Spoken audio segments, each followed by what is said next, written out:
if I was Floyd and he was me, he would never have to fight again because that exhibition shit. Yeah.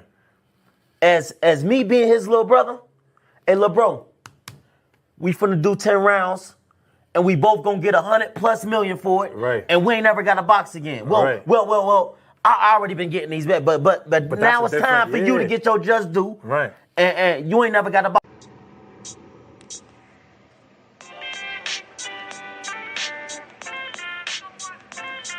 Yo, you know the deal. We back again. We never slacking. Word 'em up.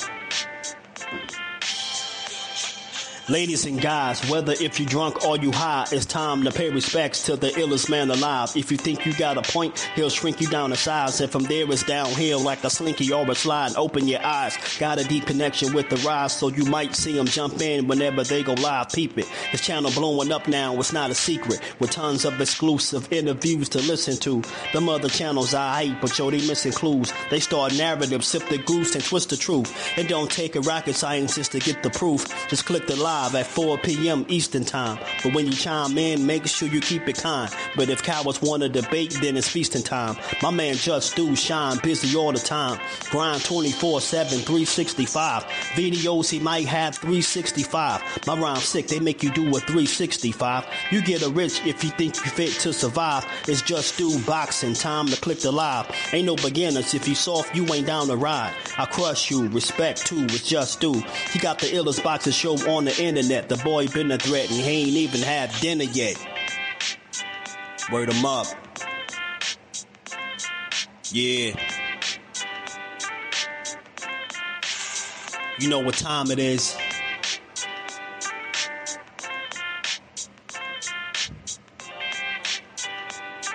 $4 p.m. Eastern. Click the link.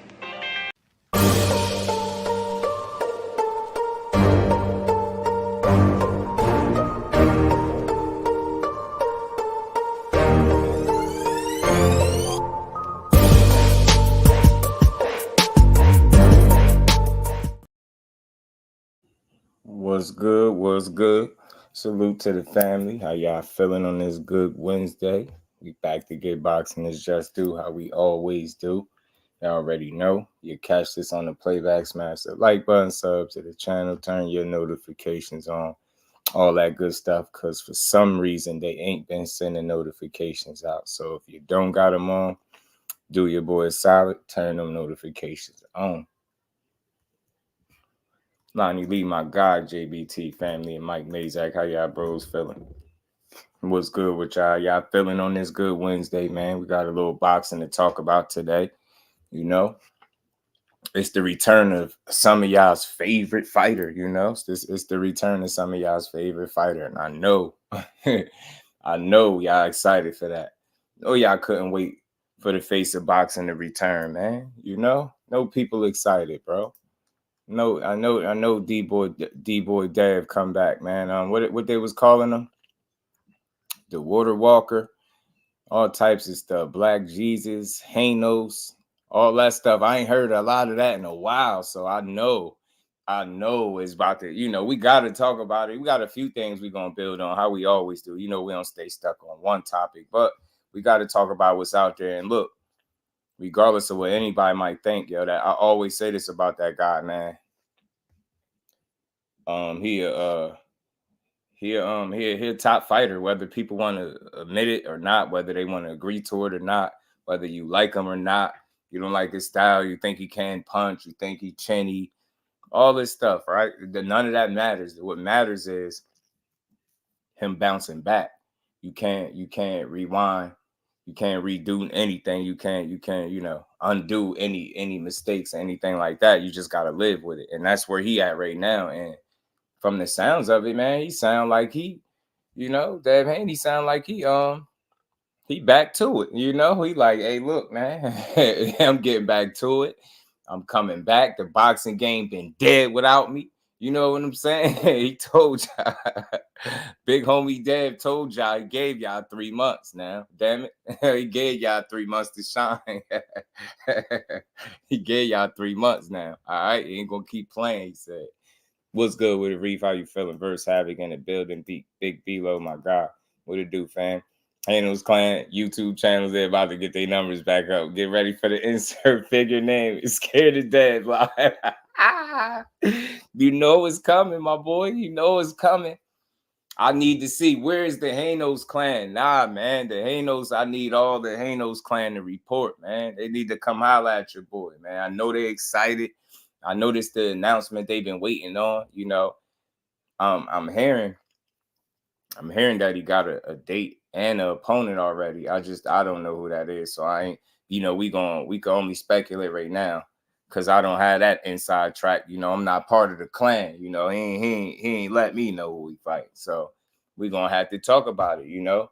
The reemergence of the Hanos clan. Y'all can't tell them nothing. They about to be back talking crazy. YouTube they about to turn up.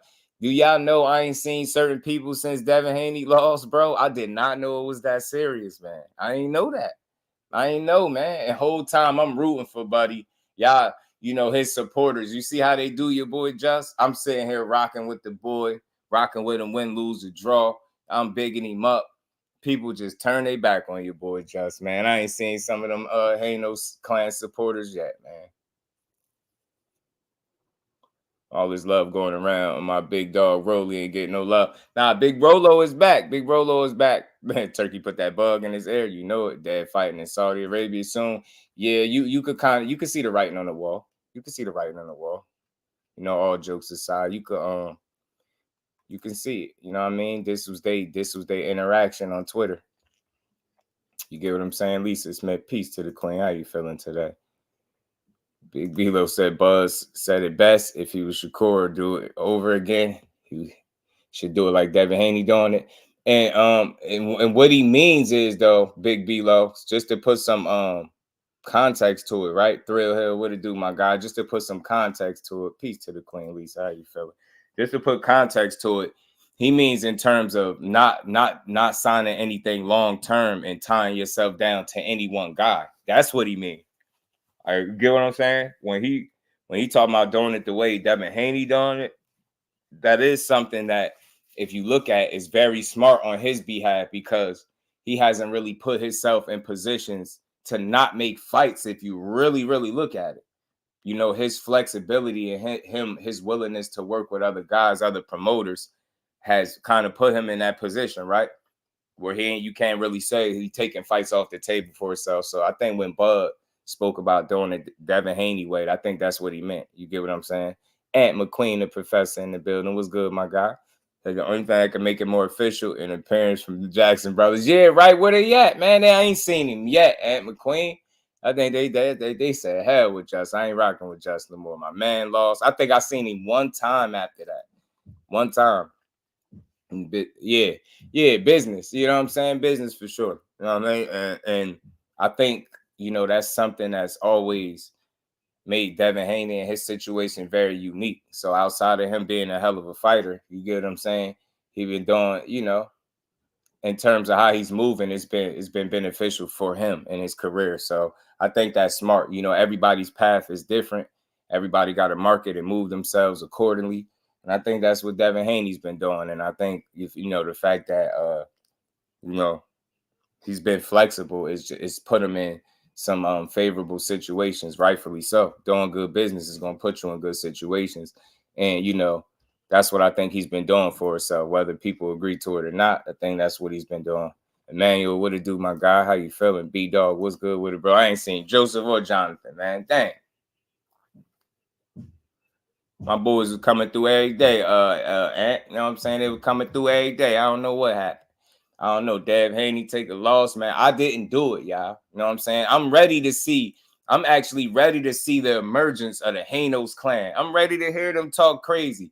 I'm ready to hear them talk about the Water Walker and 36 Minutes of Hell and all of that stuff. I'm ready for it. Like, I want to hear all of this stuff. It's actually funny. You know what I mean? Because ain't no way in hell y'all gotta take one loss and y'all disappear off YouTube like that. That ain't what's up. And y'all ain't really disappear. Y'all just disappear from over here.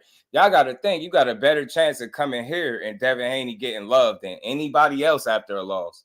I ain't tear them down. You get what I'm saying? So how they turn their backs on me, man? You see how them Hanos fans do your boy? It's crazy how they do me. Ricky Williams, my guy. What's good with it, bro? How you feeling? The voice. I'm in the building. What's good, family? Dante's Boxing Talk. What's good with it? Yeah, they got to be back. Where they at? Creole, my God. What's good with it, man? You heard him. You heard him. You heard young Haney. You know what I'm saying? He gave y'all 3 months. He ain't gonna tell you again. You know what I'm saying? 3 months is what he gave y'all, and that's what it is. You know what I'm saying? Anybody got something to say, step to the plate. And he calling for smoke. You did what I'm saying? Said dip like ice cream, man. I'm telling you, Rick, where they been at, man? Why they do my boy like that? The Haney been quiet. They've been quiet as hell. I know they couldn't wait for this day, man. They boy is back. I'm ready to talk I'm ready to hear him talk crazy. Come on, man. Nah, man, y'all can't do me like this, man. Maybe I should change the title and say, yo, PSA, all Hanos clan members report. You know what I'm saying? Maybe I need to change the title, bro. Stop being so nice with my titles. Maybe I need to start talking a little bit of junk. You know what I mean? A little bit of trash with my titles. You know what I'm saying? Zoom verse, my guy. What's good with it? Yeah, where they at, man? I'm trying to see where they at, though. Where they at? You dig? Where them guys at, man? I'm ready. Because I'm ready to hear them for real. Like I said, I'm just ready to hear them talk their shit a little bit. You know what I mean? It been a long 3 months, I know, for them, like losing to Ryan Garcia, stuff like that. These dudes ready to get it back, you know? They ready to see they man perform, and I know the feeling, you know what I'm saying? I had my favorite fighter lose before, you know what I'm saying? I know what it feel like. CJ Rich, what's good with it, fam? You on mute. You on mute, bro. You on mute, CJ. You on mute. There you My fault. Hey. I'm outside, man. I got a lot going on, but so I'll be up here for maybe a quick one. Good. That's why that link in here early, man. I'm here to talk to the people today, man. You know, for sure, and I appreciate that, homie. For sure, man. Talk to me. Let me start the conversation off like this. I'm just now tapping in, and so I didn't hear what you said at the intro. But who is your favorite fighter that you saw lose? Because I got mine. AB. Who's AB, that? I had to watch Broner. AB was my guy. He's still my guy now. You know what I'm saying? But that was once upon a time. That was my absolute favorite fighter, man. I had to watch him get his ass whooped by Mike Diamond. You know I feel you on that. I was an AB fan as well, but you gotta be a little bit younger than me then. For me, it was Tyson. Oh my God, the right man is up here. My bad, pardon me. Let me rewind. The whole reason, and the chat should know, if the people that listen, the whole reason I watch boxing is for the man you just mentioned. So let me rewind. First original favorite fighter is definitely Mike Tyson. Had to watch him lose for sure. I hated Lennox Lewis, bro. Hated him and Holyfield for years. I know, just because they was Tyson's rivals. I feel you on that. Just because they whooped his ass. I had to get older to realize how good both of those was when I really started being more invested in the boxing and watching it and studying it, being a student. I'm like, hell, I was tripping. I'm like, damn, Holyfield was different and Lennox Lewis was simply one of the best. So ain't no shame in losing to neither one of them dudes. But yeah, Tyson, my guy. I feel you on that, but peep game. I do think if it would have went down in 89, 90, when it was supposed to, after Tyson, rather before Tyson gotten all his troubles with the marriage and the jail shit, I still think he would have edged out Holyfield. He might not have stopped him, but he would have won that. That's my opinion. But yeah, 5-6 years later, after all he had been through, it was just too tall of a mountain to climb. Right. And it breaks my heart to say this, homie. But I think just given the tangibles, the styles and Lennox's jab, I think he might have always had Tyson. Well, I don't know. I can't even say that because Lennox coming to his own. Lennox didn't really rise up to the occasion till 95, 96 after the McCall. So shit, man. It was just bad timing for Tyson. But man, if he could have got them fights early, he might have gone down as the greatest heavyweight ever. But hey, that's all in hindsight. Now we talking about Haney. Yeah, but now we on the Haney, and you heard what the young man said. He said, "I gave y'all 3 months. Said the boxing game ain't been the same without me. You know what I'm saying? He coming back. He ain't gonna say it again. 3 months. You know what I'm saying? He gave y'all long enough to get y'all ish together."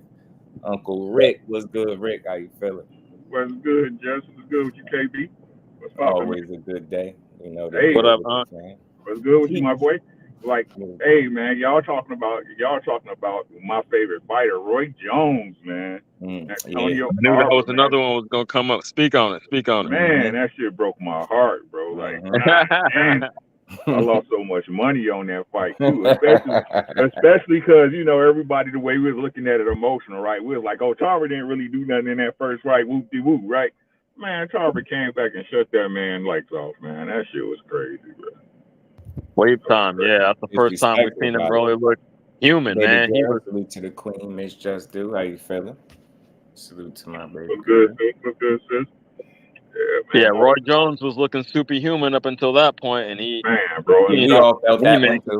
I felt that right with you. I couldn't believe it. He was glued to the mat trying to get himself up off it. I was like, oh my God, are we seeing this? I had that feeling a few times. Tyson, Roy, AB. Damn, it's been a few of them, man. I had to feel that. A few of them. Wilder, more recent. Man, bro. I feel you. It's crazy, man. I think people don't understand what it takes. If you be truly honest, right, about boxing, especially on a big stage, man, a lot of them fighters don't recover from them knockout losses, man. A lot of them don't recover. They still be in the game, you know what I'm saying? But they what's the word? Shadows of themselves at that point, man. It's crazy. Right. You think about it. On that note, let me follow up with this, Uncle Rick. You think that's more a mental or a physical thing? Like he just got jawed so badly that he just couldn't perform to the same level, or it got in his head like, damn, I really could get fucked up out here. Which one you think? I think it's a little bit mental, but it's also a little bit of the game too, right? I think people don't give fighters enough credit for how smart they are. You know what I'm saying? Because once the recipe's out, other fighters pick up on them mistakes. You know what I'm saying? So once they see you lose as a fighter, right? A lot of times another fighter, they come in and use the exact same formula, right? I think one of the best examples we see today right now is like with Wilder. Wilder's a good example. Also, what's the boy that beat Daniel Dubois? Usyk. No, not Usyk. The Joe dude. Joe Joyce. Right? Yeah. You know what I'm saying? Once that blueprint get out, everybody pick up on it. And then like you said too, it's a lot of mental stuff. You know what I'm saying? When you've been a winner for so long, and then you get your light shut out, man. It's humbling. You know what I'm saying? And everybody know, like, especially in a fight game, right? The most important thing in a fight game is timing. You know what I'm saying? So if you hesitate and you overthinking or underthinking yourself because of a lot of times that wear on the fighter, next fight, next for the rest of their career. So I think it's a little bit of both. Right. I agree. And just to fast forward and bring all of that into what we talking about now, this is Devin Haney. All jokes aside, I have a little fun with it about the 3 months, but it's good. I think 3 months is good for him. I thought the year or two that he was talking about was crazy anyway. I'm glad to hear that he's coming back. Now it's all about the bounce back. I'm hearing that he already got a date and an opponent. But, we ain't going to know. I ain't part of the clan, so I ain't going to know that just yet. But we could only speculate because you already know he's done business with Eddie Hearn. Eddie Hearn is over there doing business with Turkey. Turkey already extended the olive branch to Devin Haney. He pretty much accepted. I just don't know why people looking at that as such a bad thing, though. You know what I'm saying? If you're a person that feels as though, those opportunities are for people that aren't the biggest of ticket sellers, I'm gonna put it that way instead of trying to tear them down, then why not take the opportunity? And I think as long as it leads to a good fight, why do it even matter? I don't see how it's a bad thing.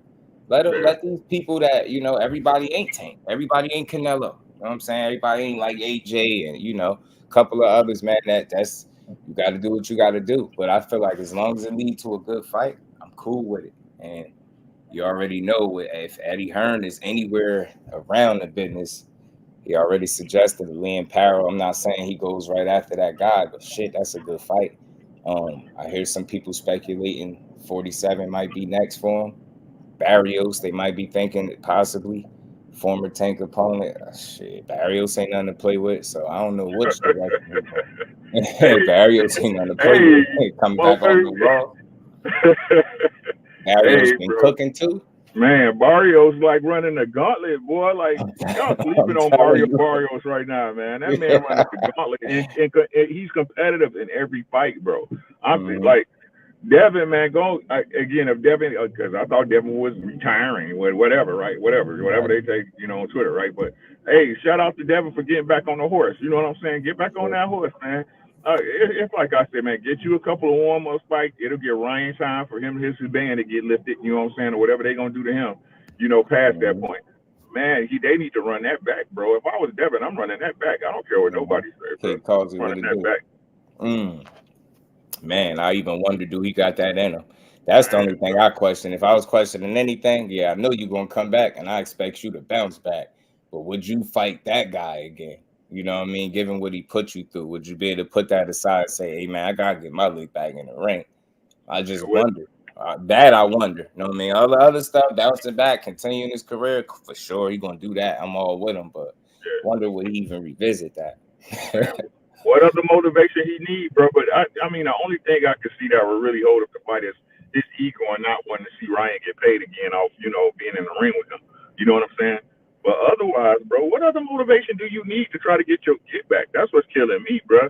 Like, so it's either the win was fake or not. You know what I'm saying? He was on some shit. He was on some subs up, right? That actually helped him win a fight or not, bro. So I mean, I'm just saying that fight was sell, bro. Everybody watching that fight, bro. It would, especially with Ryan just being the firecracker that he's been since it happened. Like to start that all back up again, hell yeah. You know what I'm saying? What was that? That was number 7. And this would be the 8th time they fighting each other, man. Whew. It's another tiebreaker situation, man. Whoever thought, man? Whoever thought? Man, that's what I'm saying. Like I see it. Bro, they was talking like Ryan was cake daddy, soft, lemon meringue pie type ish. You know what I'm saying? Hey, bro, they were saying that Devin was gonna step on Ryan, bro. My friend needed to kill him. Remember that, man. What Drago said if he dies, he dies. I'm like, right. Okay, Bill, Trill Bill, okay. What's good with it, K? Turkey might run it back in 2024 in Saudi. Ryan can't make from 40. Yeah, he gets another 40 pass. Nah, his ass he really do need to find a division though. Ryan do, but Devin, man, he got some options, man. He got some options. Do you come back and defend that belt that you was able to keep? And you got your O back. Like, are you fighting for that again? Because that's crazy to defend your O all over again. Man. Is it really a O though? It's tough, right? It's tough because come on now, y'all. Like, is it really a Z? Is it really a?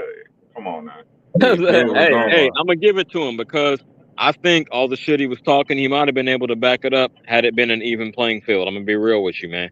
I think Ryan knew he had to win that to resurrect his career because imagine bending the knee to Tank and then getting outboxed by Devin back to back about a year apart. That would have been devastating for his future marketability. It was played it like pro wrestling. I got to be the heel. I got to be the bad guy. It's whatever, but people gonna have their eyes on me, and he will have eyes on him when he makes his comeback. As much as I don't like the dude, but he played the game well.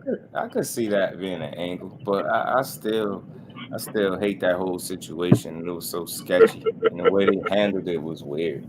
Yeah, like I said, man, he cheated, bro. He cheated. No matter what nobody say, whether it affected him or not, he had something in the system that wasn't right. You know what I'm saying? So I'm not gonna never excuse him from that, bro. Right. But like I said, what he took ain't had nothing with Devin being able to avoid a left hook off the jab. That had nothing, absolutely nothing to do with their game plan. Let me counter what you're saying, Uncle Rick. You saying that a performance enhancing drug couldn't boost the speed and the power of it.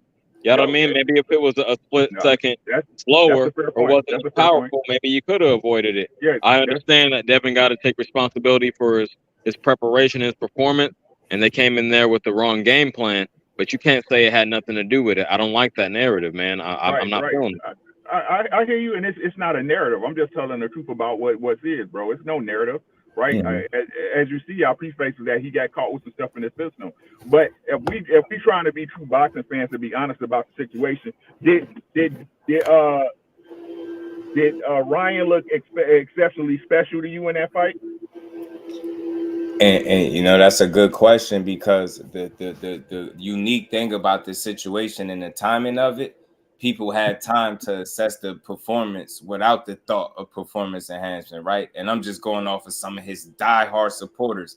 They was in here like, yo, Ryan still look like shit. He still a C-level fighter. He ain't do nothing special. He ain't look like nothing. You get what I'm saying? Even Devin, when asked about it, he was like, you know, I can't say, but then at the same time, he turned around, was like, well, I knew something was different. I'm like, which one? You was like, you can't tell the difference, but that's neither here nor there. But, you know, it's just, that's it. I wouldn't say it ain't had nothing to do, but if I had to look for my eyes, could I say he looked different than he looked in other fights? Now, for me, from a condition standpoint, I think that's the worst he looked.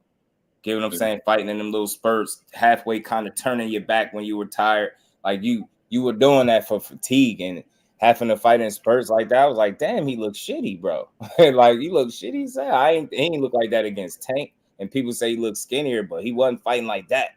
You know what I mean? He was going at Tank. And I don't know, we seen the Oscar Duarte fight, same thing. I just didn't see him look that bad from a condition standpoint. But I can't say whether or not it affected it or not. I wouldn't try to say he didn't have an advantage of some sort, right? But he's still like the same fighter, just like worse condition to me. Sammy, what it do? D for the win, my guy. What's good? Shower, peace to the queen. How you feeling? And to keep it fair, right? To keep it fair, that's why I say run that back, bro. Run that back with the most stringent testing y'all can find, bro. And let's see what's what. You know what I'm saying? Like, the truth of the matter is, like I said, we sit up here, we say all these things, but we see other fighters that was victim to it, and they lost is a loss. You know what I'm saying? It ain't no you can come back and get that W. So, I mean, I understand what you're saying. There's no way we can know, but from looking at boxing and knowing boxing, how we know boxing, for us to say that it was all that everything that Ryan did to him was all a performance enhancing drug, I think that's being obtuse. I think that's not being honest about what was going on. No, of course not. The truth is somewhere in the middle. I feel you about running it back, wanting to get it back. If I was in his shoes, I wouldn't know how much I could trust Ryan. So I'm glad you stipulated it with the most stringent testing that we can do. And to me, that means, because y'all know, I mean, I assume y'all know how PEDs, steroids work. Not that that was a steroid, but you know, PEDs in general, you could cycle off. So I would say 4 to 6 months out, he need to be put under proper testing. That way we know he ain't getting, because it's not like, oh, you take steroids and then 2 weeks later you get all the benefits. No, if you taking PEDs during training, then you're getting the benefits of all that during the time you on them, and you can cycle off. So I'm gonna say 6 months out. I'm gonna put it at that. If he starts testing it 6 months out, yeah, I think that's that'll fair. be real. That way, Right, I wouldn't be able to trust the dude that I know already cheated me. Right. Anything he got to do to feel comfortable with getting in the ring would be cool with me. Exactly. Yeah, that's what I'm saying. Like I don't see nothing as fair. If he was, everything is fair as far as him, you know, being under the microscope. Yeah. I definitely believe that. But like I said, I'm willing to bet you a steak dinner at Ruth Chris that the fight go worse than it did for Devin in a second. Right. Hey, I might have to cash app you something. I'll put at least $100 on it. I'll put at least $100 on it. You know what I'm saying? Man. But and like I'm just being honest. Like, I just think that's a viable fight for both fighters. It really. I'm not mad at Turkey, man. Like I told KB, my issue I had with it, right, is that not him, but other people were making like he was saving boxing. No, yeah, like I don't like that narrative. That's a narrative to me. I don't like that, because I don't feel like boxing. Turkey is saving boxing. That's what folks are saying. Yeah, that's what some people. And again, I'm not saying, I'm not gonna say a particular person that said it, but it seems like that's the impression that's being sent out, you know, among the boxing world, right? Yeah. What I'm saying is this, as far as that goes, right? If Turkey a la Sheik got the money to make the fights we want to see happen, I'm with it. You know what I'm saying? Let's get it popping. But like I always say, man, these fighters need to really just start learning to strike with the iron is hard, where it's hot. That's like Bud right now, man, is killing his own momentum from the Spence fight, bro. He need to be in there with names, not people we heard of just that he want to face just because they got a belt and blah, blah, blah. But if the one thing these big fighters is proven, that belts don't mean nothing, bro. It's about who you sit in the seats and what fights you making. It doesn't matter. Like KB said the other day, if Tank and Shakur drop their belts, no one cares, bro. Everybody's still watching that fight. Everybody pay-per-viewing it or taking your butt to Buffalo Wild Wings or something. Bud needs to get we need to get these fighters to make the fight. And I appreciate Turkey because obviously when we look at these cards, a lot of these cards are 50-50 fights, straight up and down, right? Mm-hmm. I mean, we all knew. I don't know who didn't see Garrett Anderson losing to like that eventually, but a lot of people didn't believe that he won, but he was in a great 50-50 fight. So I appreciate it. But like I said, man, ain't none of us getting no younger, bro. We need to see these fights happen while these fighters still got the juice to do it, man. That's all I'm saying. Right. I'm gonna give you just a bit of pushback, Unc, because now I feel you that Crawford needs more names on his resume, most definitely. But I think him and his camp put it like this: either we're gonna get the Canelo fight, or we're gonna go undisputed at a third weight class, 4-time, or 4-division world champion. So that was, in my opinion, that was a chess move with Madrimov. This is the guy I can get acclimated to the new weight at and get a belt on my way, and then bide my time, see what Canelo doing, or see where the other belts go when they're scattered from Charlo. So I think he is trying to make them fight, but he only got so much time left. And just I don't think. Who would you say he should have fought at his first fight at 154? Let me ask you that. To me to be honest, I think the first fight he should have made at 154 was against Charlo. I see that, but then he would have been discredited. Oh, Charlo got all this time off. No. We don't do that here. We don't do that here. We don't do that over here. We fight fans. No. I'm saying the general public, the casuals. No. The casuals don't matter, right? The casuals is the ones who just watch the big fights. We the one who keep boxing going over here. Just do where fighters get their just do. He talk about boxing every day, just not the big fights, right? So this is what I'm saying, right? We can't let Crawford continue to use the same excuses that he say doesn't apply to him. Right? He say he's the biggest name in boxing, but no one wants to give him respects when he fight a known. He should be fighting the name fighters, bro. He's past the point of where he can keep getting away with these little pitsy fights that really don't mean nothing at the end of the day, right? So what you're saying, and what we need to admit at this point is that Crawford and his camp has always moved carefully, right, and picked their opponents appropriately. Correct? Is that what we should be saying? I'm not saying that, champ. I'm saying they're trying to get the maximum benefit with the lowest downside. Right. So risk versus reward, like we've been saying all the time, right? That Bud know when to pick a fight, right? That Bud know when to get a fighter, right? That Bud know how to stretch the time out so he get Errol Spence at the right time. No, it's time for Bud to step up and be the legend that he said he is. And hey, KB is right here. I don't like Bud. I don't like him. I do not like the way he moved. But when he beat my guy KB, what I say? He a bad motherfucker. Ain't that what I said? Yeah, for sure. Don't I tell y'all that Bud was the apex predator at 147? Ain't that what I said? For sure. Okay. Right. So what I'm saying is, he was objective enough to give him that. Go ahead. Right. No doubt. Because it doesn't matter how I feel about it in the ring. The ring tells all truths, right? Ain't no lie in that ring, right? So again, with that being said, bro, how can we call him? I'm just saying at this point we need to expect more from Bud. That's all I'm saying. I understand he getting the W's. Hey, get your W's, bro. Right. But the only reason, so let me put it in perspective. And I'm not saying this is right. I'm just saying this the way it looks, right? The reason why everybody was able to talk about that Madrimov fight like it was something different is because the expectation of what Bud is supposed to do. Is that fair? Yeah. Most definitely. right? Even though if you're a true boxing head, like I said, I had it for Bud 9-3. You know what I'm saying? I had it for Bud 9-3. I think he had Bud looking crazy in the first round. He understood. I think Madrimov understood that Bud liked to get you to reach over your feet, and that's what he tell you up. So what Madrimov did was he outpatient Bud, right? He wanted to make Bud do something he didn't want to do, right? But again, who was Madrimov? Right. He just came off the biggest. Bud just came off. No matter what nobody say, no matter how everybody try to slice it and dice it, right? He just came off the biggest win of his career. Absolutely. Why does he allow the momentum to shift from hot to not, bro? That's all I'm saying. I want to see Bud. I want to see Bud. He's already great. I want to see Bud be up there with the names of Mayweather and De La Hoya, right? But for him to get his money, bro, he gotta fight the names that's valid, bro. Yeah. He got to fight the names that's I feel valid. you on Charlo, but I really think he's trying to go undisputed at 154, and unfortunately, not Buzz's fault, but Charlo dropped his belts when he went up to 168 and went up for the payday. Payday, he won payday. You want payday? I know that. I know that. So man, it's still viable because it's a grudge match. But I think he wanted to secure at least one belt before he moved on to that. But your take is fair. I feel what you're saying. I can't completely go against it. But there ain't really a name at 154 that got a belt. The two don't go together right now, unfortunately. Right. But would you pay for Charlo versus Bud? Yeah.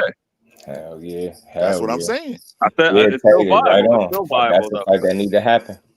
That's one he that only got so many fights left at 37, man. I'm 40. I only got so many fights left, so I kind of feel him. I'm 50. I ain't got none. I shoot people. No more fights. Right. But yeah, man, I think him. Like, even though Bud is what he is, I think we all know styles make fights, right? Fighters make fights. I think him and Mel is a great fight. I think that's a great fight. I would like to see Bud see Danny Garcia up there at 154 too. There's a lot of names up there at 154 that Bud can make a bag off of, right, and enhance his resume. Yeah, it's 154 is hot, man. It's hot. It's hot. But yeah, that'll be a unique claim. I think that's really what he's aiming for. If I can't get Canelo 3 times or 3 division undisputed in the 4-belt era, I don't think nobody done that. No, nobody. He'd be the first, bro. So yeah. Talk my age. What up? Bud got challenged at 54. More. He should go one more weight after that. I think I'm good. LaMarcus, we good, family. I think 154 was it. Yeah. I think for me, I think 54 is it. That should be his home. You should look to make big fights there. And I was talking about it yesterday, man. I'm hearing that Turkey Al-Sheikh said something about boots. Like, if you want that fight, go to 54. Which is why I just don't think we're gonna see it. I don't know if he's gonna be one. That's totally logical, but I heard what his pop said. He said we trying to go, unify at 147, which I can respect, but you can't have it both ways. Either move up to get the Crawford fight, put yourself in position rather to get the Crawford fight because it ain't guaranteed, or stay at 147 and accept you ain't gonna get the fight. So I'm not feeling that. Yeah, if you want the fight, move up. Yeah, I think that option would be there for him with Turkey being in play, being in the mix. But the thing is, if he wants to just abandon his position and where he at 47 and just go get that Crawford fight, but it just sounds like he's really cool at 47. So yeah, man. I mean, it's all good, but again, it's just more fights for Bud, and he might real talk. You said it the other day, Rick. The best they're gonna do is him and EJ. Yeah, so man. I just don't see why, man. They might need each other, man. He might need to get his pom-poms ready when EJ and Fundora fight. And I'm hearing they got something agreed to, so he might need to get his pom-poms out for EJ, man. Go EJ. I mean, hold up. Hey, just do. So you saying that the Spence rematch, as lopsided as the first fight was, is a bigger fight than Fundora? Commercially? Yeah. Sure. Yes. Sure. Marquis was good with it. Let's talk fashion. My guy Remo, Most City in the building was good, bro. Especially if EJ look good in his next fight. Especially. That's why I say he need to have the pom-poms. I'm just joking about it, but he need to get EJ. Go EJ. You know what I mean? He talk, listen. I think both guys though, both guys will be advocates for each other because it gives the validity of the win for Bud, one, and two, you know, if Errol want that type of get back, he can always kind of cheer for Bud. But you know, I think it's good though. I think it's great that it just says a lot about before the fight when people were saying that Errol was this big commodity. It's kind of come back around full circle that he kind of is. So, you know, I mean, even with the loss being so one-sided, Bud's biggest fight at this point is who? EJ. It's crazy. Mm-hmm. That's why I said, yo, get your pom-poms ready, Bud. Be rooting. Go EJ. That's my boy. Go get him. If they trying to get paid, you know what I'm saying? Like, I understand how everybody feeling. Hey, we'll see how the fight come out when it come out, right? Right. But these fights, like, come on, man. We talking about them making big money fights, especially if they got a guy that's willing to open up the wallet. You know what I'm saying? Well, especially at the point that they are in their respective careers. You're not fighting for fun at this point. You fighting for the go home bag. You know what I'm saying? Yeah. And what better way to go? You need your boy in there one more time. Come on, it's okay to look backwards. It's okay to look backwards when there's a bag back there, fellas. Y'all got to remember this is a business first. It's business and entertainment. The entertainment come after the business is done, bro. And that's what he want. He want the money. That's what he's saying. So he made sure he said that Canelo fight financially. He made sure he threw that out there last. Like, want some money. He thinking. So we know what he thinking right now. You know what fight's gonna kind of bring that to him. You know, I ain't saying Fundora is a bad fight, but it's a no-brainer in terms of like asses and seats. You know, I ain't even say what's up to y'all, but I want to make sure I say what's up to that's Rick up there. And what's good, bro? What's up, Rick? It's Mo City, man. And how you been, guys? What's good with you, man? I'm good, man. And what's up to you, CJ Rich, and McQueen's famous, so you know it's just an honor to be up here with Ant. What's up? Good to meet you, so to speak. All right. Oh yeah, man. I just be over here staying behind these hands. Yeah, I could get him out of here, Big Supreme. I thought y'all would have seen that already. Get him smooth out. He tripping. Say, you the ops, son. You the ops, son. Like, what? That's cousin right there, man. We ain't doing that. Arrow is not messing with Turkey. Who knows, man? You know, who knows? Turkey might be talking what he want to hear. Turkey is where the dough at right now, man. Y'all might as well accept that right now, bro. It's a different opportunity, and I just don't think it's a bad one. You know what I mean? I just don't think it's a bad thing. You get what I'm saying? Bringing the right fights. In addition with that, we've all heard Turkey say, you know, he's reaching out to Al. So yeah, he ain't got to talk to Earl. But you know, I love it, man. Like, don't count nothing out, man. I don't. You know what? I don't put anything past Turkey at this point because you know, with him doing things in Saudi and those places, it was one thing, but to bring his show on the road to America, I don't put anything past him now. You know? Right. A great show at that, bro. A great show. You might not like it, but it was a great show too. You know, if we just talking qualitative, man, from the press and the promotion that the fight was, you know, I know all y'all saw that little promo video that Bud and Madridov had. That was fire to me, and to say what he's willing to do for a fight here in America that we not getting from American promoters, man. Please, man, I don't put nothing past that guy, man. I'm cool with what he's doing. And I mean, that was a tremendous card. Only thing that top to bottom, only thing he was missing, he should have had James Brown performing "Living in America" instead of he could have kept Eminem at home. So we can call him the Don Turkey. You know what I'm saying? Real shit. And I mean, if you look at it on a competitive standpoint, right? Everybody talking about they won't smoke. You know what I'm saying? Hey, If y'all won't smoke it and y'all got somebody again that's willing to open a wallet, it shouldn't be no problem for these fights to If happen. you Bro. want smoke, man, this dude Turkey has a whole chimney that he's allowing people to come inside of and throw them hands that they talking about, man. If you saying that you'll fight, from Jared saying he'll fight Bacoli to whoever, you know, oh, you want to fight him? Cool, come over here, you know. Right. No. Big Turk, like, let's get it, man. Turkey, like, I don't care how you feel about it, let's do it. And then Let it go. if you don't want to fight, you know what I'm saying? You got guys out here acting like they don't want to fight. He letting guys on their way. You know what I'm saying? Right. I'm glad you brought that up. He do have a line. He ain't just throwing money away. When Canelo get ridiculous, he's saying "fuck you." So I respect that too. But you know, he letting Canelo on his way. And you know, just do. I'm contractually obligated to throw this out there and say Turkey needs to holler at Marquise Taylor. And Turkey need to get at Marquise Taylor. You know, I'm contractually obligated to say that, Rick. You know what I'm saying? I gotta let the world know, you know, that my boy, I hear you. Marquise Taylor want that smoke too. You know what I'm saying? Oh, what's that you say? Yeah. Shout out to my guys, man. Y'all smashed the like button for your guy.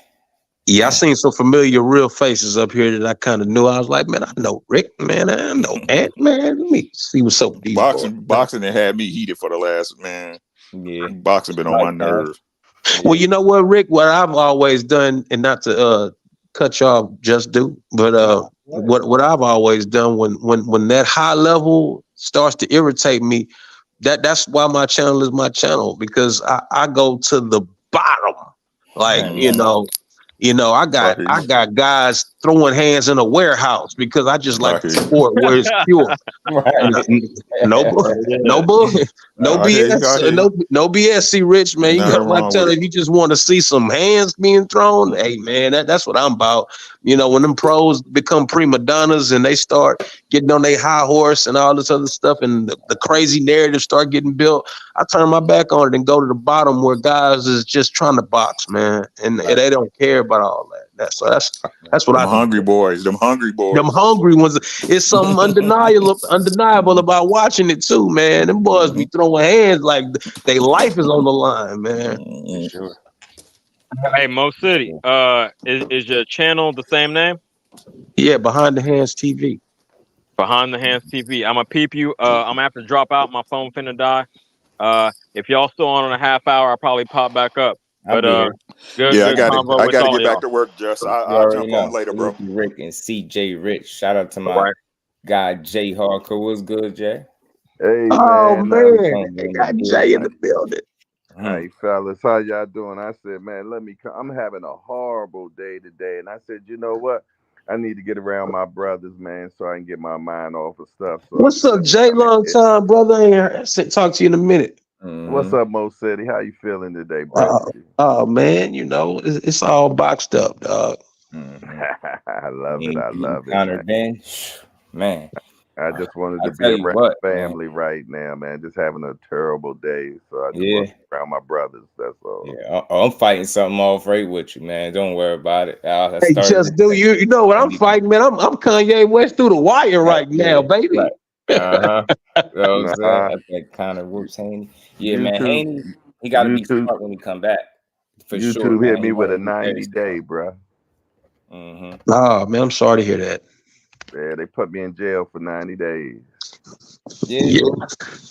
Man, that's messed up. Yeah, man. That's all right, though. Hey, man, but see, you still here right now with us, so you know. Oh, yeah. They ain't take away my live. Your presence is still felt, bro. Yeah. But they did hit me in my pocket, though. Yeah. I know how that goes. But that's all right. I'm a bigger nigga than that, though. What's the topic today, man? What are we talking about? You know, the face of boxing return. He returning. You ain't heard? You know what I mean? Don King is back or what? You talking about 3 months, shawty? Yeah, 3 months, shawty, if you will. He said, I gave y'all 3 months. It sounds like somebody told him some business-oriented information that made him jump back. end. That's what it looks like to me. It's a good move. Like I said, It's a good business move. That's what I'm gonna say. But all that taking years off was horrible for business. So yeah.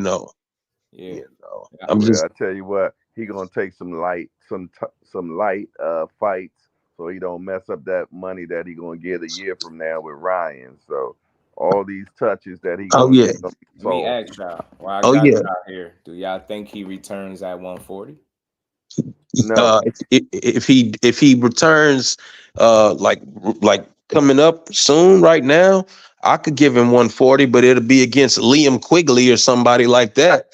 You know what I'm saying? It ain't gonna be against nothing that's a familiar foe that we know that's put some heat on him. No Lynn Parrow? Too much? Nah, that's too much. He ain't messing You with better Barrios. go with Liam Quigley. Because I heard somebody throw Barrios out there now. I He don't want Barrios specifics, but I do know he's supposed to be announcing it soon. But I seen somebody that I know close to him say he know the date and the opponent. I agree with you, J Hardcore. That Barrios what Santos has done with him, man, is dangerous for somebody like a Haney to hop in there right now. No, that's too much. Mm-hmm. That guy letting his hands go these days. Yeah, I wonder who it's going to be. I really do. It better not be Sandro Martin. It'd be at 147, man, and it'll be against somebody like Bugs Bunny or something like that. he want that SpongeBob smoke, is what you said.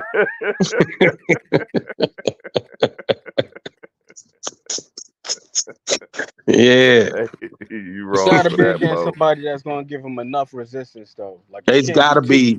It can't be too light of a touch, but it can't be too difficult either. It's got to be somebody who's fringe, like right on the cusp. But Ant, the reason why it can be a light touch is because the excuse will be, hey, we're at 47. Mm-hmm. That's a No, little. I mean it can be, but I'm just saying. Safer. I'm just talking about from a psychological standpoint. Oh like, yeah. To build him back up. Somebody that have enough resistance to where he knows, okay, I can still take a punch. You saying that he needs a confidence building a legit opponent, right? Yeah. Can't be Yeah. too easy. Can't be too easy. It Yeah, can't I'm with be too crazy either.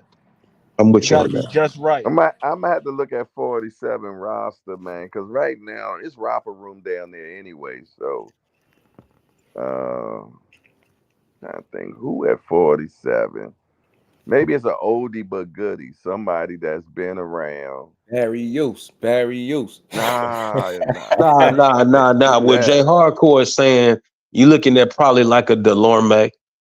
Yeah, somebody that's old but still got a name. Yep, I could see Thomas Delorme doing it. You think he gave y'all 3 months to give us Delorme? Yeah. Man, that man told y'all. Y'all must have forgot. He told y'all he gave y'all 3 months. Hold on, man. Let me pause this week, man. I ain't gonna keep playing with Debo Dave. He ain't no light touches. Look, gave y'all 3 months. You know what I'm saying? Turk told him he waiting on him. He said I would say come back, but I never left. See you soon, brother. He excited. For the love of the millions, I ain't laying down. You hear him? Man, look how he talking. He ain't laying down. But bro. the thing is, Turkey is not known for light touch fights. That's at what I'm all. saying. That's what I'm saying. All. He gonna give you somebody that's gonna punch back. Yeah, I was thinking if he comes back at 140, I think a good oldie but good guy who looked pretty good in his last fight on Pro Box, Sergey Lipinets. Yeah, Lipinets and Delorme is the same level. Yeah. Yeah, I just don't think that he's going to do 40 for the simple fact that was hard for him. 40 was hard for him. It's real hard when the dude you fighting ain't playing by the same weight game. You know what I'm saying? Exactly. And he also said that before he left, he said something. I'm paraphrasing that I'm not going to let weight classes restrict me. So yeah, he ain't fighting in a weight class. Mm-hmm. That sounds like you. That sounds like he learned something from Ryan. That's what that sounds. Right. I'm saying he ain't playing by rules no more. He gonna fight where he feel comfortable. Sounds like I'm gonna do what I want to do too. Then that's what it sounds like. Remo said Blair or AB. Boy, Blair Cobb will give him fight his life. Hey, AB's a good fight. AB's a good fight, and He must have got a call. Yeah, I think AB's a good fight. What it do? Barrios insiders real close to the team and saying it. Ooh, man. I'd love to get back. I gotta start reaching out, man. I like that. Barrios, what's good? You know what's crazy is that Barrios is bigger than him. Mm-hmm. You know, even height wise. Right. I met that phone dude. Just rang. Can y'all hear me? Yeah, we can hear you. Yeah, I had to go out because once your phone ring, they can't hear you for a minute. Mm-hmm. What's good? D Free said, man. Is he fighting Barrios? Insiders real close to the team is saying it, man. Barrios a big dude too, boy. He shouldn't take that Barrios fight, man. He shouldn't do that. Told you he ain't playing, Jay. I agree with you. I agree with Jay on that one. That's a fight I wouldn't take. He gonna mess up that 1 year money. He got and he didn't caught a rhythm as well. You know what I'm saying, of who he is. You know, I don't know. I would be very cautious with Barrios. It's a target on his back now too, man. It's just when Mike Tyson first got exposed. I wouldn't call it exposed, but when he lost against Buster Douglas, nobody was scared no more. You know what I mean? He could do it. You know what I'm saying? Right. So the cloak of invincibility has now been stripped. Yeah. Who's that breakdown shawty over there? Oh my God, man. What's up? Dad ain't learned to stay with him. Tank leftovers. He better approach them leftovers like it's a fresh meal. I'm telling you, because Barrios, he been getting better, man. He been winning. He been looking impressive. I mean, hey, and they gave me a 90-day sentence. And what's up with that? You can't go live? No, I can go live. I can do everything. Oh, so that's not bad then. They took my money. Yeah, that's bad, man. You got the cash app, man. Put the cash up there. Yeah, that's cool. I mean, I can get the cash app. It's still limited, though. IBS was good with it. Yeah, Peter McNally. But the real ones, like that overall mystique of people being, shook wasn't the same. You know what I mean? Once he tasted defeat, even though, that phantom count is what really beat Mike, but we gonna let it slide.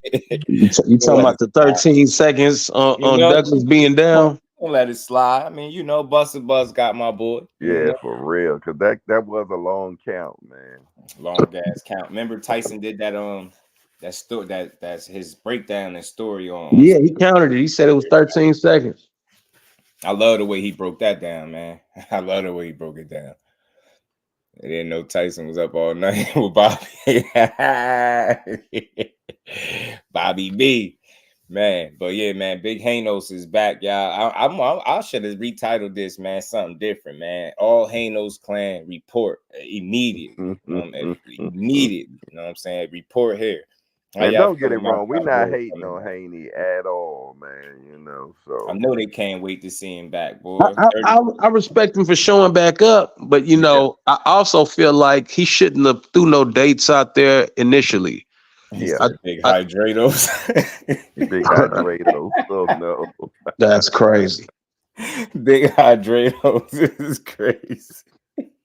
I'm with you, most. You wild, bro. I never heard that one. Sonny Edwards, man. Sonny Edwards, in my personal opinion, he handled a loss better than any fighter I can think of. The one against Bam? The one against Bam. Yeah. Yo, that same week, my man was out there doing interviews with his damn with a black eye. I seen him. Yeah. Right. Yep. Because what that showed is that I'm down. I was down, but I ain't out. You know what I'm saying? Hey, it's boxing. I'm back. I got my ass whooped or something like that. Yeah, he was very honest and transparent about it. And I think it was something very respectable about that you can't do nothing but respect it. I mean, what you gonna do? Clown him? Hell, he right in your face. Right. He ain't hiding. Only other one, one in recent memory too. Boychuk was pretty nonchalant. Amanda Serrano with the Katie Taylor one. That's why I wasn't mad. I seen the way she was dealing with it. I was like, yo, she is the most. But see, it's funny that you naming. It's funny you naming these fights that could have went the other way though, bro. For sure. So I think it's to not go like be bitching and whining. But yeah, that's true too. But I just feel like when you in a fight that could have went the other way, it's easier to show back up and hear that. You know what I'm saying? Right. But when you was in a one-sided ass whooping, it's a little different. Mm-hmm. Yep. And you still out there. Orbital bone still ain't Still ain't healed. Eyes still black, still swolled up. And you doing That'd be interviews, for no real sports sunglasses on. He was on Twitter. People was clowning. He was clowning right along with him. Somebody said, "Yo, change your record in your bio." He changed his record in his bio right on that moment. Put the 1 on his record. Right. That's solid though. That's solid. Right. So, Gotta take it in stride, man. Because so you mean to tell me he didn't petition to get the L taken off or nothing like now? Big Haney's coming back, man. 36 minutes in hell. The Water Walker, the Black Jesus. What am I missing any of the names? What else? What else? The Dream. No, yeah, the Dream. You know, he coming back. But all jokes aside, like that, I'm glad 3 months is where he pulled the plug, because me too. Hit that kid at heart, and with everybody feeling like, you know, he run around here gaining all his weight, you definitely don't want to be sitting around idle time. I think could be your worst enemy at this point. And my thing is, what kind of reception is he gonna get when he come back? Because you know,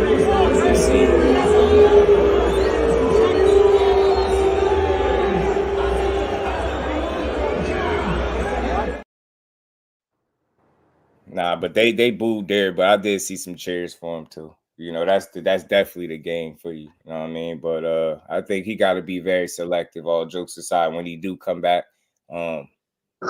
calculated risk is what I got in mind. That's the best way I could say it without trying to. You know what I mean? Jess, I told you. Just I told you this off camera, and I'm gonna say it because I like Ant's way of viewing things as well as hardcore.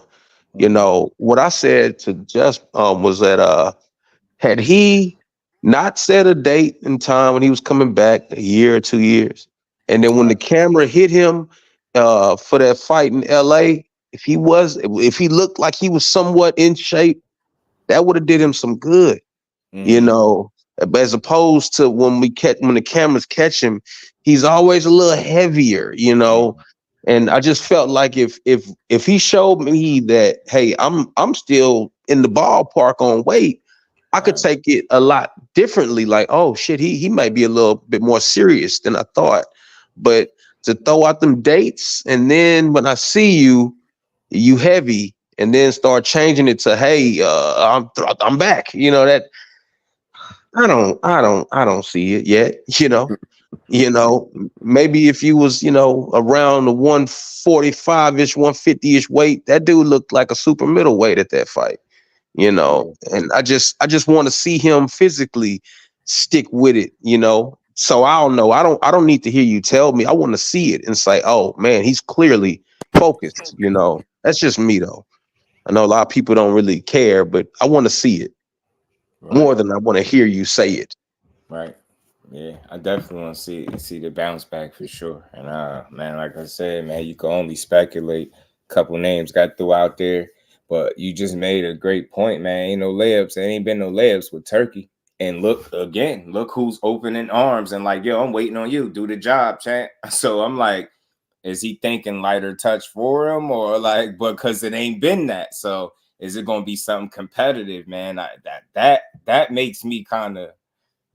I feel like you better be smart, because look, man, Eddie Hearn in the mix too, possibly somewhere around. Maybe he want to just come straight at Brian Norman, maybe. That is not the route. That is not the route. Jay, you want to see it, man? I'm gonna play something in a minute too with Brian Norman and Jalil Hackett, Jay. That's they what were I'm on live together. I gotta give credit where it's due. Shout out to Mill City Pool. He had the fathers up there, but he had the fighters talking. I know they can't just facilitate fights all on their own, but just hearing that dialogue, that conversation, yo. If you don't like Jalil Hackett, I think something like you gotta be a little weird. You have to be. Yeah, I need Jalil to get that interim title now. Got to be a little weird, because that dude, and you can tell he ain't selling it. Something about fighters that's not selling it make me really, really rock with him. Like the way he just was talking, like you could just, it ain't saying too much, but he want this opportunity. If he can get it right now, he really want it. So he had the father and the sons on? Yeah, he had the Brian Norman Sr. was up in the top right. Then he had Jalil down to the left and Brian Norman in the right. But Bernard Hackett was sitting with Jalil as well. So at a certain point, he got on camera too. I'm gonna play. I had to snatch that one and play it. I was like, I like the dialogue with the fighters, man. Nice. They want that fight. I'm like, they both sound like they want it. Brian Norman sound confident. You got another one. He don't sell it. He just is who he is, and he bout it, man. It's either you or him. That's how they approach fights. Yeah, to and me. they got history. Yeah. Me personally, yeah. I don't see Brian Norman fighting Jalil because it's at this point it's high risk, low reward. Yeah, Timothy Stoudemire was good with it, fam. I want it. I give you another reason, J. Hardcore. That means that ESPN would have to offer him something, and they don't. That I don't think they've invited him to the party. You know what I'm saying? I mean, with Brian Norman being a champion and now being, with Top Rank, I don't see Top Rank opening up the door for Jalil Hackett to be on their platform. That's the only reason why I don't see it. Yeah. A lot of people, I could tell you in depth off camera a lot about the Brian Norman and Quentin Randall fight that people probably don't. I mean, just do know, but it ain't just this. I just show up and they gonna give me an opportunity. No, it's a lot of politics into sharing a stage with a top ranked fighter. Right. Yeah, and one thing about Top Rank, they love in-house stuff. Gustavo Lemos, another one, good fight for him too. Yeah, Top Rank like it in-house. Yes, they do. But I wonder with him dealing with Turk, who he going? You get what I'm saying? Where does that place him? Is it Turk just can't and see them giving Jalil an opportunity. I want it. Trust me too. I want it. That's because what I know about their sparring matches. I really want it. But you know what? I'm gonna tell you this though, Jay. When it comes to Brian Norman, I could name 4 or 5 different guys because of their sparring match. I want to know what happens in the real fight. Right. And that comes with some really elite names. Nice. Right. I mean, we all know about the rumored sparring match he had with Bud. Gervonta. He had the one with Gervonta happened when he was in the 10th grade. Right. Ridiculous. So that is crazy. Gervonta just beat Pedraza, and Brian Norman literally got class in the morning, and he in the ring with Tank, and then to his first introduction to 4-minute rounds with Boots, and he's gotten some elite world-class sparring in. So, Facts. Hey, speaking of Gervonta Tank Davis, congratulations. I heard that his baby mama just went in labor today. Oh yeah. Yeah. Shout out to Tank Davis, man. He wasn't able to make it to the book bag drive that he's throwing. I mean, it's still happening. Wow. It's still happening, but he's not going to be able to make it because his baby mama went in labor. That's a good reason to miss it, though. I'm sure they are all, life. I mean, hey, he laid it out there for them. I'm talking. They got Nike book bags and everything. He really looked out for the kids, man, and they got plenty. Man. He laced them up good, man. So he laced it up real nice. Right, that's dope. Shout out to Tank, man. Shout out to Tank. Giving back to the kids. Tank love the kids. Coach about to have a kid. Smiling from ear to ear. No, he is like a kid in a candy store, boy. That man be happy to be around the kids, helping the kids out, man. That shit is dope to see. Lewis 4500 was good with it, my guy. Coach Calvin loved being around there with the kids too. Right. Boxing Hacker. What you been up to, Boxing Hacker? I see him in the chat. Man. What's up, Boxing Hacker? His biggest challenge is boots. Ain't none of them other guys beating Devin. Talk to him, Boxing Hacker. Boxing Hacker came in here gunning for his guy. Boom, boom, boom, boom, boom, boom. Boxing Hacker, man. Since you in here, come on up. Boxing Hacker. I had to unblock you. You was right. Somebody did block you. I don't know who, but I got you right, my guy. I got you right. Yeah, I'm gonna pull my what you call them tonight. Matter of fact, since I got time, Jeff. Boxing Dad. I'm gonna go ahead and take care of that moderation stuff tonight. Yeah. I'm gonna go through mine too. Yeah, I'm gonna get rid of it. I'm gonna get it done today, man. Since I'm gonna be in the house a lot. Right. Stan Ennis will smoke Dev. Brian Norman knocks Dev out. Yeah, man. His style would just be a lot for a guy coming off a loss, man. And then for your first fight at the weight class, it'd be look. I know people feel like he could just box and move, and that'd be the recipe to beating him. But I think that'd be a much tougher fight than that. Right. You know what I mean? That pressure is something, man. Yeah. And I don't know if you take I that think in your that first fight. Devin has better boxing skills than Brian Norman, but More polished for sure. Yeah, without a doubt. But Alex Rocha did too. Yeah.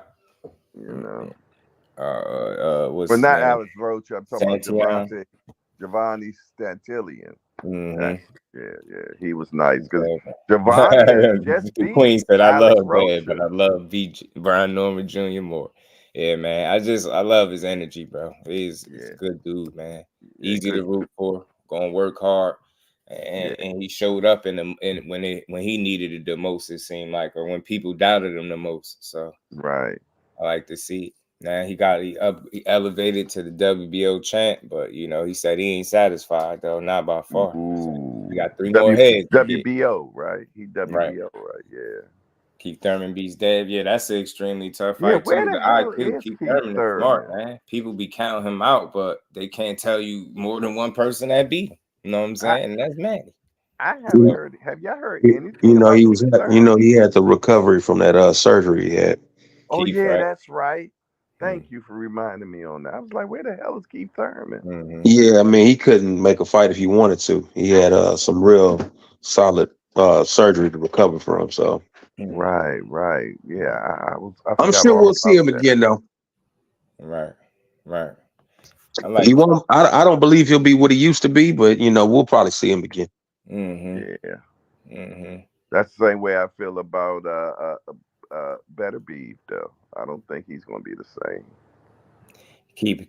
If you notice, it's happened. It's kind of like a thing that been happening throughout his career with these little setbacks and little injuries and stuff like that. So I know people feel like he's so unbeatable. I'm like, all right, Father Time is unbeaten, and you keep getting older, then you get nicked up, more training camps, layoff, more time off, or another top opponent. All that shit started to get more tougher. So I mean, I seen him look human enough for me to feel like with the right game plan, he could be beat, but he relentless, man. That dude, I was just watching him fight Callum Smith. Yeah, it was Callum Smith. Man, he was mauling him, yo. I was like, yo, he couldn't get away if he wanted to. He was trying. Nah, he was smothering him and clipping him left and right. I was like, yo, he beat the fight out of that man. Ramon was good with it. Yeah, that was a close ass fight, Manny and Thurman. That's why I say, man, for me, I like him. I like Keith Thurman, bro. I don't care about the loss. I don't care about the inactivity. I care about what he gives me when he actually in the ring. And then when he outside, he entertaining. And he's a smart dude if you actually listen to him and watch him fight. High IQ dude. And I never seen a boring Keith Thurman fight in my life. Never. Knockouts or not. It's still not a boring fight. So I want to see him back. I know it's a little stretch, but I think he can bounce back. You know what I mean? I think he could, but at this point, I'm not saying I know everything going on with him, but I'm just assuming as you continue to get up there in age, your approach maybe to training might need some tweaking. Because you can't you get what I'm saying? I forget somebody was just having this conversation. You can't just be jumping off the couch going in there like you're a young boy, killing the bag. You get what I'm saying? You just going 100 miles. You can't do that. You got to, you know what I mean? Kind of tweak your approach and work your way back into it. And I hope that whatever approach he take is one that's, put him in a position to get back in the ring. Cause I like Keith, man. I do. I really do. Yeah, me too. Stand-up guy, man. man. And I met him in person and had a good 45-minute dialogue off record. Dope. Man, and he's a good guy, man. Keith is good for boxing. Dope. Yeah. And he'll make a hell of a commentator. Shout out to my today. If he got off the couch today, he'd be the best one. Jay Hardcore. J33. Salute to my guy in the cash app. Much I like him, and I also like Paulie Malignani as a commentator. I like both of them. Yeah, I liked hearing Paulie and Keith go back and forth. Remember that? Yeah. He can't outwit Paulie with the slick talk, but he just went to what he know. I'll knock you out, fam. I'll knock you out. And Paulie started getting too slick with him. Keith looked over at him. I'll knock you out. Put it into all that, man. You're right about that, though. Yeah, I love it, man. Boxing Hacker. What's up, Boxing Hacker? What's good? That injury creates too much scar tissue. Hey, guys. Okay, you guys can hear me. What's up, Jay Lockford? What's up, Justu, Mo City? All good, all good. Cool. Good, you know, I had to jump in here for my guy Devin's coming back. Man, I know. See, yeah, you part of the clan. Talk to him, of man. Of course, I wanted to hear from him. Stand up, you know. And, talk. Let's be real. Oh yeah, let's get the elephant out of the room. What you think your boys should do coming back, man? You think it should be 40, 47? Talk to me. 47. I think Devin has suffered throughout the lower weight classes, like 35 and 40, with the weight cuts, and he was like drained. He seemed like he was drained his last fight, and he was definitely drained in 135. You know, so I think when he goes to the higher weight classes, we can finally see him at his pretty much his full potential, versus always coming into the ring like 80%, 70%. You know, so when it comes to him fighting at 147, I think the elephant in the room, like he had a rough fight the last time, right? So it depends, like if he was to recover like 100% or not, because whenever a fighter has like a rough fight like that, a number of things can happen. They could be their punch resistance could go down, because he took hard shots to the head. He might be a little more shook to like engage and stuff like that. But assuming if he comes back like Devin Haney, I would put him the favorite amongst mostly all the fighters at 147 except Boots. I think he beats Brian. I think he beats Brian Norman. I know Brian Norman is good. He's good up and coming, but I don't see him on Devin's level. When you look at their boxing paralysis, it looks like Devin's just more skilled fighter. Hey, did you think that Ryan was on his level before they fought? Be honest. So, it's a tricky question, right? Like because him and Ryan evened out in the amateurs. So like if you remember, like they went 3-3 in the amateurs. That's fine. That's fine. They were children. Huh? They were children. No, but see, if you've been sparring somebody since you were young, and you have that sparring experience with somebody, it makes a big difference when you fight them in the ring. I understand that. Yeah, the element of surprise you have with somebody you never fought before is no longer there. They know your habits, you know their habits. I'm just giving you pushback for the sake of conversation, but I'm gonna just say this though. Ryan laid some kind of weird blueprint that says if you have a fight with him as opposed to boxing, there's a good chance that she got. I think so. It's a hard question because Ryan's also skilled. There wasn't much skill into what he was doing. No, but Ryan's hook is super fast. And he's very explosive.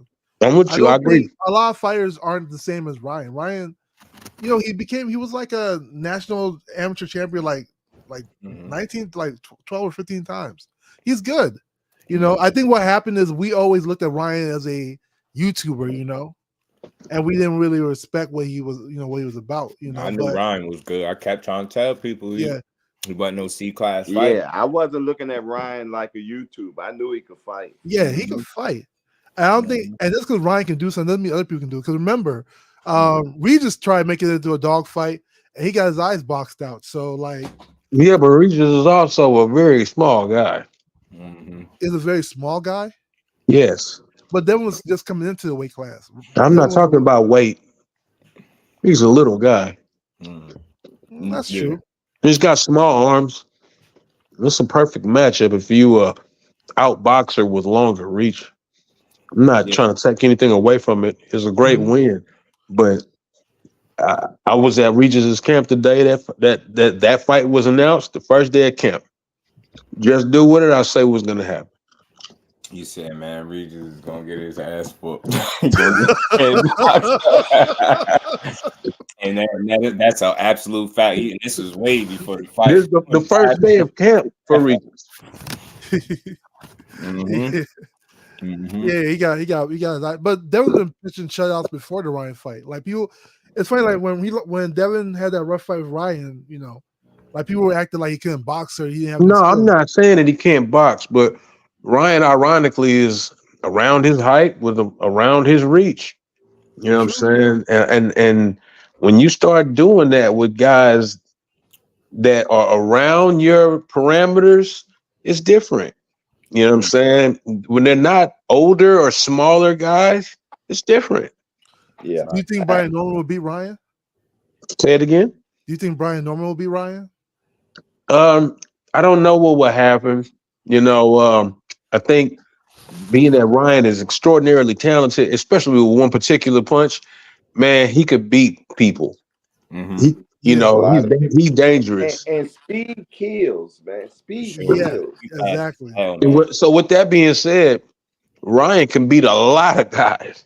But I will say that there's enough dog in Brian Norman for me to go, hey man, I don't know who wins that fight. But you say skill-wise, you give it to Ryan, though, right? No, I don't think so. I don't know. I know with one particular skill, I'm gonna give it to Ryan. That hook. that hook that comes out of nowhere. Yeah, but if you ask me who's got better feet, I'm gonna say Brian Norman. Oh yeah, definitely. Definitely. But then I think Devin has better feet than Brian Norman. Ryan don't really got feet like that. But Brian Norman and Devin Haney are two different type of fighters. You know what I'm saying? One is a fighter. The other one is a boxer. I tell you what, Ryan better go in there and try to knock Brian Norman out because that fighting in spurts shit ain't gonna help him at all. No. You go in there and get tired of fighting spurts against that kind of guy. B Norman gonna go to work. You gonna go to work, bro. But I mean, those will be good fights, though. Like I said, it all depends on the Devin Haney that comes back. There's gonna be a lot of questions. Like, is he okay from the last fight? Yeah. How does he make the weight? Because Devin Haney is a big guy. Maybe his weight class might just be 154 if we're really being honest. It's Turkey. That's the division Devin definitely don't want to be in. Huh? Well, Devin don't want to be at 154. People. So here's the thing: people think just because you're a lower weight class and you're big, you're gonna punch lighter when you get to a higher weight class. But somebody like Devin is probably gonna punch harder if he gets to a weight class where he doesn't have to be dehydrated completely. Because he probably, I bet you 9 times out of 10, if he's in sparring or he's just working out in the gym, he's probably cracking people. But then when he gets to the weight cuts, because his weight cut looks very drastic, he probably zaps 60%, 30 or 40% of his punching power right there. I mean, that's why people be telling him to take his big ass up so we can see. But I think at the end of the day, I don't think he'll ever be a puncher. But again, you don't gotta be. You don't gotta be. Yeah, you just gotta be. You cool. But you know what?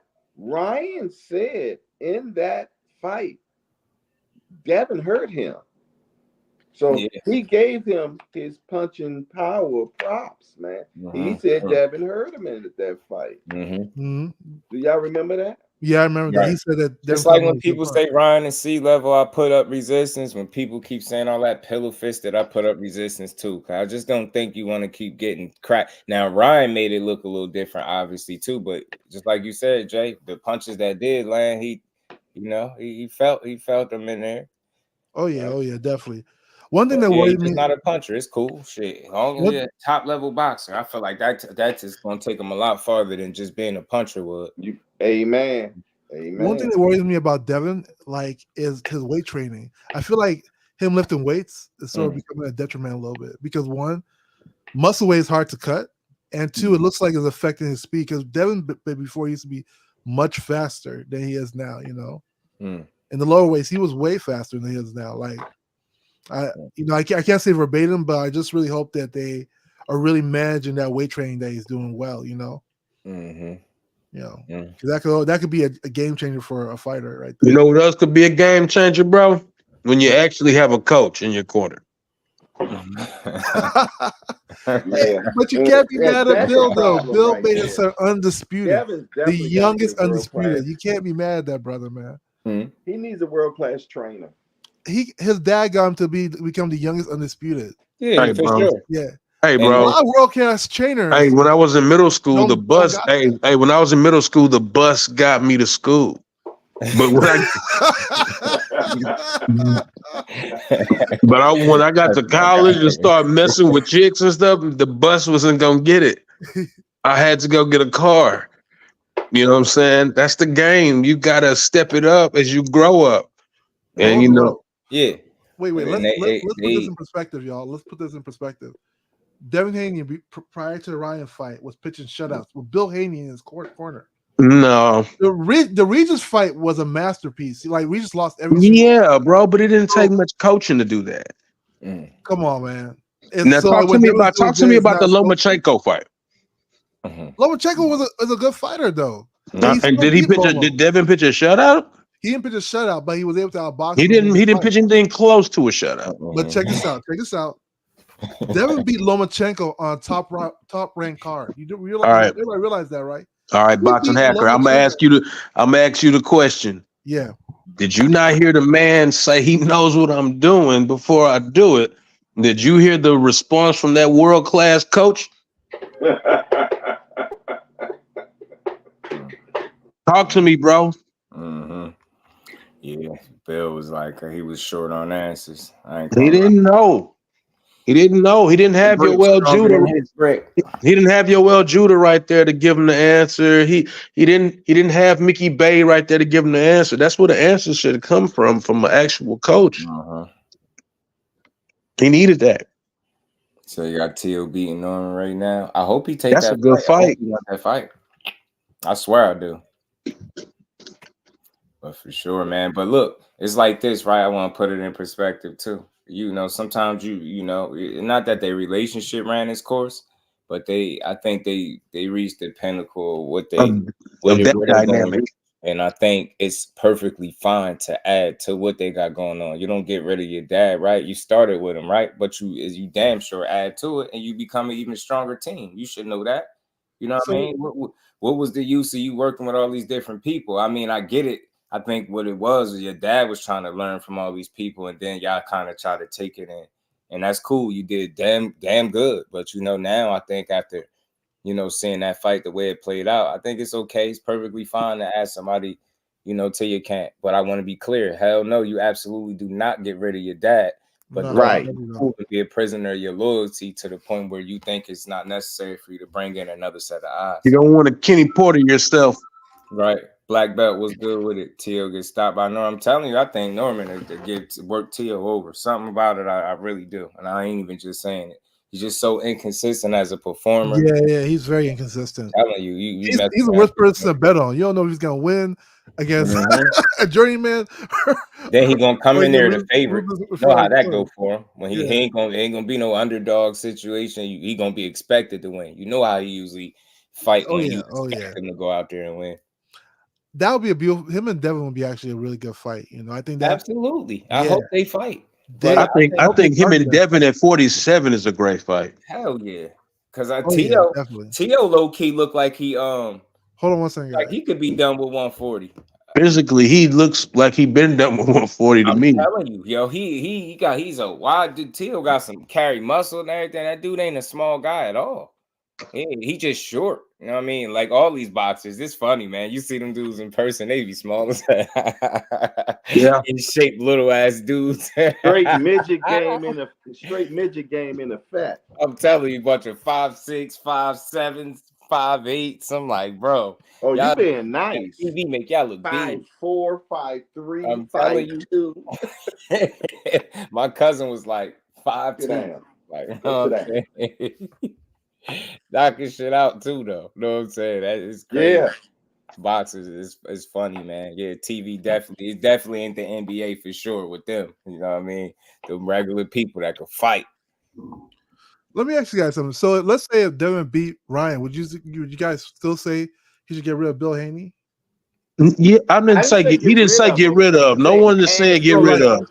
Switch him as He needs a real coach in his corner though. Yes. In addition to not get More rid of. experienced coach, if people feel better with me saying that, definitely more experienced guy. They got very far, and I will always forever acknowledge that. But like I said, when a fight go the way that one went, I mean, you got some choices. You can either sit here and say, it was the unfair advantage, all you want, or you could say, hey, man, I made some mistakes, and we got to get better, and let's go do that. And how do we do that? We bring in somebody that can get us to the next level together. I honestly feel like it becomes a conflict of interest because the same guy who was advertising that we're gonna kill him and we're gonna catch a body and they're gonna charge us with murder is the same guy in the corner coaching. That's dangerous, bro. Yeah, right. That's dangerous. I think they definitely had the wrong game plan, but I mean, people have wrong game plans all the time, So I'll put this into perspective, right? Let's say Derrick James and Errol Spence never broke up, right? Errol got beat really bad by Terence. I still think that Derrick James is a good coach for Errol Spence. He got him to where he was. I think they just need to figure out what went wrong and just go back to the drawing board. I don't think that's the problem with them as far as a skill set issue. I think there's a better fighter. He's also a better fighter, and their problem is business. Mm-hmm. These are their problems. I mean, I'm just saying in general, like you can because if you look at the fight between Earl and Crawford, there was like a little bit of a skill gap, right? Earl was like dragging his feet when he was throwing a jab. Crawford was more mobile. Like there was a skill gap there. But it's not to say like I would be like, oh, he needs to get rid of Derrick James because Derrick James didn't know how to like adjust to the game plan. They probably just didn't see it coming. But what you comparing is two things that shouldn't be compared though. But I'm gonna tell you this before we go there. What you comparing is something that can't be compared. Well, because Devin fought Ryan and Earl fought possibly the best fighter on the planet. And has anybody called Ryan the best fighter on the planet? At all. Right. All right. That's why I'm about to say that the levels are the level is different. Yeah. For Earl to fall short of potentially the best fighter of this era, that's understandable. And I agree with you. Him and Derrick don't have to break up, but it's business, so it is what it is on that side of the coin. But with Ryan and Devin, no one said Ryan is the best fighter since sliced bread. No one has ever said that. Mm-hmm. So it's a little different. I feel you. But I heard the same thing, all things. I really did. That's why I say I think it was more so them just losing to the better fighter as opposed to the coach not doing well. Yeah. And it's sad that's what people kind of jumped on. How is Derrick James how was he the coach of the year? I'm like, God damn, bro, you can't lose. By losing to Crawford, I get it was bad, and it was bad, but damn. And everybody was saying that, people, as soon as the fighter loses, there's gonna be people talking about he needs to switch coaches. I'm like, yo, I mean, these guys became champion because of that same coach. Yeah, some coaches are great, and they don't even have people jump the gun too quick, and I think they saying the wrong thing when you saying get rid of them, because I mean that's kind of foul. The first time y'all win together, you lose together. The first time you lose, you gonna get rid of them. But like I said, you keep the guy that gonna always have your best interest for the most part. That knows you close, and you add to it. I can't stress that enough. I think he'd be a better fighter. Should I say that'd be a stronger team overall? And they got UL Judah too, right? So that's good. And another thing, man, when you got a coach that's been with you for a long time, he know what makes you tick. He knows when you're having a good day. He knows when you're having a bad day, man. He know how to push your buttons. The new guy's not going to know all that. That's why you don't get rid of the existing person. Exactly. Like just say you agree with that? Boxing Hacker, you agree with that? Right. Yeah, like all right. So okay, since you agree with that, allow me to revert your attention to Regis Prograis fighting him with a coach that he shouldn't have had. Mm-hmm. Talk about it. Bobby Benton wasn't his head coach for that. His worst Worst fight, right? And many people are getting knocked out. Come on, man. That's New true. coach over there too. That shit really matter. But Devin got people on his camp. He got Yoel Judah, and Yoel is a pretty good fighting mind. Y'all, wait, let me ask you all something. This is just a little bit off topic. Do y'all remember Yoel Judah from like the kickboxing days? Yes. Yeah. That before I saw Zab, I used to think Zab was Yoel. I was like, the Yoel kickboxing? Because like back then they looked so similar, and it was like right. all these like American kickboxers against this black guy who threw like one kick and like will punch all their faces off, man. You know, but Cuz what's good with Ashley's corner in the building? What's going on? Ashley in here. How you doing? What's going on? Salute the Melon Queen, always showing love. Dark and Lovely in the house too. Okay, you got all the women at your show. Yes, sir. That's why I say we got the dopest chat and but Devin 147 does mean that we probably won't see that Tank fight anymore, so that might be unfortunate. I think they're in two different trajectories right now. You know. You said who? Devin at 147 probably means we're never gonna see that Tank fight. I don't think Tank coming. Yeah, I don't think so. I mean, you know what? Look, all I could do is be real about anything. I'll be honest with you, yo. Like if people, I know you might I know you gonna disagree. I know people might disagree, and it's cool. But I don't think he ever wanted to really fight him. I don't think he ever really wanted to fight him. Fight who, Tank? I just feel like I ain't saying man, come on. I just. Following their careers, crazy because the thing was, it's like imagine trying to sell to the world that the reason this fight hasn't happened is because this dude is ducking and running from you, but you continue to call. Like at some point, you got to give it up. Like if somebody's really that scared and don't want to fight, at what point do you stop calling them and then you just move on?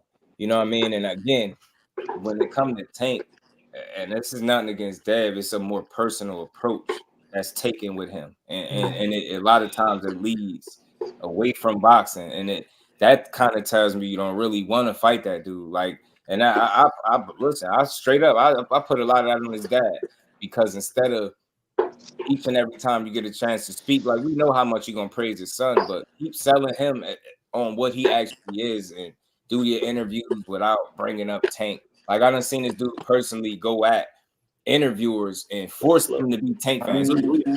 Tank, it's like the way you get emotional over if somebody else likes this guy is crazy to me. It's like it's more personal than it is you wanting to fight him. And I think him as the father, yeah, he would love to see his son beat him. But I promise you, and I'm just being honest, I don't think he at all really. Man, I think it's the opposite. I think Tank didn't want to fight him. I think, because you have to realize something. Devin and Tank had that sparring session in which Devin pretty much got the best of him, right? And like when a fighter feels like they got you in sparring, they feel like they got you. Bro, you can't be serious. Can't be serious, dog. You can't be serious. Serious about what? He dead you serious. Think Tank is running from Devin because of some sparring session what you saw at 1-1? Hey, y'all, I need a minute and 44 seconds from y'all. Give me a second.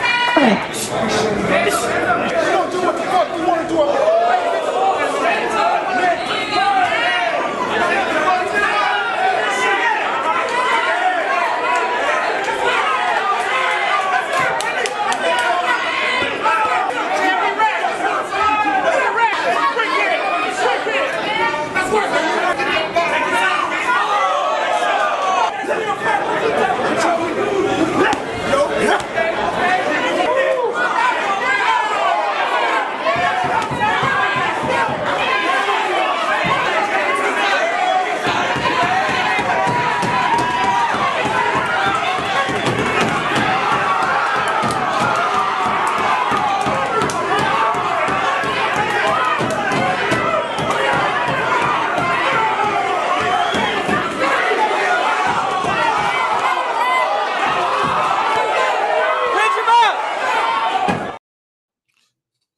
Come on, guys. That's the whole edited clip.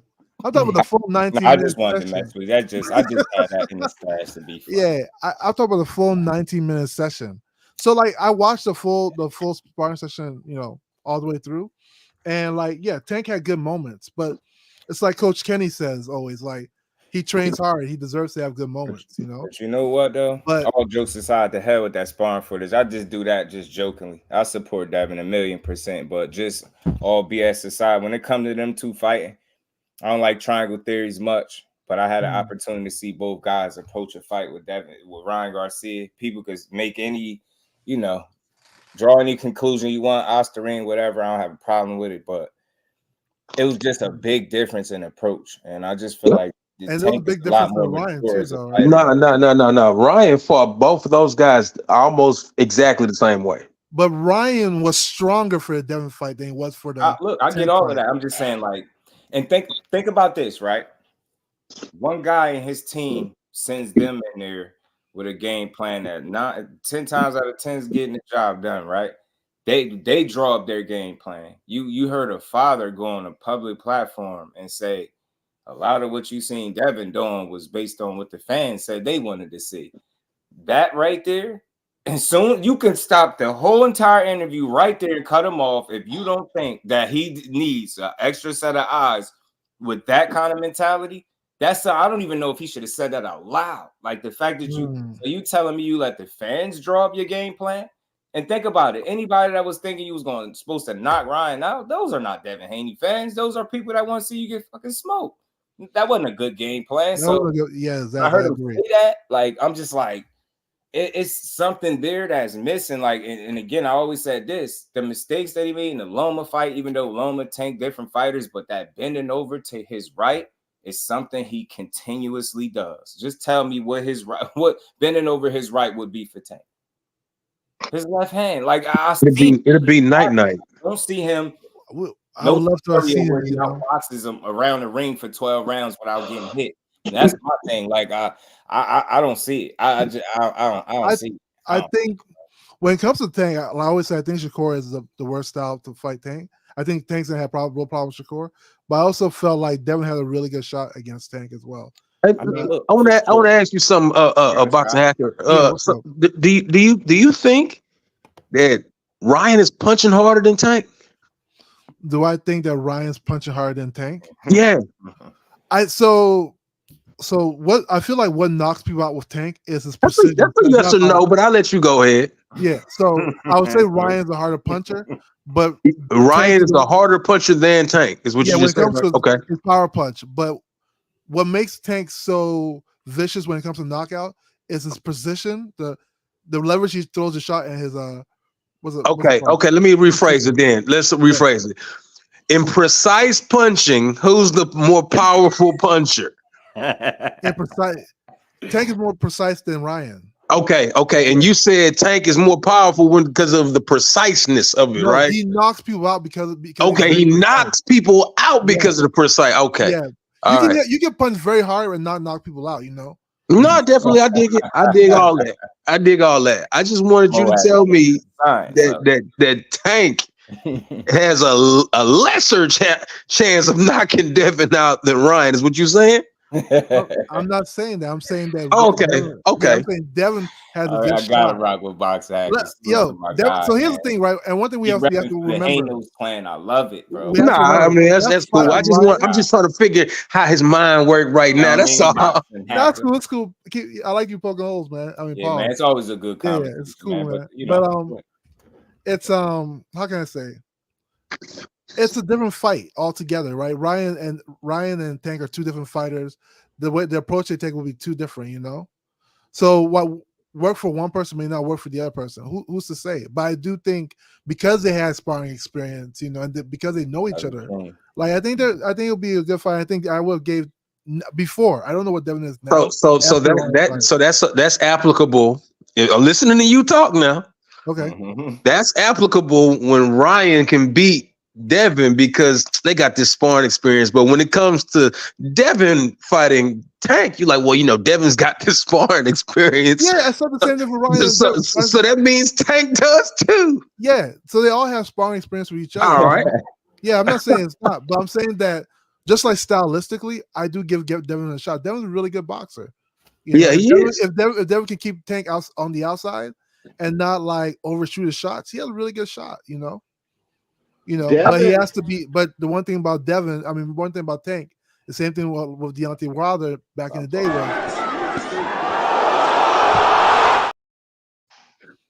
So that's that precision.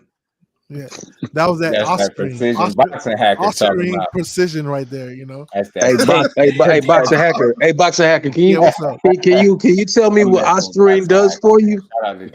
So Austrian helps you. So when you're cutting weight, it helps you like keep your like muscle mass, right? Okay.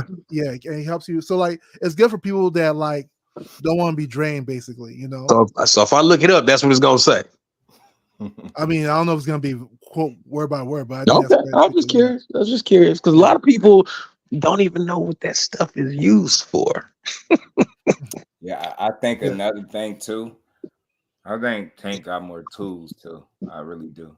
I think a little more versatility. Oh yeah, I think he a better boxer than Ryan by a long shot. Therefore, he could set up shots a lot better than Ryan. That's what I think.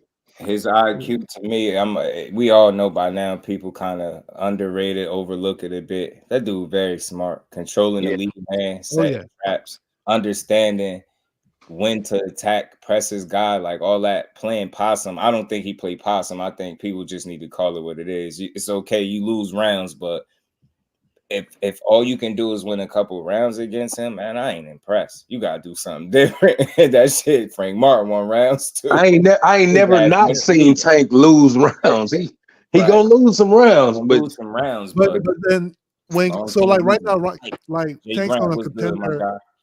He's on this contender fighting spree right now, right? He's fighting all these contenders. What happens when he runs into like somebody like Shakur, who makes people shadow box for 12 rounds? You know, you don't want to be losing rounds against a guy you're not sure you're gonna hit cleanly. You know, so it may pose a problem when it gets to that level. You know. Okay, but only question I have with that, and I agree with you. You know, he against Shakur, he's going to actually have to not lose as many rounds. But you got to keep in mind, just like how Tank has to adjust to Shakur is going to have to adjust to Tank as well. You know what I mean? And you're going to have to adjust to the mental pressure that you have not seen yet before. You have not been in there with somebody that's going to give you that mental pressure and has beautiful feet as well. You know what I'm saying? So it's not just Tank adjusting to him. It's going to go both ways, man. So, yeah, you know, definitely. You got to look at it you got to look at both sides of the spectrum, coin, right? I really hope that fight happens next. I think that's gonna be like a brilliant boxing matchup between those two. Shout out to Kazo. Yeah, it is, man. I don't even know how that fight's gonna look. Like it could be Tank knocking out Shakur, it could be Shakur making Tank shadow box, you know. I'll say this, that's the only fight that will even remotely make me nervous. The rest of them, me too, Jess. Yeah. It makes me nervous. That's my guy, but that's about it. Outside of that, whoever wins that fight is the king of 135. I'm confident. Even I'm confident with whoever he getting there with. I just always believe in his IQ. You know what I mean? And again, I was watching his most recent fight, and I'm always trying to look at what people be complaining about, and I try to be so on the other side, but they can't get me to go. I can't find reasons to really complain. Man, just because you're like a real technical boxing fan. So you look at how repeatedly he's able to make people miss. Man, that shit is not boring to me at all. Like, of course, you want to see offense, but that I did see it. But man, that shit is hard to do, and that's why I say, man, certain shit you just that's his bread and butter right there. Oh yeah, definitely. I mean, you get good clean hits. Everybody get hit, but that should be a master at work. I'm sorry, he be painting a picture. Yeah, be a Picasso. I promise you, that's what I feel like when I'm watching him. You just and his distance is crazy. His distance control for Shakur is super crazy. He's so damn smart, and it's like for him, he showed me. I continue to learn. It's not all about throwing punches. There's so many other ways to win a fight besides throwing a punch, and I know that sounds crazy. That's of course you got to land punches, but it's so much more to boxing. But the feet play so important role, man. That feet play a very important role. Oh yeah. Go watch his fight against when Shakur fought what was his name? Christopher Diaz. I was watching that dude feet for like the first 4 rounds. Look how he continued to have, lead foot position and just in control, never off balance. Constantly, you see them jockeying for position with that foot back and forth. Right. Yeah. Smart Battling ass for dude. that And the way he outside started to position break with this the dude foot. down, I'm like, yo, I don't think people understand what it is that he doing. You boring my ass. I just can't call bullshit. I just say, But that's how it is. Shout out to my guy Jay Grant. I know you just trolling, but I'm really be serious. I'm always trying to understand. So instead of me trying to be mad or criticize people that's criticizing him, I'm going to look for what y'all seeing. And I can see it, but I still can't see it enough to complain. Because I'm really watching. He doing a lot of shit right in there to continuously be able to outthank you from round to round. And we was talking about this shit before. Do you know how hard that is? People will be quick to say, oh, he can't punch in. He don't get knockouts like that. Exactly. You make him up. Do you know how hard that is? Every single fight, them shit don't even be close. I'm tired of playing with people, man. I don't give a damn what you talking about. Even your favorite fighter just don't do it like that. Hey, Jay Hardcore, you a seasoned guy. Tell him you remember the fact that Willie Pep won a round without throwing a punch. The first round, yeah, that's true. That shit, But, I just know don't give the Blackfires like that. Blackfires don't throw punches. They're gonna be like, called ring generalship. Yeah, defense, ring generalship. That's why if you really pay attention to it, you just don't see many people that's able to do it with that consistency. To this day, up until him, I've never seen a fighter get criticized for being good defensively. I've never seen it till now. This generation of boxing fans. What about Regan Dial? Let's not forget Regan Dial. Jess? It's because they don't know boxing, man. They really can't even appreciate the sweet science. Nobody talks about the sweet science anymore. Know why? Because they don't know what it is. Right. Exactly. It's to hit and not get hit. And that's not easy to do in a ring that's 20 by 20. Like that shit. That's something I wanted to ask him, and I'm gonna make sure I do. I wanted to know who instilled that in him. Is it just did it come naturally, or was it focused to be that sharp defensively? I'm always impressed by that. Every fight I see it, and that shit is even in the fight where he wasn't throwing a bunch of punches. I was saying, I'm like defensively, yo, look at this shit, yo. How hard he's making it for De Los Santos, a guy to blast you out of there if you ain't smart. You know what really happens, just dude? I was like, yo, I don't think people seeing what I'm seeing. Yeah, it ain't no offense. I'm with you, but it's a lot. He showed you it's really another way to win a fight. Yo, but you know what it really is, just dude? And like I said, this happened with Regan Dial too.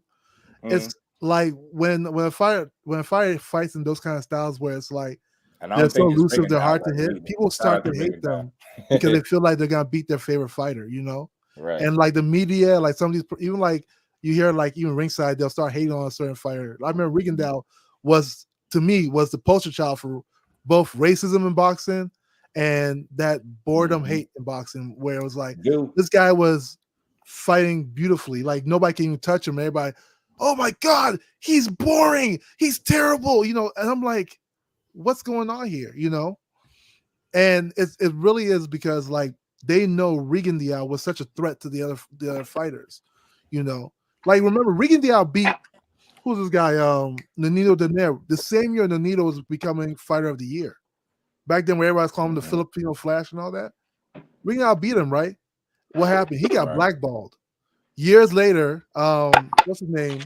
And Inoue beats Regan Dial. I mean, Nonito, and he's like, you know, they praise him like he's like God sent, you know, and it just goes to show you that like it really is like that style. They feel like it's a cheat code for fighters, and like people just try to like push away from it, you know.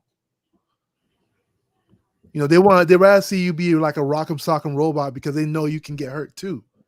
But when you're like Shakur or you're like Rigo and you're like these other fighters who like don't get touched, you know, Shakur will go into a fight with like a person with a high knockout ratio and wouldn't even get a bloody nose at the 12th round, you know.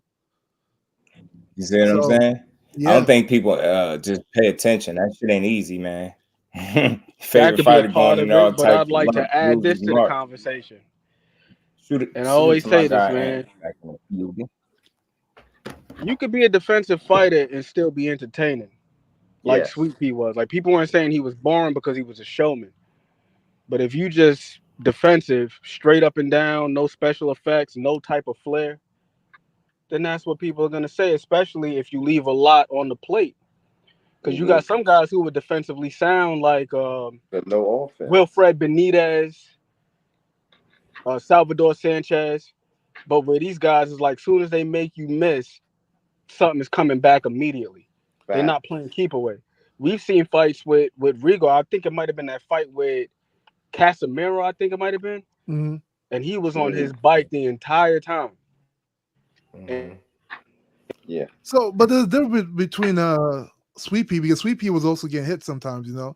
Like Floyd, look at how they did Floyd. He looked ridiculous. Everybody gets hit sometimes, bro. Everybody.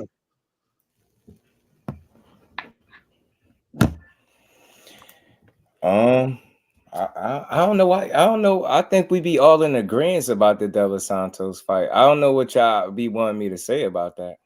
Dude, that's an off night, and that's what people think about that. I'm gonna say it again until somebody give me an answer. I've been asking since that fight took place. Show me, name me a fighter in recent memory that had their worst night of their career and still won. Just go shoot anybody. I don't give a damn what era. Frank Martin. Name me another fighter. Especially just go with this era. Name me another fighter that had their worst night of their career and still won. Last fight, but yet we still got major complaints on Shakur's last fight. I enjoyed it. I thought it was good. And he was offensive. I thought it was good. He was. You know, Shakur fans will know this because he was talking back to his grandpa, and he made a mistake to come back and say he's gonna stop him. So since that didn't happen, that took precedence over the whole fight. Man, and he was in the ring with an unwilling participant toward the end there who wasn't trying to meet his maker or nothing. So you know, hey, I thought for what it was worth, I thought it was a great fight for him. Yeah. I thought it looked good. I think minus arguing with his coach and then minus. But that don't got nothing to do with anything. Yeah. Well, because he didn't use his jab too. Like I think he threw away his jab. He beat the snot out this dude. What are we talking about? He didn't use this and he didn't do that. He beat the crap out of that dude, bro. That was bad, bro. Hey, but y'all want to know the real reason why they're that's like hey, bro. That's like watching a football game. That's like watching a football game, Boxing Hacker, and they got this other team beat by 48. At the end, we talking about, man, you know, we didn't take advantage of field goals when we should have, and bro, you just blew this team out. The critique can't be a jab. I mean, yeah, he could throw a jab, sure, but in the capacity that he just took this dude out, it wasn't necessary. I mean, maybe the jab would have helped him set something else up later or whatever. But it was an ass whooping, bro. Yeah, it was a good fight. It was a good fight. I give you that. Yeah, I agree with that. I mean, it's subjective when you say that. People question it. He didn't beat the shit out of him. Listen, he dominated him. Y'all better with that. He dominated him. It wasn't close. It wasn't a struggle fest. It was people. Bro, easy UD. Not being thrown. That was a UD easily. Easy. Yo, just so you know why people are saying this for real, right? It's because he's now getting linked up with Tank. Like I literally saw people's opinions. Okay, remember at one point they were linking him up with Devin Haney, right? And people were like, Shakur, man, Shakur is this great boxer. Devin's so scared of him, blah, blah, blah, you know. Shakur is this great boxer. As soon as he started getting linked up with Tank and Devin was sort of like in recess, people switched up. The same people that were saying like Shakur is this great boxer started saying, oh, he's boring. I never want to watch this fight a day in my life. I'd rather be a boring winner than an exciting loser. Facts. I'd rather have my that boring shit. Like that's just something people say because they have nothing else to go at. Nothing. I'd rather have my brain cells later. You get what I'm saying? Yeah, they be like, yo, Shakur's last fight. They want you to say, did he win? They want you to like, yeah, but he didn't throw enough punches. Did he win? Yeah, but it wasn't that exciting. Did he win? Yeah, but who cares? Win, and you gonna watch him the next fight because you hope a lot. They want him to sound like James Toney 10 years from now, and then they're gonna talk about him about how he should have took so much. Hey, Shakur Stevenson, the greatest fighter I've ever seen. Tell him, Oscar. Beautiful style. Yes. Great technique. Tell him again, Oscar. Power has the chin. Hold on. Stevenson. With such passion. I've ever seen. beautiful style. This Oscar right here, technique, man. Y'all heard has the punching power, has the chin. Tell him, man. Tell him that's Oscar. You know what I find to be funny though? Outside of maybe the exception of a couple fighters that's never fought him, the only people that be talking all this no punching power stuff be fans. Yeah, I don't think that's a coincidence. That's why when I talk about certain fighters, not just him, people have their emotions attached too much to their assessment of the fighter. So oftentimes it's not worth a damn anyway. But the only people that sit up and talk about how he don't got power is the people that don't box. Not the guys that really share the ring. not the guys that actually fight. You know what I mean? Not these guys that actually take punishment for a living. True. None of them are saying it. None of them are on record. Like you literally hearing person after person telling it, yeah, he got respectable power. That's all I need. I never thought he was a puncher, but you let a fan tell it. They scream to the horse. Yeah, he can't punch. Says who? You that don't take punches for a living, that don't fight at all? Not the guys. So never mind the guys that actually share the ring with these guys. We supposed to listen to you in the chat just typing away. Yeah, he can't punch. Yeah, he can't knock nobody out. Somebody said that. And this is how you know people just be talking and they don't really watch boxing. Somebody said that after the fight after he got a knockout. Yeah, he don't knock people out like that. Then somebody was like, yo, he just knocked dude out.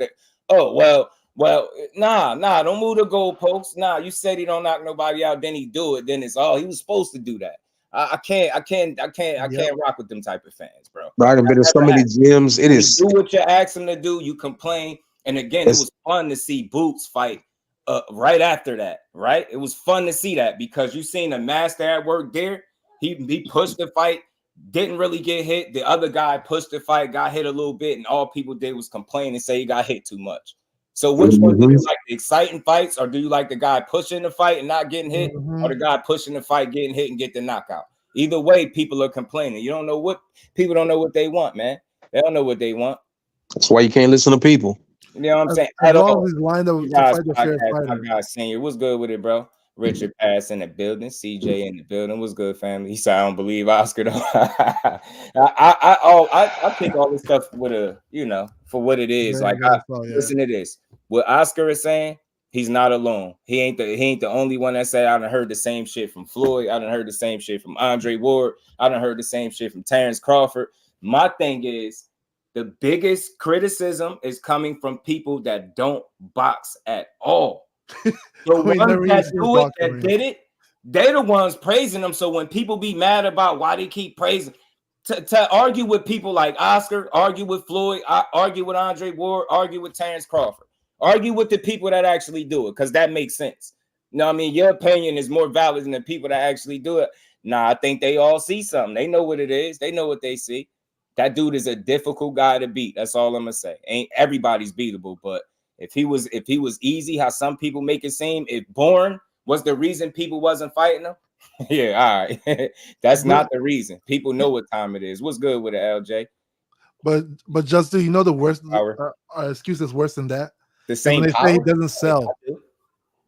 When you say, hey, I want to see a Shakur fight Tank.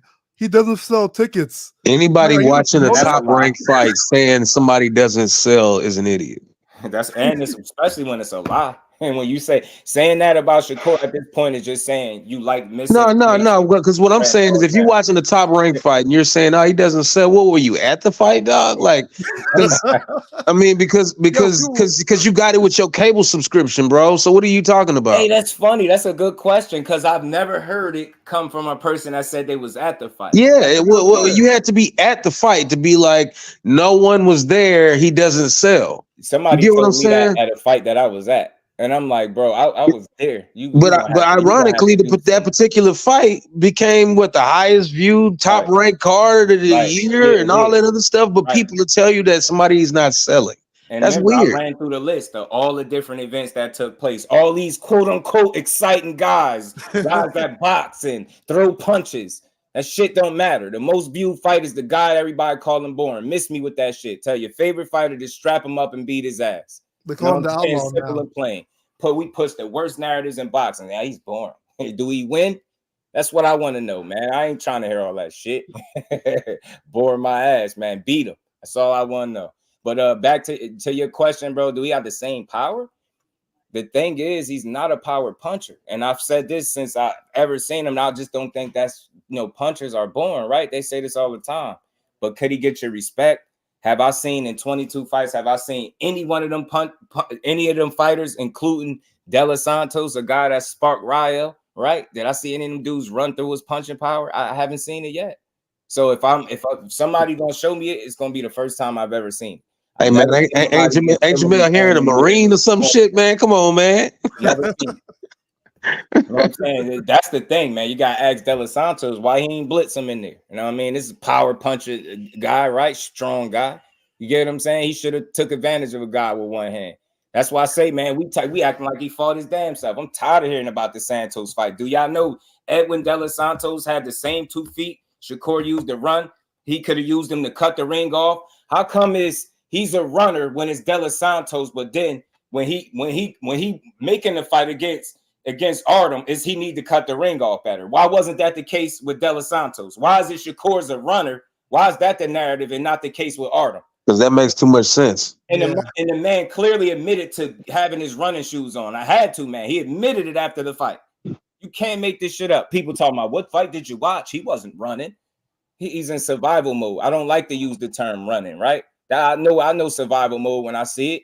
I know I just watched the dude in his fight before that, and he did not fight that way. He was fighting a guy that everybody said punches so much harder than Shakur, right? And he was going for it in there. Shakur, he was reluctant. He was cool with not getting stopped and just getting outboxed. I know I was watching intently. I'm watching all 4 of these eyes. I know what I'm saying. I'm seeing a guy that didn't want to engage, and he was cool with just making it through the rounds.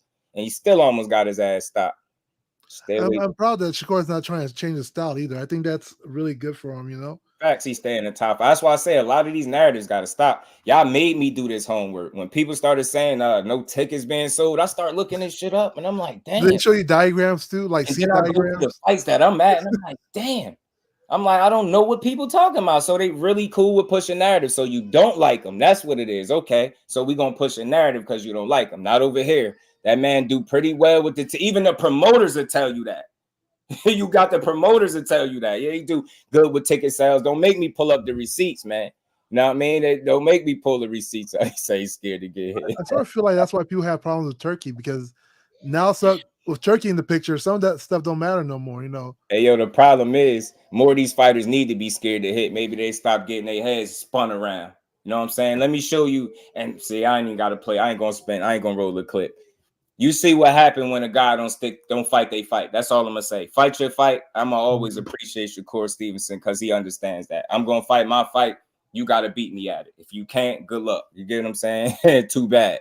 That's it. That's all, man. All that scared to get hit. You got to think, how weird is that when you chose box? Ain't nobody force him to do this, right? This is what he do for a living.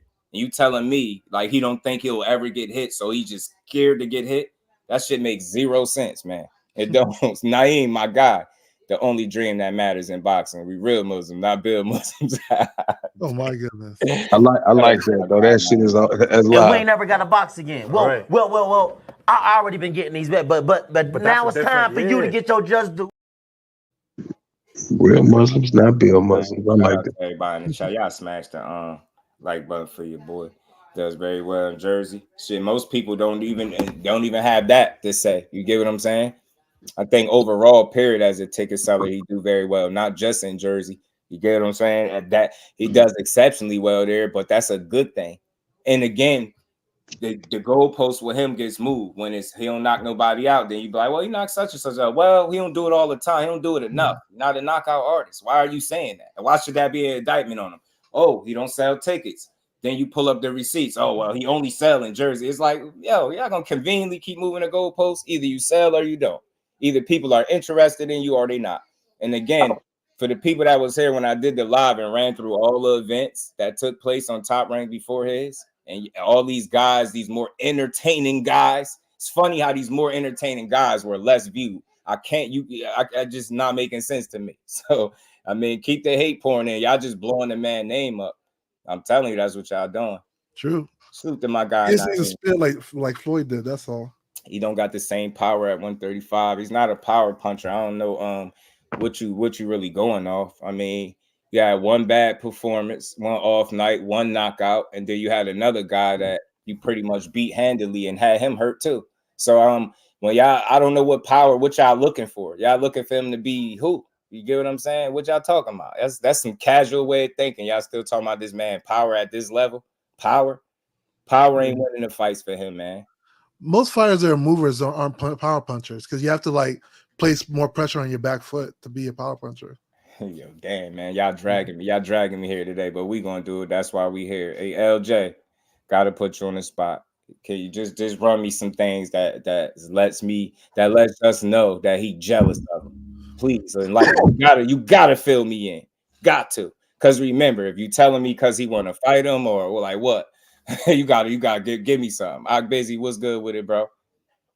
He said, how you know they from Jersey? Cause Nork showed up. I think they be from a little bit of everywhere. Shit, I seen some Tank fans in there for sure. I seen you heard it. You heard them talking. Better not never mention Tank name. It was going off. For real. Couple rows behind me. It's funny though. It'd be a lot of good fight energy, but for the most part, like people be showing out for him, man. He, standing ovation, man. They definitely was happy to see they hometown guy the last trip. But I'm just happy Tank is actually like trying to fight the best people now. How many knockouts did he have at in 26? Eamon, how many knockouts did he have at that weight? Y'all just be saying stuff, man. He had more power based on what? You're not a knockout artist. That's a ridiculous argument to make about somebody's power, bro. My point that I'm gonna always make because I'm always logical. Show me the fight where somebody just walked through his punching power, and then you might have an argument. You don't have one. You get what I'm saying? You're just gonna keep grasping at straws, saying the same thing over and over. And again, you are a fan that don't get punched in the face for a living, talking about power. I just made the point how the guys that share in the ring with him, whether it's in the ring, in the actual fight or sparring, don't seem to share your sentiments about him not having power. Matter of fact, I think my guy up here, I think he's still up here. His logo popped down. He done had a couple of firsthand experiences, man. That I wasn't able to see that. All that power stuff. Maybe if you got to see him work, you would stop talking. Yeah. To me, Core has the power. It's just he doesn't sit down on his punches consistently. Tony, what up, man? What's good? It's been a minute, man. Sorry I missed some of your shows. I was on vacation in the DR. Man, that's what's up, man. That's what's up. Shakur has more power. Dev is the one that we have to be suspect of his power translating, right? Like going up because you saw what happened with Ryan. You saw what happened with Ryan. Ryan felt his power. It's very similar with them, though. Neither one are punchers, but they pure boxers. No, but Shakur has the ability to sit down on his punches. It's just you see when Dev did it for a fight. You see the results. Like put it this way, right? Yeah. You hear the fans keep saying pillow fisted, he can't punch, right? You even hear the fighter say it. Regis was saying it too. What did Regis say after he fought him? He got power. So kill that shit, man. Fans, y'all gotta stop. I don't want to hear. I'm not even entertaining no more. Who don't got power? That shit is dead. It's a dead argument. It's stupid. When I'm hearing it firsthand from guys that share the ring saying otherwise, you got a fan in the comments talking about who don't punch hard. Like what? Yeah, exactly. No, and I'm basing. I'm pretty sure you could say that. Yeah, you don't punch hard because you ain't never got to get punched in your face palm. Unless you're and hit hard. and no, the reason why I'm people crazy. For me, I'm basing on what I saw against Ryan. That Ryan was feeling Devin's shots, and he just it looked like he was just walking through the punches and stuff like that. Like he shook it off. He actually Ryan actually got hurt in the fight a little bit. Yeah. And plus, the Austrian put a battery in his back. It might have looked like it, but he wasn't really walking through. He just the rounds that he got them knockdowns. He wasn't big. You get what I'm saying? Blitzed him and overwhelmed him. You know what I mean? But I just think we got to stop talking like casuals and keep over analyzing punching power. Like we really shouldn't be arguing about guys that are boxers not having punching power when they showed you exactly who they've been in their career. Yeah. They're not going to just Devin Haney and Shakur Stevenson are not going to transform into punchers overnight. Mm-hmm. But you get what I'm saying? But you should know that already. So when people making that argument is like dead. What we looking to say? He's not a guy that's pegged as a KO artist and is not getting KOs all of a sudden. That's not the case. So that's why I know when people focus on that, you got to be somebody that just don't appreciate them because you focusing on the very minimal things and you trying to, create an argument off of it. Yeah, he can't punch. Says the guy that don't take punches for a living. Okay. Yeah. No, I give style too. Okay. And I give Devin his respect. I seen Artem hurt a couple times in the fight. And it's crazy. They're like, man, he couldn't hurt his guy. He couldn't get him out of there. We just got hurt by Devin too, hurt to the body. I know what I'm watching. I'm clearly seeing him get hurt, dropping his elbow, taking a little lap around the ring. Like, I know what I'm watching. So I'm like, I think all that power stuff is subjective. It was a matter of putting it all together. Had he put his offense together better that night, he would have got the knockout that he was looking for. Okay, just and people on the panel, what is your review of the Virgil fight? Do you think it was just a bad matchup for him, or he just didn't come in prepared? No, he was prepared. No, he fought his opponent with a pulse finally. Yeah, and then they went rock'em sock'em robot on each other. So I mean, I want you to tell me who the best person he fought before that. Who clown face in the back? Who that? I ain't never seen you in here before. Yeah, I don't know.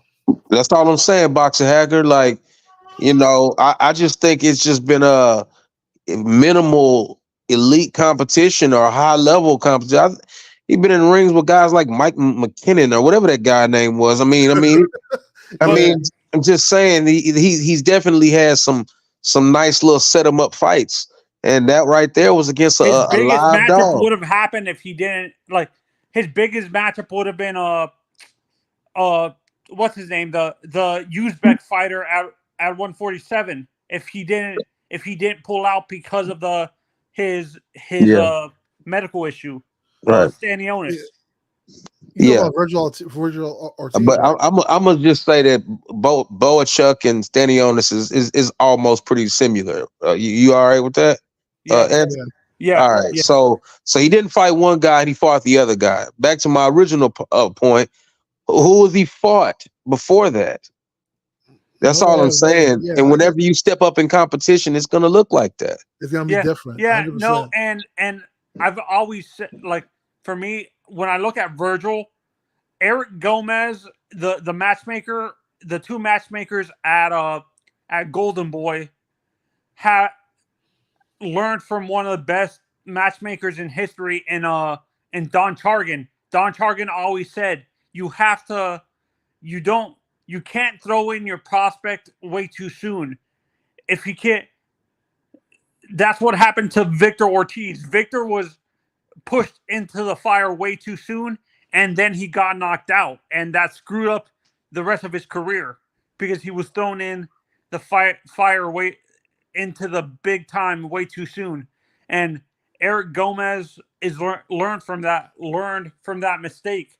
They don't want to throw Virgil into the fire way too soon into big matchups. But Boachuk is a step up. Like, if they don't have the rematch, do you think he goes up against Tim Tszyu? I think that's a closer matchup for him. I like it, but I'm not gonna start saying that he's not that good or anything. Because I mean, when he beat Mendoza, I was impressed, and I'm not gonna act like Virgil just fought some guy. He fought a real live dog of an opponent that could have beat him. Wasn't Mendoza a former champion at 154? Yeah, because he knocked out Sebastian Fundora. Yeah. You know what I'm saying? But all I'm saying is that's a worthy opponent in my book. I don't want to start just saying he's just a little step up. No, well, look, man, he's clearly dangerous. You know what I'm saying? And that was his best opponent to date, in my opinion. Would Sebastian Fundora be a dangerous matchup for Virgil? I think Madrimov would be a dangerous fight for Virgil. I would say, yeah, simply because that reach is just a damn cheat code. I mean, he's a dangerous fight for anybody. Because he's so damn tall. Yeah, I mean, how are you at 154, but you NBA 2 guard in height? I mean, I'm just saying. A Netflix or something, man. That dude's tall as hell. He's a giant. No, that's why they call him. His nickname is the Praying Mantis for a reason. He sort of reminds me of what's his guy? I always said he reminds me a little bit of Tommy Hearns in the body type, because Tommy wasn't really a big guy. When you looked at pictures of Tommy Hearns, he wasn't really a big guy. He was very slender. Like not even Tommy. Remember what was the fighter's name that he got into a motorcycle accident? Now he's like injured now. He was 147. Marvis, Paul Hagler, Paul William. He Paul reminds me Williams. of Paul William. Yeah, that cheat code height is just it's crazy that he even makes weight. Andy Slim was good. Only thing with Paul, he gave up his height. His ass is doing a fight too much. That's how he got his ass clipped. And I learned something with the reason why Fundora actually fights on the inside is because he doesn't really have great. His vision is horrendous and stuff like that. So that's why he doesn't use. He chooses to fight on the inside because if he fights from range, he's not going to be able to see anything. Just do. How long ago you heard me say that? Mm-hmm. Yeah. Oh, how long ago? A while back, before his last that was, you see the magnifying glasses he be wearing? I seen it when he fought Erickson Lubin. That's first time I seen it. Right. I said, wait a minute. When Erickson Lubin would start his game plan coming outside, then coming in and getting back out, he couldn't do nothing with him. Right. But then when he stood in front of him is when he started taking a lot of damage. And I said, oh, this guy's blind. He can't see. And I don't know how long ago that was when he fought Lubin. That was years ago. I've been saying that. No, that was a year ago. Lubin was a year ago. Like Erickson at the beginning Lubin of last versus year. Fundora? Yeah. That wasn't no year ago. That wasn't no year, buddy. It seemed like, for me, it seems so. It seems. Seems like a long time ago. I get it. I'm sure somebody gonna look it up, but I guarantee it was way more than a year ago. It's at least 2.5. I think the Mendoza fight was last year. Yeah, no, and Fundora, to me, I've said this. He's basically. People say he should be moving up to one cruiserweight, but let's be honest. When you look at the kid's frame, I don't think he can. Just got because cruiserweight height, but not a frame. I don't think for cruiserweight. He got the height to go in any division, right? But not the frame right now. I think he's still young. He's slender manish. You know what I mean? I think it's crazy that where he at, but I don't mind it. And I think that height gives him an advantage. If he didn't have that height, he don't box from range enough. He don't utilize his height and reach. And I know people are gonna say, well, he did it against Tim Tszyu. It's a lot easier to do that when your opponent is blinded with blood pouring down his face. Hey, bro, I just want to throw it out here for you. That happened in April of 2022, bro. Yeah, that's a minute ago. Mendoza too. He did it against Mendoza too. I don't think it's a matter of him not using his range. And Fundora to me, like I've said before, the kid, I like the kid, but just told me this multiple times. His fighting style, his defense is using his face, and you can't be doing that against a guy like Virgil. Yeah, I agree. Because I think he's using his face. I think he got the foot speed, man. Like if you really watch him fight, he's slow. Look at a lot of the guys that have elite jabs. They usually have the footwork to go along with it, to where they can get off the line. But he doesn't have an elite jab though, and he's got a defaulted long jab. That's it. But what I'm saying is a lot of it has to do with his feet. When you see like other guys that can jab and get off the line at the same time. You just talking about Shakur a minute ago. That's one thing I liked about him in the Heron fight, especially. Like he was just moving around him, just orbiting around him, popping the jab. Yeah. Look at guys like Muhammad Ali could move and use the jab at the same time. I'm going to use a kid I like. Feet when he fires Bam Rodriguez does that. What and what I'm saying with Fundora's jab is he ain't never used that shit. He just now started coming around to thinking, oh, maybe this could bother people. Just recently, you know, he's always been an inside guy. He's never had anything elite about a jab. I mean, yeah, he throw it out there, but I don't think he throw it out there for any type of accuracy or anything like that. It's not educated at all. It's not educated at all. He just puts it out there. Yeah, no. What I'm for saying a fighter who's on his feet inside are so damn slow. If you look at him in comparison to his sister looks a lot more coordinated. Fundora, like Sebastian, moves like a damn baby giraffe. I agree with you. Yo, why are we talking about Madrimov? I feel like out of all those guys, Madrimov might be one of the most dangerous fighters in that division. I think he will watch Virgil. I think he'll watch Tim Tszyu too. I think he's a big problem. Even though he lost to Terence, I think that kid's a big problem in that division. Blind brawler, Big B-Lo, right? Yeah, I don't think he a good fighter. I don't think he's gonna watch either of them guys. I like. You don't think so? Fight, so like when I looked the way he fought Terence, like the way he was able to jump in and out of distance, I really like that.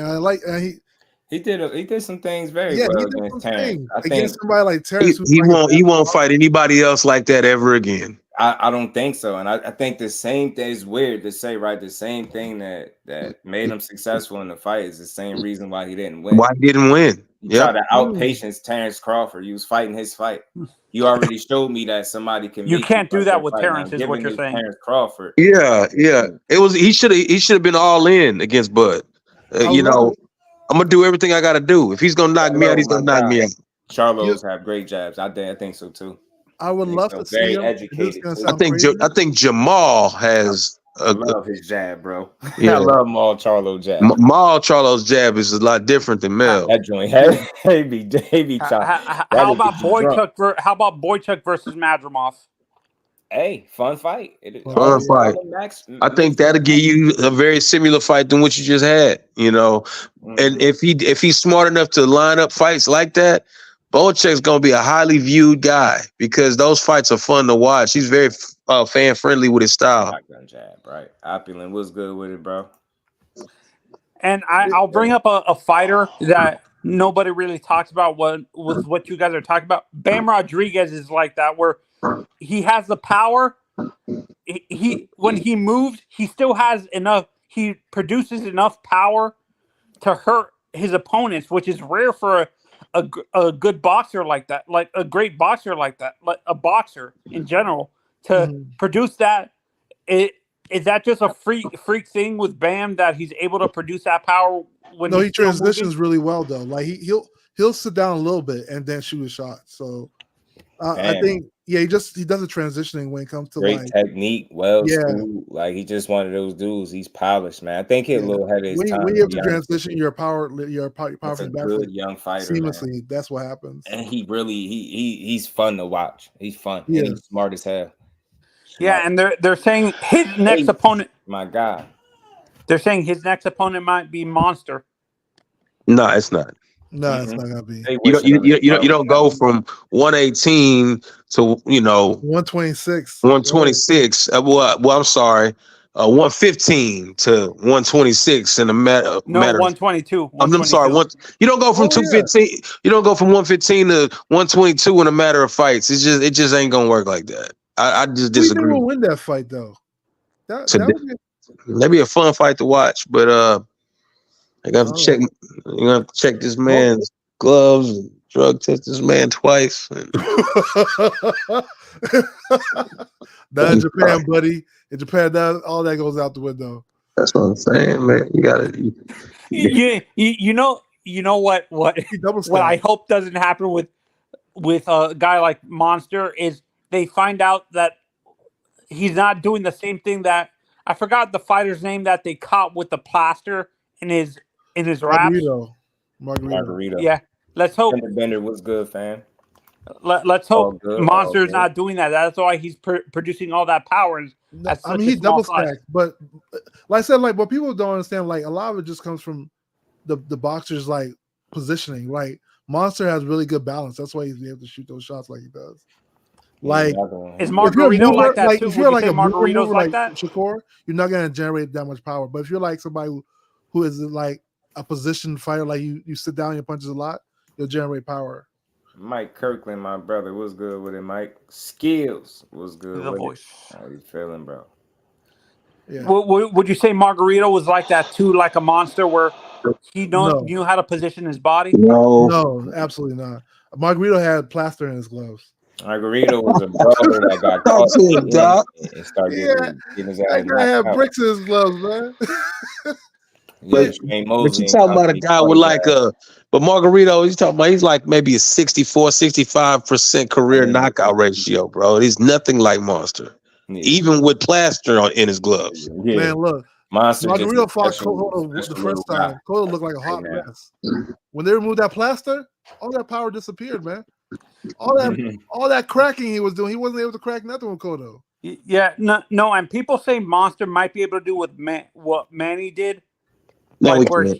He can't. It's too much. It's too much left. Not enough juice. It's too much left. I mean, he's 30 years old, and he's went through a few weight classes. But to say 8, that's way too many for him to be safe. I You know what I'm speculate saying? juicing, guys. I think, I know it's never been proven, but there's reason to believe that Pacquiao was on something. I believe he was. Yeah, I truly speculate that he was on something, though. No, Because I've seen when- his training, dude. I've seen his. The guy has freak training.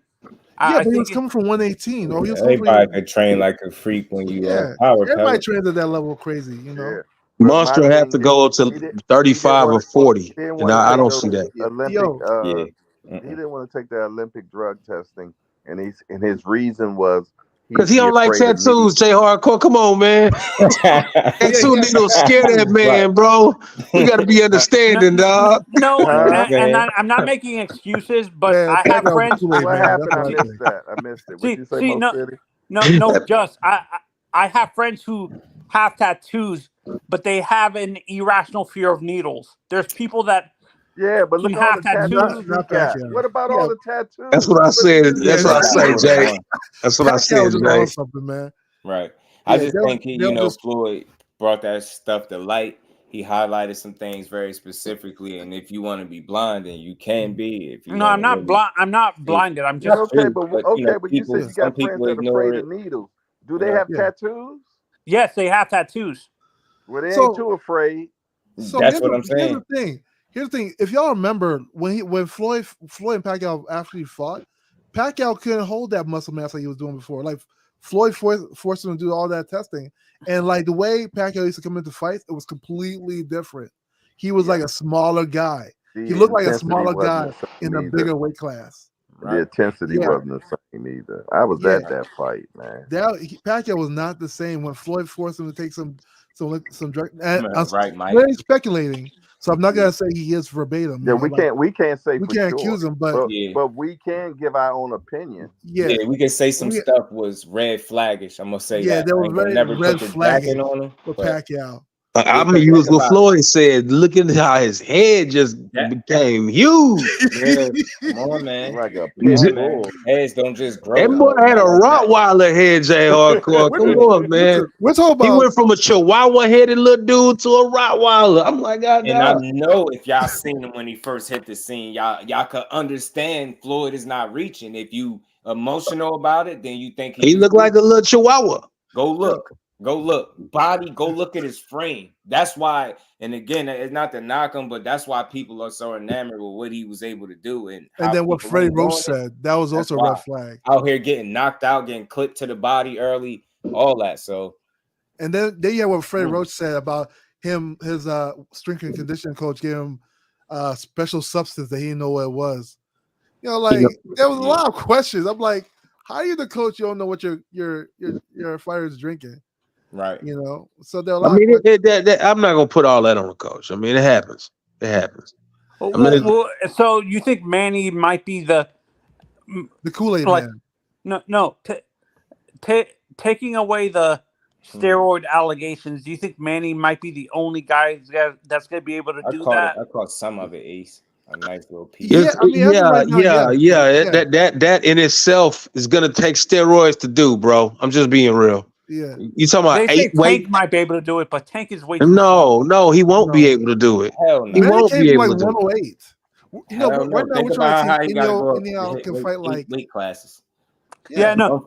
He started at minimum weight, which was like 103, 105. Yeah, Manny? they're beating Cotto. Yeah, Manny and Margarito. 108, I think was for him. I think it was. Yeah. No, he would. That is nuts. Yeah. That's And what he I'm ended saying, his career at 160, right? He ended at. The biggest issue too when you jump in them weight classes, there's acclimation that needs to take place. You usually see something different in the body structure. You're not gonna look every time you move up in weight look like you've been there for years. That shit is disturbing. Like, and it make me mad for people to try to psych you out. He's training like this and he does this. Shut up, man. Shut up. You're not defying all odds. Like, why is he the only goddamn boxer? Mel Charlo jumped up weight classes, right? You cannot tell me his body looked like it did at 54. You can look right around the waistline and see the little, like some chubby handle kind of hanging there, right? Right? Like when you go, it shows, bro. You don't just look like you're there, 8-pack. Bro, what? Come on, man. I mean, and Charlo let the payday get to his head. And he wasn't like that. To be devil's advocate, I think the best reasoning for Manny's weight jump was what Bob Aaron said, where he said that Manny came from a impoverished country, so that way he saw was him like malnutrition, and now he started to eat days. That's why he was able to move up like that. That's like Bob the best. Bob Aaron speaking just like a damn line ass promoter. He back to sell up there and steal to somebody else because I came from poverty background. I want to hear that. Hey man. Overall, at the end of the day, Manny Pacquiao went up 40 pounds as a professional in boxing. Let's talk about the snack. I see people were talking about that snack thing, The man started off at 106 and went as high as 147-ish. To beat him Margarito. Catch weight heavy. Yeah, did he beat down Margarito? Hell yeah, he punched Margarito's eye out. Yeah, he beat the hell out of Margarito. he tripping. He could buck Bob Aaron, take that, sell that shit to somebody else. He would say that to me like I'm supposed to be stupid. Spoken like a great promoter. Yeah, he came from humble beginnings. Yeah, Pitbull Cruz, go up eight weight classes then, because it don't get no more humbler than not being able to afford a tortilla that costs pennies. Like, you get what I'm saying? Like some cents. Yeah, didn't Duran do the same thing? Why doesn't Duran get the same respect for doing the same thing? Didn't Duran do the same thing that Manny did? No, he didn't have no 8 divisions. No, he didn't know it. And Duran was what people would call a weight bully. No, he wasn't no weight bully. He just partied a lot and was always out of goddamn shape. That's all that was. Went from 200 pounds party to 135. So I don't know. From what I hear, from what I understand, party animal. He just lived out of shape, bro. Yeah, he was like 190. When he fought Ray Leonard the second time, he was coming down from like 190. So come on, man, this dude was just out there living. Think about how Tommy Hearns, how he got the fight. The man was coked up for weeks, and it was like, yeah, I'll fight him. Wait a minute. Did I hear that correct? You're saying Tommy was coked up and no. That is how Roberto Duran took the fight. He wasn't about to have no fights. He asked Tommy to go get some money. He went to an ATM right then and there and did it. The dude was in the club. He said he didn't even leave the hotel room for a week. He said number of cocaine and prostitutes, man. That dude was just partying, bro. His weight is not the same as how Manny's is what I'm trying to say. You know what I'm saying? He just was out there living and partying. Yeah, it didn't have anything to do with that. And Sugar Ray said he did that for a reason because he knew Duran wasn't gonna, Hands of Stone wasn't gonna be focusing on training. He was gonna be partying. That's why he called for the rematch right away, that soon. Like I think it was like 2 or 3 months after the second fight happened. 2 or 3 months after the first one, I believe. That's how close the rematch was, apparently. Thanksgiving money, big Turk. I didn't call him a weight bully. That's what today's coach would say. Yeah, weight bully. I mean, it's a tricky term, man. I personally don't believe in weight. There is such a I just think God do use the advantage. That's a fan term, honestly. Yeah, that's a fan term to just like describe a fighter. I don't like weight bully per se. It's like, I get it. If you make the weight, you make the weight, but don't think nobody can call out the fact that because if somebody know you putting on that much weight, like I said, anybody, it's not just for one person.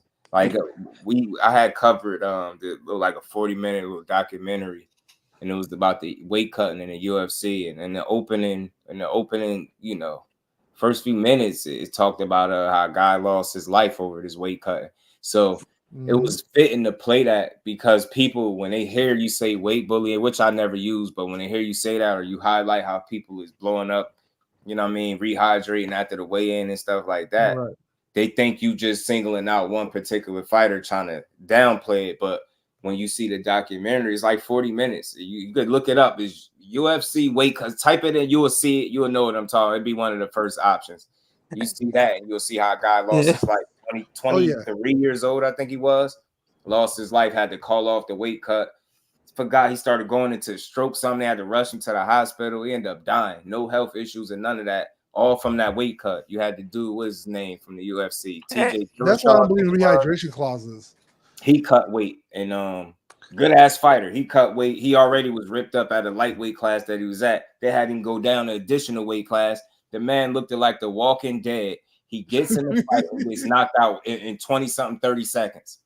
Guy that usually go in there and give you hell, but you get what I'm saying? And they talked about how draining the fluid from the brain and how dangerous it is. Trying to put it back.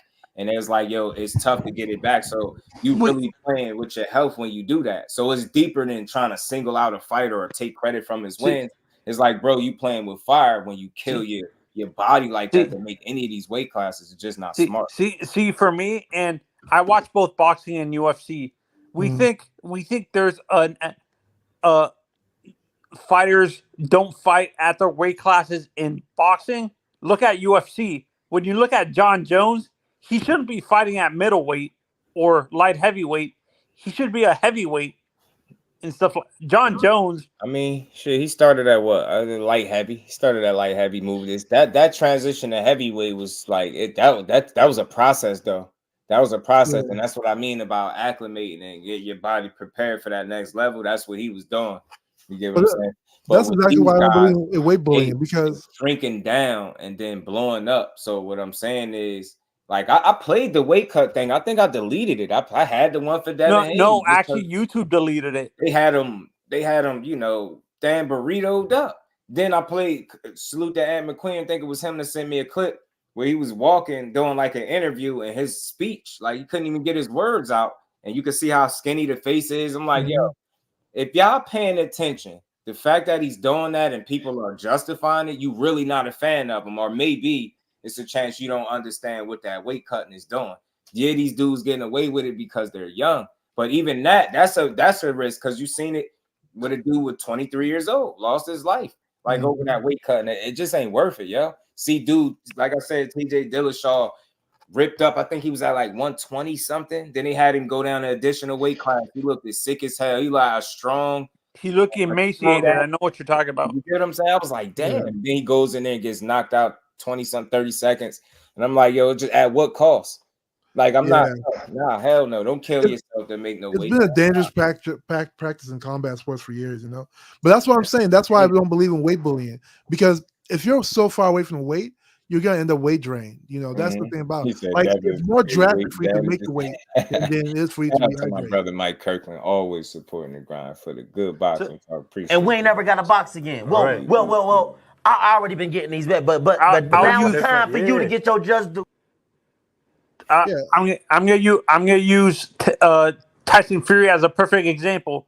The guy's a heavyweight, but when you see him, he's actually walking around at super heavyweight. He's like he looks like he's walking around at like over 300 pounds. This isn't the amateurs, though. There's no such thing as super heavyweight. No, I know that. No, I know that. I get what you're saying. He's just a big ass dude. He's just a bigger. See that division. I might say there's a such thing as weight bullying, because I mean, when guys are outweighing each other by 50 pounds and that is extreme. And you know, and there isn't a super heavyweight division, or you know, they've tried to create like Bridger stuff and all the other stuff, but at the same time, man, as soon as you weigh 200 pounds, that's a wrap. You know what I'm saying? You in the ring with you know, the biggest people around, you know, and that can provide weird situations where weight bullying is going to happen. Now, because it's that heavyweight division, we gotta look at it respectfully, you know. I mean, but other divisions, it could be a detriment that you killed yourself to make this weight, or you know, it could be a detriment either way, you know. So, you know, heavyweight is a little different. That's the only place I would say that exists. And I've said this with Deontay and AJ. To me, they're their natural weight when you look at them is like I think Deontay hurts himself when he adds like that amount of muscle. His best weight is like maybe 215, 225. And the same thing for AJ. I think they lose what athleticism they have when they add that much muscle and stuff like that. Do you guys agree with? I mean, he suffered. He experimented. Wilder did with packing on the muscle a little bit. I think he did. Wilder was like a cruiserweight. I think he did that for. He was all big like that, looked good, right, physique wise, but performance wise, it was the worst thing he could have did. So yeah. I mean, AJ is another example. Adding like that a basketball player, Wilder is. So it's definitely best for him to be more, AJ looks significantly bigger than Wilder, though. I don't know. No, him and AJ looked. AJ actually said it like he added 30, 40 pounds of muscle when he fought Usyk. That's why he looked that slow. I mean, that's a weight training. Weight training can always be a some problem. of that is just Usyk, man, and styles. He always gonna look a bit slow. The Usyk, that's who Joshua is, a bit robotic anyway, and muscular guy. But I think it do serve him best to chop off some of that muscle too, because muscles burn oxygen, and he already. That's why I'm excited to see how Tyson Fury performs against Usyk. Do you think Usyk wins that fight? The rematch? No, yeah, I think he could, no. yeah, Usyk, Tyson Fury and Usyk haven't fought yet. Yes, they definitely have, bro. Yeah, they fought. Where you been at, Tony? Dude, I haven't been paying attention. I haven't been paying attention to boxing for a little bit. Usyk beat Tyson Fury, bro. Yeah, he almost stopped him in one of the rounds too. Yeah, he outboxed him.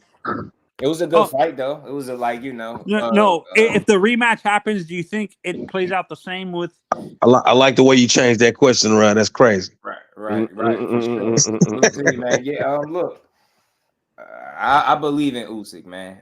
He did it once. I think he could figure it out a second time too. And I'm gonna tell you, me personally, Tyson, man, he kept taking his foot off the gas, man. It was times I kept saying, go, but he wouldn't put his foot on the gas. So he could have won that fight. He said it was a point in the fight. It was just so easy to him or something like that. I was like, it was easy. Yeah, I didn't believe that.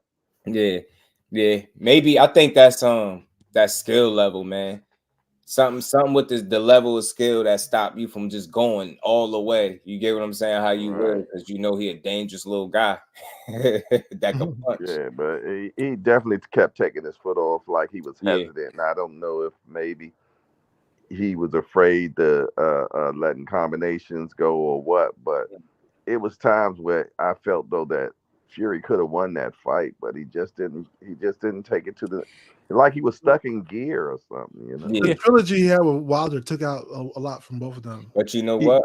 They left something in that definitely pound of flesh every time. I mean, we always highlight the lifestyle with guys like Errol Spence. Hey, Tyson Fury is what? Same guy. He's a gypsy. I mean, same dude. So, maybe the lifestyle, maybe the Wilder trilogy starting to show his head too. Maybe the way he's been, obviously treating his body through the years, and then kind of having that arrogant approach where I fight who I want, how I want. Like you don't really look how long he took him to fight Usyk. Look at the. I didn't think he really wanted to fight Usyk. I didn't think he wanted that fight. Yeah, me neither. I think he just would have had to pay too much money if he bounced on that one. I don't think he's talking about retiring again. Did you hear that? He mentioned something about it. About it. What you trying to say, Jay? He's gonna go to WWE. Jay, I'm gonna throw a curveball in there. What you saying though? But one thing that happens in the UK when these guys announce a retirement, they don't get drug tested. That's interesting. Knocked out though. Fury won. Yeah, he needed that little bit of separation. So guys, can you explain to me what happened with Big Baby Jared Anderson last weekend? Too many steps up. What do you mean? Fought the wrong fight. You can't fight. You can't look. I think it's wise to understand who you fighting. You get what I'm saying? And with him, I think who was it? Who made the point? I think it was Jarrell Miller that made the point. Said you fighting a real heavyweight this time, something like that to him. So if you just look, that's what that guy really was. And I think Jared Anderson approached the fight like he was just a smaller guy. I don't know why he thought that he needed to try to bang in there with him. Fought two different. The way he fought the last fight, he should have fought this fight, and vice versa. Yeah, he standing in there. I seen him like he getting clipped, but I'm like, I see you trying to roll with punches, ride with him, but I'm like, why though? This dude thick as hell from the waist down. He like a tree in the ring. He like a moving tree. He planted in there. You can easily box around this dude. Seriously, that's Coley's dangerous. Sure, because I heard you stopped Usyk and sparring. Hold on, I got you. I know this is why I'm the clip that king. Sparring don't mean shit like that, bro. Sparring means something. Sparring, but let me just run. It's different, bro. It's not the same. Yeah, under that bro brought it up. Heard you say that you stopped Daniel Dubois and Usyk in sparring. Can you elaborate on that? They never come back to say that I'm lying because they know it's the truth. And because when you go to spar someone in the gym, so you're not allowed to record it, because if I was allowed, I was going to pause the video. And I'm happy because nobody can say that I'm lying, so it's true. And I don't lie because I need a fight. I want a big fight. They're avoiding me now. They know reason why. So I should tell people why they're avoiding me, because they know what happened in the gym. So now they're avoiding me. And now people see that I'm telling the truth. And now we need the fight. So. Do you remember the shots specifically that dropped them? Uppercut, left hook, jab. All of them, I give them a hard time with the jab. I always keep this one for the fight. So soon I use it once, so you can't stand. But the nose, I got nice jab, nice left hook. So everyone get it. He out there talking that talk, but nah, man. Him, punching, man. Boxing. I got punching right there. Boxing, all that stopping people and sparring. I don't really be giving a damn about that. I don't give a damn about none of that, but I do. But I will say, training sessions, we probably be seeing all types of. So I'm telling you, I know world champions that get set on their pockets, but what I'm saying is this, man. That's that world. That's different than under the lights having a fight, because Paul Spadafora gave Floyd Mayweather some crazy work. Anybody got him picked to beat Floyd in a real fight? No. You did. He damn sure did. He gave Floyd. Come on, man. Who got him picked to beat him? Yeah, that's true. He did. He gave him some rough house sparring too. I ain't never see Floyd tired like that at no point in his life. Like, I was watching it, you like, you was like, damn. Had Floyd was like gas spit at the sparring him. And this a dude that's clearly on not workout drugs, recreational drugs. Yeah. You know what I'm saying? Yeah. Come on, man. They're going. He just going, bro. Going, yo. Going. Just going. I'm telling you. I think Bacoli might be the second coming of Foreman, man. That guy. But look, I see, because it's the stiffness and the power, right, that he generate. I think he's very dangerous, but very beatable. I think he's very beatable. I think Jared Anderson was doing some things well in there. He just didn't stick to the game plan. Well said, Jeff. Exactly what you said. He's dangerous, but very beatable. I agree 1,000%, man. Yeah, I mean, because look, his punches is heavy as hell, but that's only because, Jaron Anderson fought the kind of fight. He gave him the kind of looks that he needed to be successful, standing right there in front of him, trying to slip, roll. He almost punched your damn head off his shoulders with one of them shots he caught him with. I was like, God damn, man. They was showing a replay. I was like, yo, his head spun like an owl or something. That man had to have whiplash after that one. Oh, my God. And he got up. And y'all didn't know him. That's why I say, I ain't got no funny, no crazy talk for Jared Anderson. Getting up after that. Bro, I don't even know why you got up. Matter of fact, like the way your head like twisted real fast and snapped, I was like, dude, what the hell, man? What the hell? But look, he's beatable. He don't have legs. Boxing, you need your feet, you need legs. His are very, very slow. And you can just box him. And I ain't saying it's easy, but I seen the avenue for success for him. Boxing move. I thought that's what he was going to do. just utilize being the better athlete, utilize his legs, show that he's the better athlete, better fight, boxer, should I say. He didn't show it though. Yeah, he got bricks in his hands for sure. Yeah, he should have danced around the ring with that man and made him chase him. Be the young Wilder would want to smoke with Bukolia. Absolutely. Absolutely, Mike. Absolutely. Yeah, he got bricks for hands for sure. Bukolia's a dog. Do you think he'll beat Wilder? Well, he'll probably beat him now. Today, now, it's tough to bet on Wilder because he's seen better days, and it's some wars and stuff later, and there's some stuff going on. That dude. From what I understand, there's some more stuff that's gonna come out with him concerning his career, his story, and all that stuff. I mean, I was just talking to somebody, but hey, I'll be here for when this stuff do come out. But it says a lot, a lot of the stuff people called him crazy for, and so he's making excuses. I think it's receipts to a lot of that stuff, if I'm not mistaken. Maybe that's what's going on. So we'll see. But as of right now, it's tough to bet on him to beat one of them. Yeah. Slightly up and coming. But Cole ain't the youngest guy, but he ain't no old ass man. So also, Jerry Anderson didn't seem focused in boxing for some reason. Well, he's hittable too. Man, is he hittable? That's why I say he's very beatable.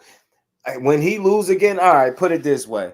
The one loss on his record, I get it. I think he had some type of injury. I think he had injured the shoulder or something like that.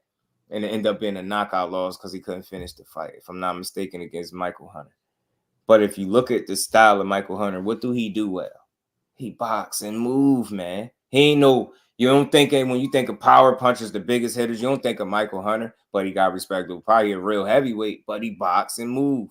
He do something that everybody don't do. He don't have to stand in there and bang. He can trade shots if he want, but he can box and move. Michael Hunter, and he got IQ. That's how he would beat a guy like that. So you think so? But you know what? Bukolia fighting Michael Hunter, he ended up losing that fight because he was injured in that shoulder or something. I think it was. Yeah, he was shoulder, and he had Hunter a cut in that fight as well. Yeah, you know what I mean. So I think if he wasn't injured, I think he would have beat Michael Hunter, man. I think he got to it got late in the fight. Let me pull it up. It got late in the fight, but I think the injury made it so that he couldn't finish, and it ended up being a KO loss, like a stoppage loss or something like that. But it wasn't no legit like he got knocked out. You know what I'm saying? That dude tough as hell. That's why Michael Hunter was in the ring with him. I know he'll fight him again, but again, that movement, man, dude he can box and move, man. That's how you got to do him, because his legs are just not fast at all. He's very, he plods in the ring, man. So a guy like that can be outboxed. You just can't. Don't be in there trying to trade with him, though. I just think that's stupid, because he gonna clip you. He gonna get you. He gonna get you. Well, let me see. Where is he at? And he fought Bukolia a minute ago. He fought Bukolia in 2018 when he was 11-0. Yeah, and in the last round, it was the last round. Bukolia sustained an injured right shoulder. It was the shoulder. Yeah, Hunter cut above the right eye in that fight. Yeah, it was a good one. It was a good scrap. Good scrap. Yeah, that injury kind of, changed some things for him, for sure. 100%. Let me see. They ain't even got the scores on here. They usually have the scores. They ain't even got them. Yeah, Michael Hunter's a good fighter, man. Underrated boxer. You know what I'm saying? Because you see him, he ain't no crazy power puncher or nothing like that. But he can box, he can punch, he can bang. You know what I mean? Oh yeah, he's a good boxer. He's a smart fighter. Yeah, well grown. I'm gonna definitely keep checking for Bukolia, man. That guy's also crazy, man. Yeah, he's just dangerous as hell, man, and he's gonna be willing to fight whoever. He's sturdy, but those punches he was taking, he has good defense though. He took some. He was picking a lot of those shots. Did you see that? Say it again. Bukolia was picking a lot of those shots against Anderson. He wasn't getting hit clean with all of them, and then the ones he was taking them. BX22 was good with it. Yeah, it looked like like a fly fighting a rock. Jay was in there whipping up, man. Jay was in there whipping up something.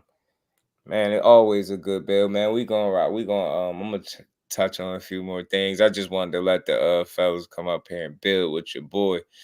We still ain't touch on this Brian Norman and Jalil Hackett. It's just a good conversation that they was having. They was on Mill City, and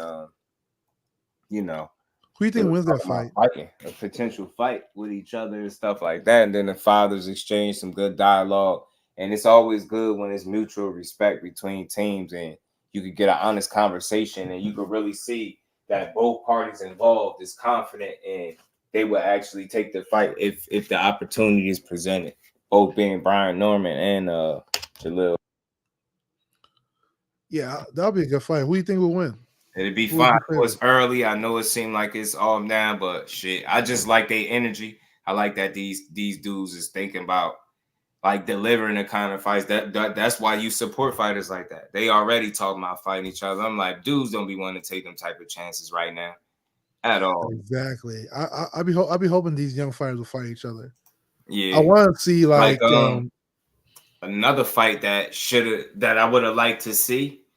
You see, H2O recently, he was flawless in that fight until he got caught, man. He was beating Lucas' body ass. And I just can't say that without, I can't mention that fight without highlighting how sharp and fast and precise he was in that fight all the way until he made that mistake that cost him the fight. But man, he was on Lucas' body's ass, man. And he was calling out Kid Austin too, right? And so Kid Austin claims that he ducked the smoke. Oh man, my bad. This is the wrong one. This Teo Senior. This is the wrong one. My bad. I should pull that up too. I might pull that little clip up with Kid Austin. Kid Austin gave an update. He said they said what's up to Lucas' body. They ain't get no answer back. Ain't get no answer back from him. Like he just talked crazy and didn't he ain't respond. But I would like to talk to that dude, man, because he said he ain't made no money since he got that fight. Since he got the fight, I mean, since he fought that fight, since he won and beat, Ashton Sill is his name. I thought it was Silly, but they was pronouncing it Ashton Sill. So I'm gonna just call him Ashton Sill. But this was the dialogue again. Shout out to Mill City because this was a good little hookup to get these dudes all in the same place. Congratulations, Brian, man. You got how does it feel to be a world champion? It's a wonderful feeling, but I'm still not satisfied. There's 3 more belts out there I need to go take. Beat. No, okay, I like that. So that's how it was. It was just like, all right, whatever. I'm still not the king of the division yet. You're not the king until you take all the belts. So I got one of them. I still got 3 more heads to get. Okay. Now I seen something on I seen some interviews and they were saying that Stan Jonas is somebody that you wanted, but that's on PBC side. Might be hard to make. We talked about Teofimo Lopez moving up. He said he would be willing to fight you. But then we also have, Jaron Boots Ennis, that if that's not going to happen, this young man right here, Jalil Hackett, that's on that side of the street, he would like to get a crack of you. How does that sound, knowing that you guys been able to share the ring? It's like family. And, it can happen in the pros, not in just the sparring. You saying how would I like that fight? How would you like that fight? Yeah, in the pros. I think that'd be a wonderful fight when it does happen. I think that'd be one of those legendary fights. But of course, at the end, my hand will be raised. Look. Now, Jalil, what would you have to say to that? Why Brian Norman specifically? I feel like right now, with him, recently being crowned a world champ, hats off to him. Congratulations to you and your pops on that. I feel like right now is the perfect time. I know with them just getting the fight, it was brought to my attention that their first defense, they wanted it to be against a top 15 guy. They ain't want a layup for their defense. The WBA rankings just came out. I'm number 15 by the WBA. Top 15 guy for your first defense is a hell of a way to defend the title if he could get the win. If he could get the win, he looked great. But if he Can I say something? Yeah, can I say something? It's certain things that can't be done and certain things that can't be made. Like for instance, and I mean I'm just learning all of it myself because I'm having to deal with it right now, personally, whatever. No, yeah. But like he just said, he in the WBA, the way they do that shit is it got to be the WBO. I don't know why they didn't across the board where this person is this person. I don't know why it's so different. I don't know how you get ranked in different sanctioning bodies. But the hardest part, it looks like me thinking, I try to think outside the box and think ahead. So me looking ahead, we would love to fight, first of all, with Jalil. We would love to give him the opportunity, you know what I'm saying? We respect him, his dad. I done talked about that shit a million times. I respect him, his daddy, Boza and his dad. Like, I'm all about their father-son dynamics, and I like, I like how they doing shit, so that's cool. And they helped us out tremendously, so that's cool too. So, hats off to y'all too, and congratulations on your victory over Peter Dobson, and your new sign up with Matchroom. But the way this shit is working if like with the WBO, if for a title defense, it has to be against a WBO person in the ranking in the top 10, I believe. We don't mind fighting. They got you could pay people step aside money. Like if it becomes an exciting fight, like which we trying to make this right now here today. If it becomes an exciting type fight where a motherfucker can fight whoever you want to fight, where people gonna put the money up and make that fight happen, and I think that's what we're gonna have to do to make this happen right now, unless he go knock off somebody in the WBO. So Jalil, just for you, next time shoot for somebody on our side on the WBO, because right now you in the rankings for stay on this. Yeah, the WBA. But I'm sure I'm not 1,000% sure how it worked. We both young in the game, but right. I'm sure if he want to defend his belt against me and I'm acting I for don't think they're gonna let like it. they can make it happen. Yeah, we both with the two top money makers. Y'all with go. top rank. Yeah. Eddie love big fights, and I just on the way that I've been looking at this, I don't think it's no bigger fight to make for the young welterweights than Jalil and Brian. It's almost reminiscent of seeing Thomas Hearns and Ray Leonard. They fought each other when they was 24 and 26 or 23 and 25. Right. And look what their careers did. That fight didn't hurt them or diminish them. It made them even bigger stars. I'm looking at how they doing these cards. You see the Turk working with he working with Matchroom on everything they want to get done. I'm watching the internet. They talking about Ortiz gonna fight Bud. They talking about Shakur gonna fight Zepeda and a Riyadh joint. If that's the case, I don't see no bigger fight at the welterweight. Now, if everybody else don't want to fight, to get Jalil and Brian. But this what I'm saying from a especially for a voluntary defense. It's not a mandatory. Listen. This what I'm saying for. I don't know if he can. Is what I'm saying. I don't know if the WBO gonna prove that. That's all I'm saying. Now listen, even across the board, when you look at it, Stanionis is not. Let's say for Stanionis, because Stanionis in the WBA. Stanionis. Are you saying approve? Why? Because he has 9 fights. They won't. No. They want to prove. Will they approve him as an opponent because he's not ranked in the WBO? That's what the WBO will prove him as a title defense. That's all. Now we with it. We 1,000% with. Man, look, I know y'all scratch. Y'all draw the line. At the end of the day, if the WBO hearing from Bob Erm and hearing from Eddie Hearns that they want to make that fight and they want to make it in a Riyadh, then absolutely or they want to make it wherever. That's what I was gonna say. Right. We got the people with the deep pockets. Both outsides got people with the pockets that can make whatever happen. It's just we get to push them for that fight. We scared the ring is fun. We get to push them for that because money talking bullshit walks. So you know what it is. We see it all the time. I know we both got sons that are scratched. That's the one thing I know. We both got sons that are scratched, and they just scratched for free. I don't know what it'll be like. Right. Yeah. We'll love to do that, man. We'll love to do that, man. Yeah, sure you do. We'll love to do I see the body language. Absolutely. Like I said, he coming off a big ass win. They had him as an underdog in that last fight. It was crazy to me, and for him, watched it in the gym. I was about to say for him to do what he did, and then I turn around and get the job done on my end. It's like it's a great build up. Two guys coming off a big fight. For me, it was me making the transition from Floyd to Matchroom. They were saying Pete Dobson was a real big, jump up for me. Smart kid. He just came off a 12-round fight with Conor Benn, and they thought he gave him a good run for his money. They didn't know how I was going to do against him. And, for them to say, a lot of people thought that Brian was going to lose his last fight, which I didn't agree on. He made me a lot of money that night. But, shit, that's a hell of a fight to be made. And it's one of them situations where it don't matter how it go. I beat him. I'm telling him like he could get it back immediately. I would rematch him immediately. If you And don't he support beat Jalil me. It Hackett, is you what it will. is. It's like, we came this shit to fight and Do you make a hear whole him? lot of money fighting. Absolutely. So That's yeah, that Absolutely. old school. That's that old school.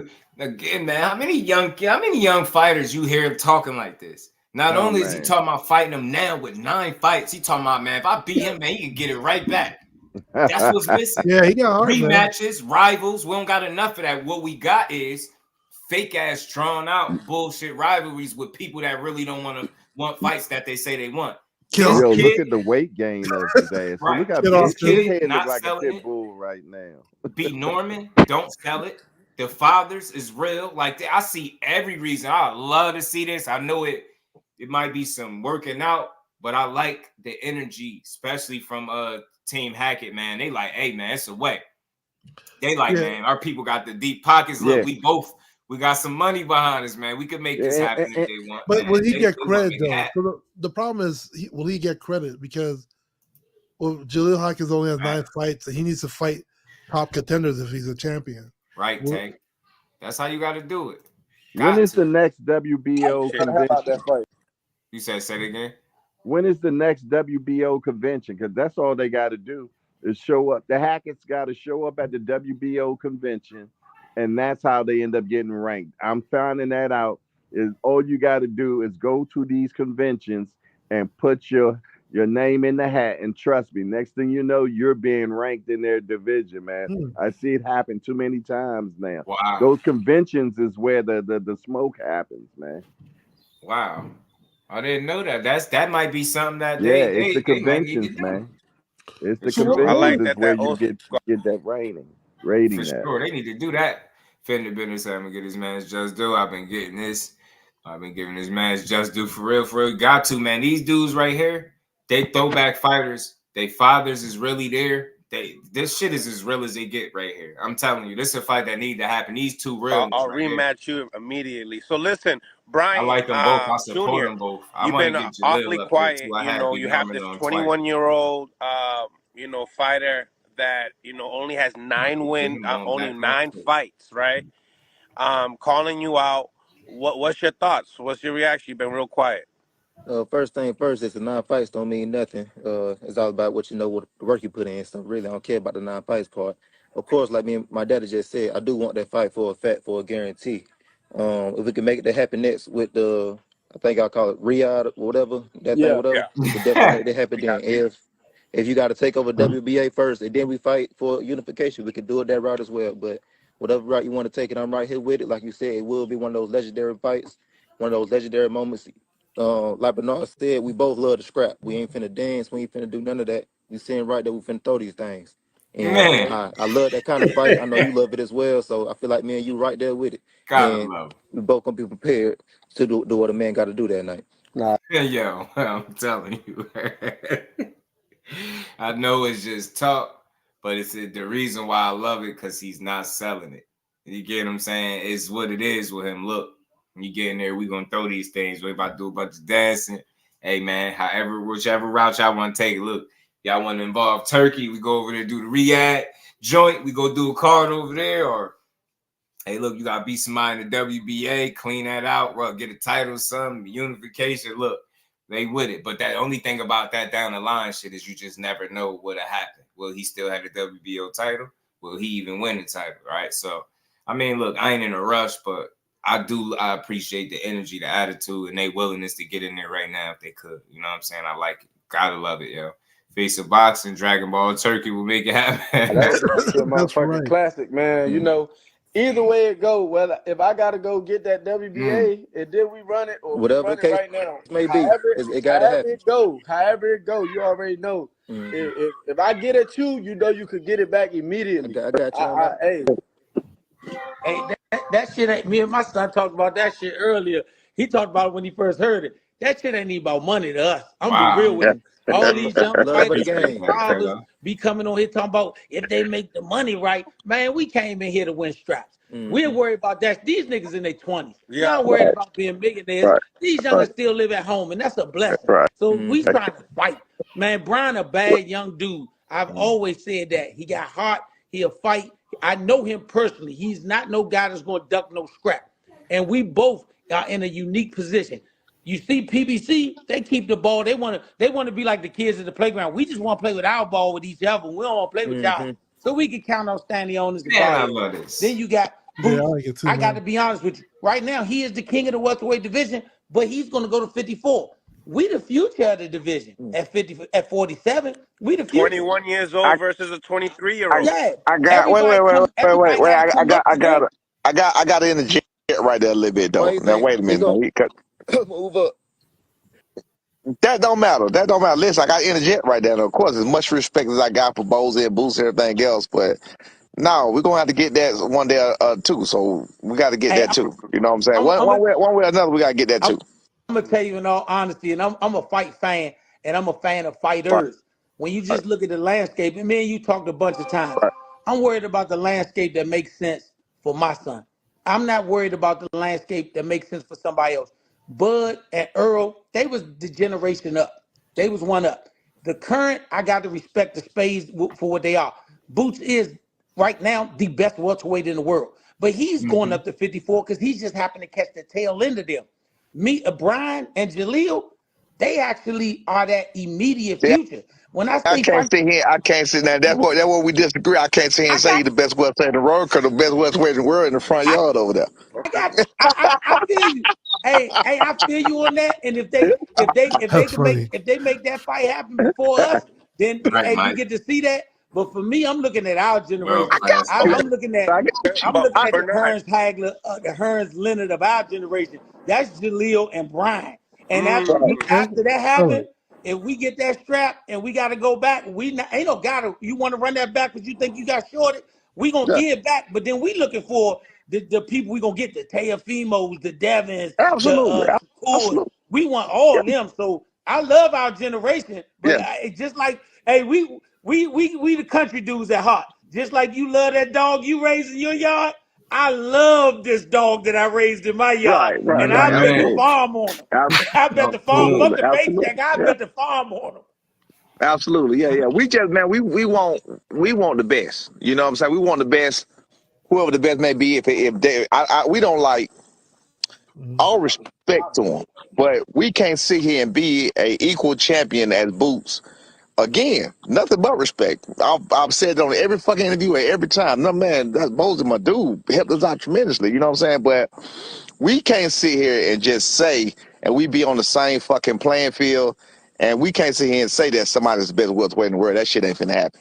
No, You know what I'm saying? We not finna do that. I feel you on that. You know, in the position I'm in, he a world champion. He a world champion. If he feel like he the best welterweight in the world, he can feel that way. He's supposed to feel that way, yeah, right? He's supposed to feel that way. As a matter of fact, if he second guess his feeling on that, I would question him as a champion. Absolutely, absolutely. I question you as his pops because you're supposed to be backing this player. Absolutely. You know? So yeah, now we want all the smoke because we wanted to be undisputed. Like I said, you know, even when it came to that, we wanted to be undisputed. We want to be where all this shit, where people talking in the comments, where people talking on the blogs, we want to show. We want to show that it ain't what you motherfucking think it is. You understand what I'm saying? We want to show that, you know what I mean? It seems like with, you know, for Jalil, he did a great job, you know, with the come up, and all of his come ups was on TV. And that was good. Not all of them. My bad. I know you had a little, you know, whatever, you know what I'm saying? The little minimum shows or whatever. But he had to come up in a good, he had a good following behind his come up. My son did not have a good following behind his actual come up. So he had to face a lot of adversity and a lot of bullshit behind that. He's still young. You know what I'm saying? So we just trying to motherfucker. So now we playing it backwards. I mean, the world know that Jalil is the goods. You know what I'm saying? We know Jalil is the goods. You know, firsthand, we know he the good. You feel what I'm saying? No, we don't like the fact that they question some of the other shit they seen while my boy working out his tweaks and working out his this and that. So we want all the smoke with everybody at welterweight. I don't give a fuck who it is or what it is. You know what I'm saying? All love.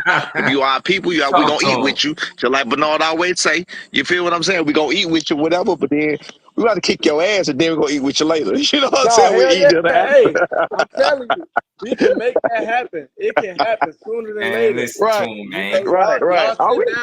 Y'all sit down with the niggas that call the shots on y'all side, We just talk to the niggas that call the shots on our side. Talk They to say 'em. y'all just gotta agree with Brian it. Norman just sitting back And like you about know, to sleep dude, man. I mean, if they come with it and they talk to the people and they make it happen, they like you just said, if you already talk to the people on your side, then they can do the talking how they got to do it. Of course, I've been banned from making internet fights, so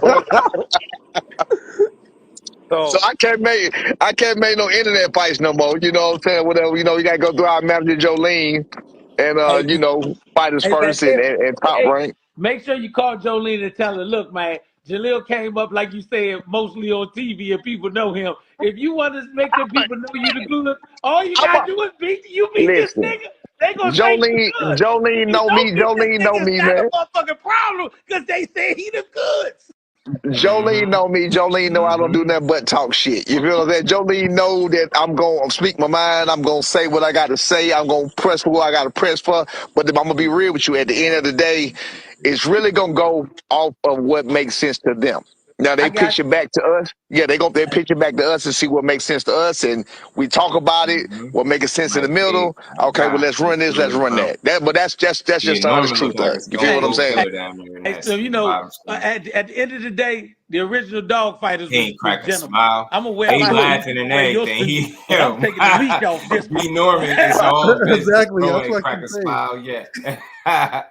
Shout out to He Bill didn't blink, C, man. man. Dude, dead Shout serious. out to Bernard Hackett, Jalil Hackett, Brian Norman Jr. and Senior, man. A1 Hoop Zone, my God, what's good with it, bro? They're fun, man. This is good to see that their energy is like this. And even if we don't get this fight next, it's still a good conversation. It's still worth bringing it up. It's still worth talking about. Again, we always highlight the dads that's wrong with boxing, right? You got Tio and his dad, right? You had Danny Garcia and Angel. Angel chilled out over the years, but you got Bill Haney and his dad, Bill Haney and Devin, right? Yep. Kid Austin and his dad, right? And they all these different personalities, but here you got two, not one, two, and they both, with the mutual respect, able to have a decent dialogue, and both kids, both sons sound like they want to fight each other. Nobody sound like they making excuses. I'm tired. Like you let the wrong person listen to this, they're gonna draw narratives from this. What Brian Norman Sr. is saying makes sense. And if it's a way that they could, make it happen. But it's like Jay said, he said showing up to the convention, and then somebody said that's how Tony Harrison got the Tim Tszyu fight. Alicia Bumgarner brought that up. He showed up. I think she said he showed up to the convention or something. So that's real. That's something that the Hackers need to look into, man, and try to position themselves for that fight. And reason why I say that, because if it's any way they can do that, you got a guy in Brian Norman, him and his pops, that's with all the smoke. So that half the work is done because you got the team interested, but you just got to go through the proper channels is what I got out of this overall thing. That's what Norman Sr. was cleaning up, like just going through the proper channels and making sure we can actually pull this fight off and make it. And I like it because ain't neither guy ducking no smoke. Notice father similar energy. They both ended with a smile, laughing, supporting their sons, pushing them. Brian ain't smiling. Brian is, like I said, that's dead serious. Brian Norman, I don't even think he smiled the whole time, bro. He's I'm trying to tell you, like, Brian Norman Ice Grill is a little different, bro. Yeah, that grill's like through your soul, bro. I Look ain't at playing his with face. you, bro. He was like that. He's so serious that you would have thought his screen froze or something. When he just sitting there, bro. Be Norman, the man. How do background you not to want like to see a this? video. You know what I'm saying? Jalil Hackett, as serious as they come. Look how, just listen to him speak. Look how they ain't clout chasing. This is what I love in a time where everybody clout chase. Ain't shit about this interaction that says clout chasing. You got Jalil Hackett really letting you know we ain't just bring this up out of nowhere. We ain't just doing this for the clicks. He really thinking it through. He did his homework. Hey, I heard y'all want a top 15 opponent to defend against. Hey, man, I'm ranked 15. Like, he doing his homework, his due diligence. He like, look, we'll talk to our people. You talk to your people. They're saying all the right stuff, and I know they'll do it. I know they will. So I don't know if this, a fight materializes from this conversation, but this the type of dialogue that boxing needs. This is way cut better. out a lot of the BS, man. Cut a lot of the fat out. You get the people on the phone and you let them build. You let them see where their mind's at, and you see who sound like they selling wolf tickets and who not. And I think both guys involved, both parties involved, would take this fight. And this is way better than the Keyshawn and Kid Austin dialogue they had. I like that too. I just wish for the sake of Kid Austin, his pops, to stop jumping in and just let him do him. Exactly. And I get it. You've been raising him. That's your baby boy. I get it because I'm a pops too. So I ain't trying to say like don't, but let him. This the her business. You gotta let him. Because if you just read the comments, I ain't saying it's all about the comments, but listen.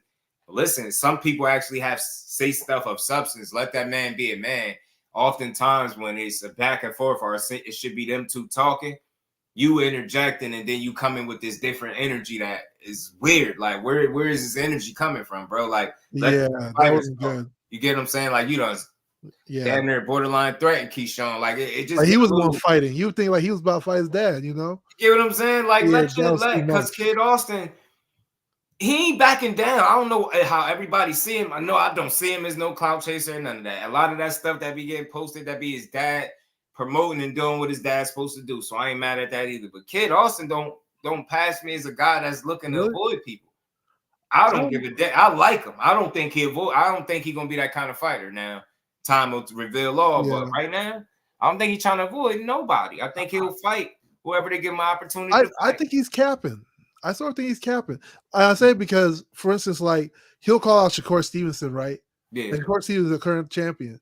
Mm-hmm. But then when they talk to Keyshawn, they'll be like, "That's a great fight down the line."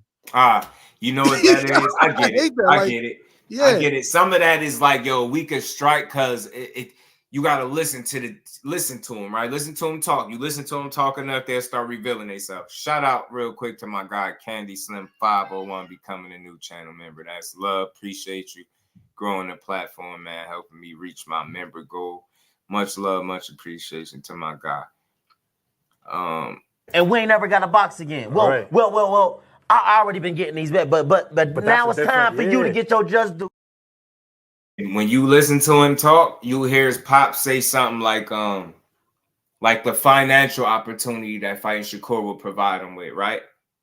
You get what I'm saying? That's what it is. You hear about that, and you know that if he got an opportunity to kind of get his son skip the line, so to speak, then who wouldn't take it, right? Because you feel like that opportunity, even if you lose, is worth the risk. But I feel you. But Keyshawn. And it's like, My thing is this, right? Here's my only problem with Kid Austin, right? If you're gonna call out a fighter and the fighter says, "Okay, let's do it," don't be like later down the line, because when you weren't talking to that fighter, you were like, "I want to fight. I'll fight him next. I'll fight him tomorrow." Right. He did that for Keyshawn. He did that for Abdullah Mason. He's always switching up when like it's like really at his face. Like, okay, Abdullah say he wants to fight. That's a good fight for later down the line. We're both champions in 2027. Like, then why would you bring his name up to begin with? Yeah, I think some of that is just the father ruffling, trying to ruffle some feathers, shake some shit up, keep his son name out there. But I don't think they want to fight. I don't think I don't know. His dad said, but I'm just not sure about that, because they'll keep saying, won't he go call his people, or he ducking this, but then they'll never speak about Oscar and what Oscar trying to do. And we know Oscar's gonna hold him in there with Keyshawn. Keyshawn ain't no fucking poop hut. I wish people would stop talking about that dude like he's just some easy win for guys. Well, no. I got him beating Kid Austin right now, respectfully, and I got him beating Frank Martin. I really do. Like, if they beats Andy Cruz, either one, oh well. But I think he'd beat them both right now. You think he beats Andy Cruz? Andy Cruz, yeah, I do. I like Andy Cruz, like everything about him. Great motor, punch selection, punch output. Like he just a fun guy to watch. He sit down. He tries to be mean in there too. So I like him, but I feel like Keyshawn has got a more pro style. Like when you look at they fights, if you were able to see any of them, like people make it seem like it was night and day. Keyshawn got washed. That's not true at all. Yeah, shit's is competitive, but a win is a win. He got the wins, but looking at the fights, you just feel like separation there is not something significant. And then when you look at Keyshawn's transition from what Andy Cruz got 3 to 4 fights. Look at Keyshawn first 3 to 4 fights. Look at Andy Cruz and tell me who you look just visually got the more of the pro ready style. And for that reason, I feel like Keyshawn is just a bit naturally nastier. And think about it, Andy Cruz, that was his second time around.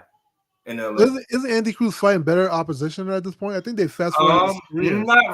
Not really. But they are testing him very early. But I wouldn't say better opposition. It's in or around the same. And they started very early with Andy Cruz. So, but if you look at Keyshawn, his resume is the record, the quality of people, the guys they matching him up with, them veteran guys. Yeah, he fighting a lot better competition than what the average person to give him credit for. And people really don't do the homework. But Andy Cruz fought one of Keyshawn opponents in like his first, second fight. So yeah, they tested him, but I feel like it's in or around the same level. And then you got to think. Keyshawn got a bit more time on his hands because he's younger. Andy Cruz like 20. Exactly. And you get what I'm saying? Dude, yeah, 28 years old. So they got to kind of move him in. Good for him that he has the talent and skill. He spent. I thought they were gonna do Lomachenko right, give him like a title fight, the second fight in or something. They kind of on that track, but you know, where is he at? He over there in Matchroom. If he was over there with Bob probably had pushed him to the ends of the earth. Shout out to my guy Big Dog Will in the Super Chase. Because at that age, is that go hard or go home at that point? You're too old because. So I think Devin KO's a prime Aaron Pryor, Roberto Duran. What's your opinion of that question? Thank you. Hell no, I think he gets KO'd by both of them, respectfully. I think I don't know. Different level of fighter back then. Aaron Pryor, he definitely ain't beating Roberto Duran. I can't see him beating either one of them dudes. They vicious guys though. Like their styles, I just don't think you could be cute against them for long without feeling them. And you get what I'm saying? But look, I want to be clear. Devin Haney. So we're talking about at 135, world class top level fighter. Could he compete in any era? I mean, look, that kid can box. You get what I'm saying? Like I don't got no personals against him. I don't dislike him. He can box. Oh yeah. Those fights would be extremely tough because of the way those guys fought. I think that's why I'm saying it stylistically, not like he don't have the talent to compete or win or beat guys, but just I think it might be more to come from him, possibly, right? Yeah. It might be more to come from him. Those guys just looking at what they are, who they were. Ooh, them some dogs, man. I ain't gonna lie. And we ain't never got to box again. Well. I already been getting these back, but now it's time for you to get your just due. Yeah, knocking out those two. I don't think he's gonna knock them out. Now, the question will probably be like, can he outbox them? They're both good boxers. Roberto Duran's boxing paralysis is very, very underrated. You know, so it would be hard. Like I don't know. It'll be interesting. I definitely appreciate you, Fender Bender. Salute to my bro Mike Biggs, boxing, and Mike Kirkland, man. I like that Keyshawn ain't gonna go out like Chris Cooper. At least last fight showed me he got hard. Yeah, he do. Mike Kirkland, I hear a lot of good things about Keyshawn, like with people that work with him, other fighters, in terms of sharpening they sword with him. I hear some really promising things. And then again, he's just one of those dudes. He just got to stay the course and keep winning. You get what I'm saying? Keep winning, because he got a lot of people doubting him because he talk. But he's fun, he entertaining. And then if you really listen to him, he a young kid that's living, doing something that he love to do. He young, he buying properties, he enjoying the ride that is boxing. So when he talk slick, it's because he say he like to fight. He really want to fight these dudes. It's not personal. He said these dudes be running around here mad at him for what? He doing what a fighter is supposed to do. And if you think about it, cameras come on. He is a bit entertaining. He know how to get your attention, talk some shit, make it entertaining. That's what he's supposed to do. But nowadays you get indicted or crucified for doing shit that make you entertain. You know what I'm saying? That man Frank Martin try to be a little tough. I call it that, because he was in the middle of an interview. It wasn't that serious that you ended your interview to walk over there and say that to him, and it almost went the other way. They asked Frank Martin. So Frank, I felt Frank on that. Like play out. Frank Martin was like, "Oh no, he good. I think a fight would be good." They said, "Keyshawn, how would a fight with you and Frank?" He said, "Man, I feel like Frank Martin up, turned right to him and said, you gotta love this dude." Hey, man, I respect Frank for stepping to him though. That was pretty. No. I don't think it wasn't no quitting neither guy at all. But Frank, to me, how do you approach a guy that way with that energy in the middle of your interview? And then when he looking at you with a smirk, you like, man, come on, man, because I'm really like that. I didn't like that. It's like, what? What? You walked over there to him. He just standing his ground. What he supposed to do? And he had the little smirk on his face. So it wasn't really that serious. But so you felt like took a swing on nobody. But He felt like Keyshawn had the opposition when he approached him, basically. Yeah, I think Keyshawn would beat him. I think Keyshawn would beat him. I mean, he's coming out knockouts. He fighting in spurts too much for me. And I can't get that thought out of my head ever since Coach Kenny said he fight like he pulling a sled. Yo, when it comes to these two fighters, I do think Crawford will did DeMar Brown. I think Crawford would have knocked out Roberto Duran. You think Crawford? Oh, Crawford. Yeah, Crawford. Yeah, the versatility of Crawford, I think, would have been an issue. I think for a guy like Roberto. Yeah, Duran. I think he'll end up like the way he fought Tommy Hearns. I think. Yeah, Ramon. Devin got tons of heart. All he got up from all. That's why I say people oftentimes they'll tell the story without completing it. They'll say, yeah, he got dropped, he got knocked down 3 times, really 5 or 6, and he was getting beat up and he almost got knocked out, but he got up every single time. The moment Devin lost, everybody just went. And I knew it was gonna happen. The moment he lost, everybody was like, he can't box. He's he'll lose everybody that ever boxed in their life. Nah. Come on. Yeah, people overboard. That's for people that don't like him, bro. Like, look, that man ain't did nothing as a young man, as a fighter, for me to dislike him the way people dislike him. I know they hate the energy that comes with that can't, but I know how to separate the two. Right. I don't even know what the energy is. Like, I feel like players do that. Like, let me tell you, just right off the bat, like something that I know right off the bat that's rubbed a lot of people the wrong way is Bill Haney. And, it's one thing if you want to fight Tank, that's cool, but you done called him out his name. You done made it like personal. You done talk about his girl. Like, you done sent mugshots to other content creators. Like, that shit rubbed people the wrong way. They're like, you make it too personal when it comes to this young man. Really rubbed them the wrong way because I feel like other fighters have done the same thing and people were cool with it. I mean, because if you think, ain't nobody sending nobody mugshot around. Like, that should be kind of weak. Keep mentioning the dude name. Think about it in every interview, but you never fight, you downplay his wins. Then you go after opponents that he already fought. Like, think about it. Imagine shitting on Ryan and Tank and then they both did that, right? See what I'm saying? Wait, but just do remember they both did that because Tank did the same thing. He downplayed Devin's wins, and he was also going after Lomachenko, somebody that Devin fought. I don't think he downplayed it though. I hear you. I just think he felt like think about it. Every poll, I've never seen nothing like that lopsided before in a meaningful fight. Every single poll I've seen across YouTube was crazy heavily in favor. It was nothing less than 60-something% in favor of Lomachenko winning. I've never seen so many people felt like a guy won. That's not all hate. So when Tank criticized that, he like, man, look how close that fight was. You get in there with an A-level guy and look how close the fight is. So I think, and then him wanting to fight Loma now is like, it makes sense. They're in the same weight class, right? He does it. So here's the argument against, right? So when Devin fought Lomachenko, they were saying, "Oh, Devin's going after an old person." Remember that they said that. It was like, "Oh, there was this whole poll like, oh, Devin only fights old fighters." Even though the fighters that he was fighting were champions or former champions, they're saying he only fights old fighters. Now Hank is going after him, and you speaking, but those be the haters, bro.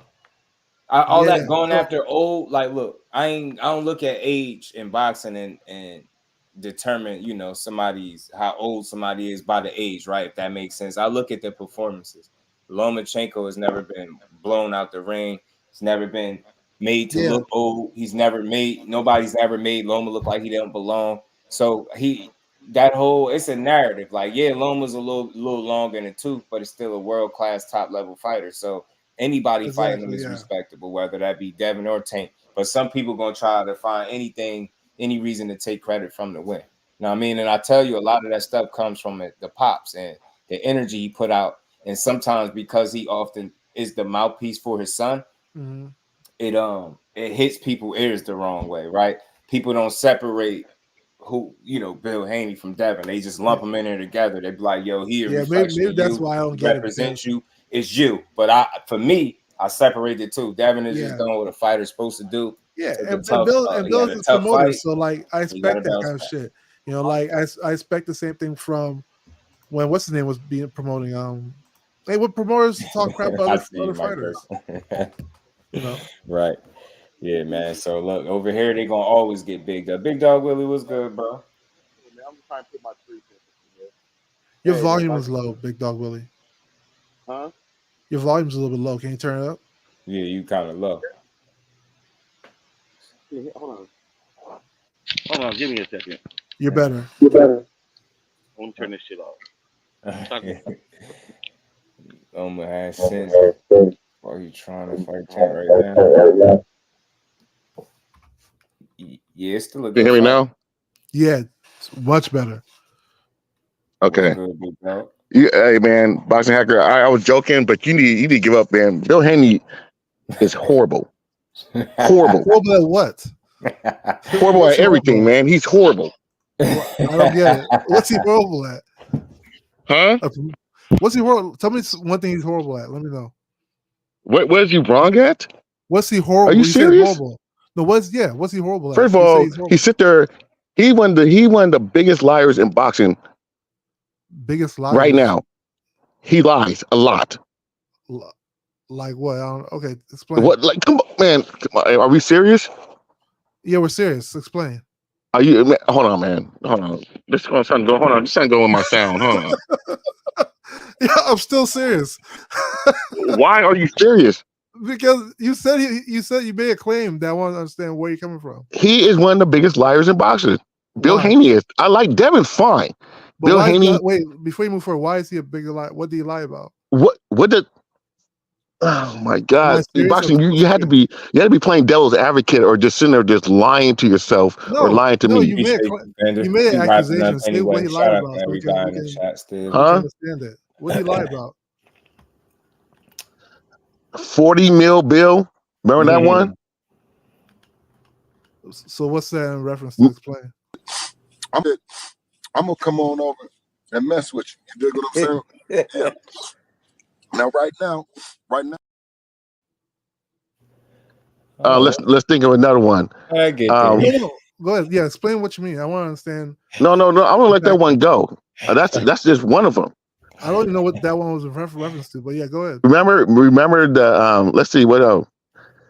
Not even top of the 25%. That was First thing that I don't even know how it happened because we thought that we was getting points. You dig what I mean? Because Core is an Olympian. Core always then got in on Devin. Nigga, are you tripping?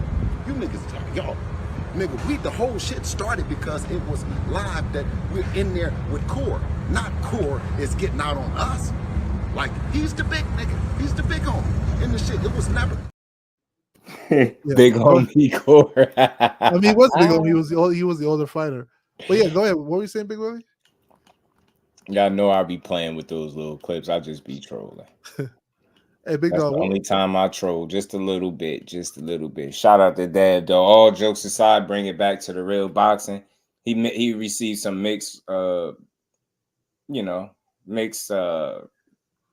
of mixed reception when he came through. You know, you seen some people boo, but I also seen him when he was sitting down. They put the camera on and people was cheering him on. So I'm not gonna never be able to make 100% of boxing happy. I don't give a damn if he was 31-0 with 31 knockouts. They still would be saying something. So all jokes aside, took a tough loss. I think it's a learning lesson. Even if they scraped it off your record, the fight still happened.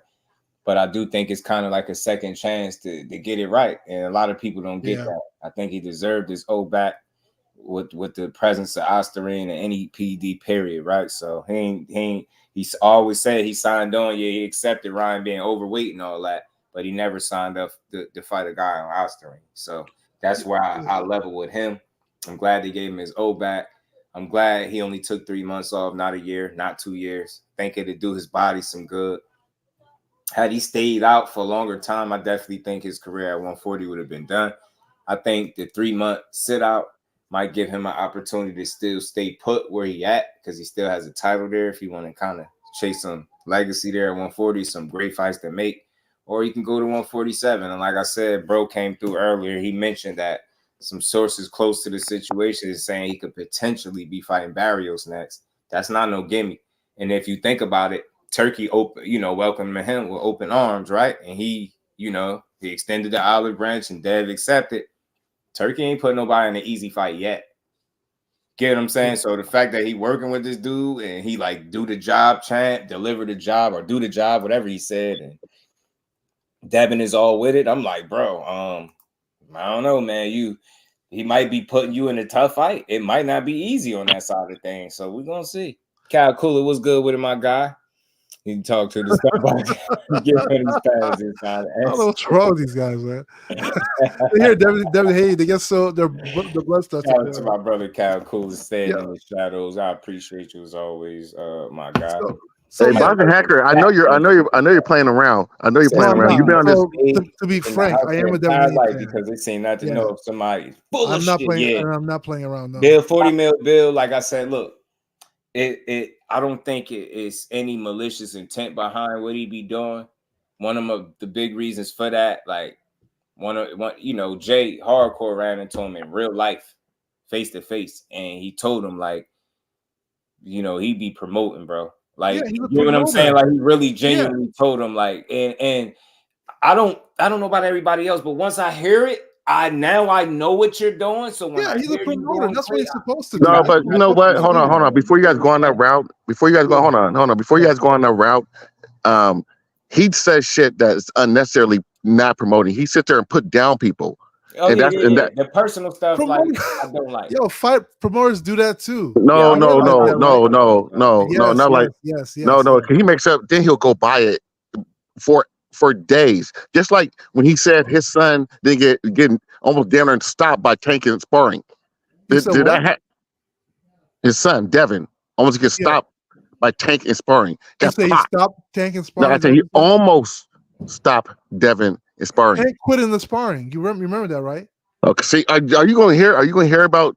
Do you not see the tape? I saw the whole 19-minute sparring. Yes. And you see what happened at the end, and that's why they won money. It was doghouse rules. You realize that, right? Okay. There's more to that fight than just that 19 minutes. Let me finish what I'm trying to say. There was a moment in there when Devin was struggling. Yes, and like Kenny Ellis always says, Tank deserves to have good moments because he trains hard. So, but if we look at he wasn't training hard at that point. He's coming off the plane drunk. Yo, it doesn't erase the training he did in his past. If I've been boxing all my life and I partied for 1 week, I can okay, hold on. You're trying to change the subject. No, we're talking about him getting popped. If you look at the totality of the sparring match, right, Mike, Devin controlled it. That's why he won 20,000. Okay. Let's not go talk about that one because you know what? It's the truth. You know what? I'm gonna leave this alone because I've been talking about this for the last year and a half. I won't say this to you, and you know it. Bill Haney is a professional cap artist, and that's just what it is. That's just what it is. It's possible. I don't care. He's a promoter. He lies tough. Yeah, he lies more than any promoter has. Okay, what did he lie about? What are you actually trying to depict? I just told you what I'm trying to say. He's a straight liar. That's what I'm saying. He lied. About what? Stop it, man. That's what happens. Stop it. The 20 mil, 40 mil, 25%. It's a lot. He got a track record for being dishonest. The 25% is unproven because Shakur admitted. You got Bob Arum saying they had no suspects and they still he said something different next time. They went further from that. They said it was like 3 different offers that he turned down. They just kept the lie going. Like, he be full of shit sometimes. I ain't gonna lie. Yeah. I like him though. I talked to him before. I talked to him on Jay's panel and I asked him some questions. I asked him, when do he think or what do we think you need to happen for him and Shakur? When do we think him and Shakur, Devin and Shakur, gonna fight? He said he ain't know. He said that sounded like that was a fight he wasn't even interested in. It's crazy. But here's the thing. Okay, we're talking about people. Okay, look at this, right? Tank said that Tank after the Rolly fight say he wanted to fight Devin. Did he fight Devin? No. Did I call him a liar? No. The people call him a liar? Do. It just depends on who you talking to. My thing is, salute to you, Cal Cool. It's all love, man. I feel you. It just all depends on who you talking to. My thing is, unless them dudes make all the moves for themselves and you get what I'm saying, making all the decisions for themselves, we got to really take into account that I don't give a damn what a fighter say they want next. If everybody else involved ain't on board with that shit ain't gonna happen. Yeah, he can sign off. He got the final say and all that shit sound good, but dudes got plans. Tank Davis is an investment. And if I'm investing, like I said before, it's certain fights that you probably not going to take at certain times. It's just what it is. People don't want to hear it, but that's the same for any of these other guys. They don't want to say it. These fighters take calculated risks, man. I think if you looking at trying to maximize a dollar, then you don't necessarily put the most riskiest guys in there early. You get what I'm saying? You pick and choose when you do it. Not saying you're not gonna fight guys, but you do it on your terms. You know what I'm saying? And that's really what he be doing. So I get where you speaking to, but for me, when you hear, just notice a lot of that narrative stuff that people put out there with the trying to be mad at the fighters for them not fighting when they say, I'm not one of them guys, because I know it's a lot that take place for one of these fights to happen. And we're gonna touch on it tomorrow. I got an interview, that I'm gonna play from Eddie Hearn, man. Some of it. I'm gonna play some of it. He touched on some of that stuff. I think people need to be paying attention. Like certain fights, it's a lot that go into putting some of these fights together. I know it do, especially the more risky the opponent. Man, I could just imagine how them conversations be, bro. Fact. But okay, I'll put it like this though. I'll put it like this. Oscar De La Hoya, right? He lies all the time. He tells you one thing one time, tells you something different. He said Zepeda couldn't see Shakur at one point, right? Then turns around and says like, "Oh, we're not worried about Shakur. We don't need to fight him." Next time he'd be like, "Oh, we'll beat Shakur." You know, promoters do that. That's what promoters do. They try to elevate their fighters. But there's a level of lying to the thing. And that's what I'm saying. Oscar De La Hoya is the last level. Do you hate all his fighters? No. Bill Haney. No. What I'm trying to say to you, listen to me. It's Bill Haney lies about unnecessary lies. What was the guy's name? Patisse or T? What's the guy's name from Puerto Rico that just lost? Pitbull? No. Is it? I forgot the name of his name. When he sat there, it said that he offered what's the name $4 million and he turned it down. And he didn't. Yeah. Do you remember that one? Remember that tough ass lie? Was it a lie? I don't know. Like those are negotiations. I don't know what happens behind closed doors. Just do. Is Just Do still there? Yeah, I'm here. Did you hear what I just said? Nah, I had a phone. He's talking about phone. Maybe talk to Matisse's team. I'm sure they had some kind of communication. I don't know where the Matias thing. Yeah. With the Bill Haney situation. Yeah. Was that a lie? Trained him as a duck immediately. Shit like that. It's a lot of. It all depends on who you is. Look, Bill, I think mean well. I think his number one goal is to promote his son as the number one fighter. That I will never have a problem with. We're talking about the $4 million. We're talking about the $4 million he offered him, and Matias turned it down. Every fighter, like this is the problem. There's dangerous fighters that they'll tell you they want to fight. It's bad to say it, but they'll go personal, or they show you when they don't want to fight somebody, bro. Like start throwing numbers out there and shit like that. 4 million, then you ain't really talk to this man's team. You don't know who his people is. It's like it's a lot. So I don't take it personal, but I definitely see where everybody be coming from. I know what they be talking about. You know what I mean, Bill? I feel you. Anybody that talks that much is, you get what I'm saying? I feel you, but like for me, I just look at it like it's promotion, you know. But you also have to look at the track record of Devin Haney, right? Devin Haney, for the most part, whenever he's wanted to fight somebody, whenever he's really wanted to fight somebody, he did everything to make that fight. Whether you say Ryan Garcia, where he gave up concession, where you say great point. You making my point. Great point. Yeah, like you have to follow the track record of the fighter. Exactly, but that's exactly Just Do saying. He says that, good, bro. but he's not doing it. He does do that. Like, no, Bill Haney says actually want fights. Yeah. But with Tank Davis, it's stipulations. It's talking about what I'm not gonna do, but you don't have that same energy with B-side Ryan, who ended up. Here's the problem with Tank Davis. Here's the problem. Tough, there was never a offer made. So we complain about what Devin's been saying, right? But Tank Davis and his team have never formally tried to make that fight ever. I mean, look, if we're gonna call a spade, let's call a spade. On both sides, there was an issue. In fact, if you want to be real, if you want to talk about lying, like I said before, look after the Rolly fight. Look at the conference where Tank said, I'm going to fight. I want to fight Devin next. Did he make any steps towards fighting Devin next? Did Devin make any steps to make him try and fight Shakur? You said what? So, okay, check this out, right? The 25%, that's what you want to bring up, right? Shakur said that his people told him that that offer was made. How serious it was, we don't know. But however, Shakur out of his own mouth said something. We do know. Yeah. Yeah.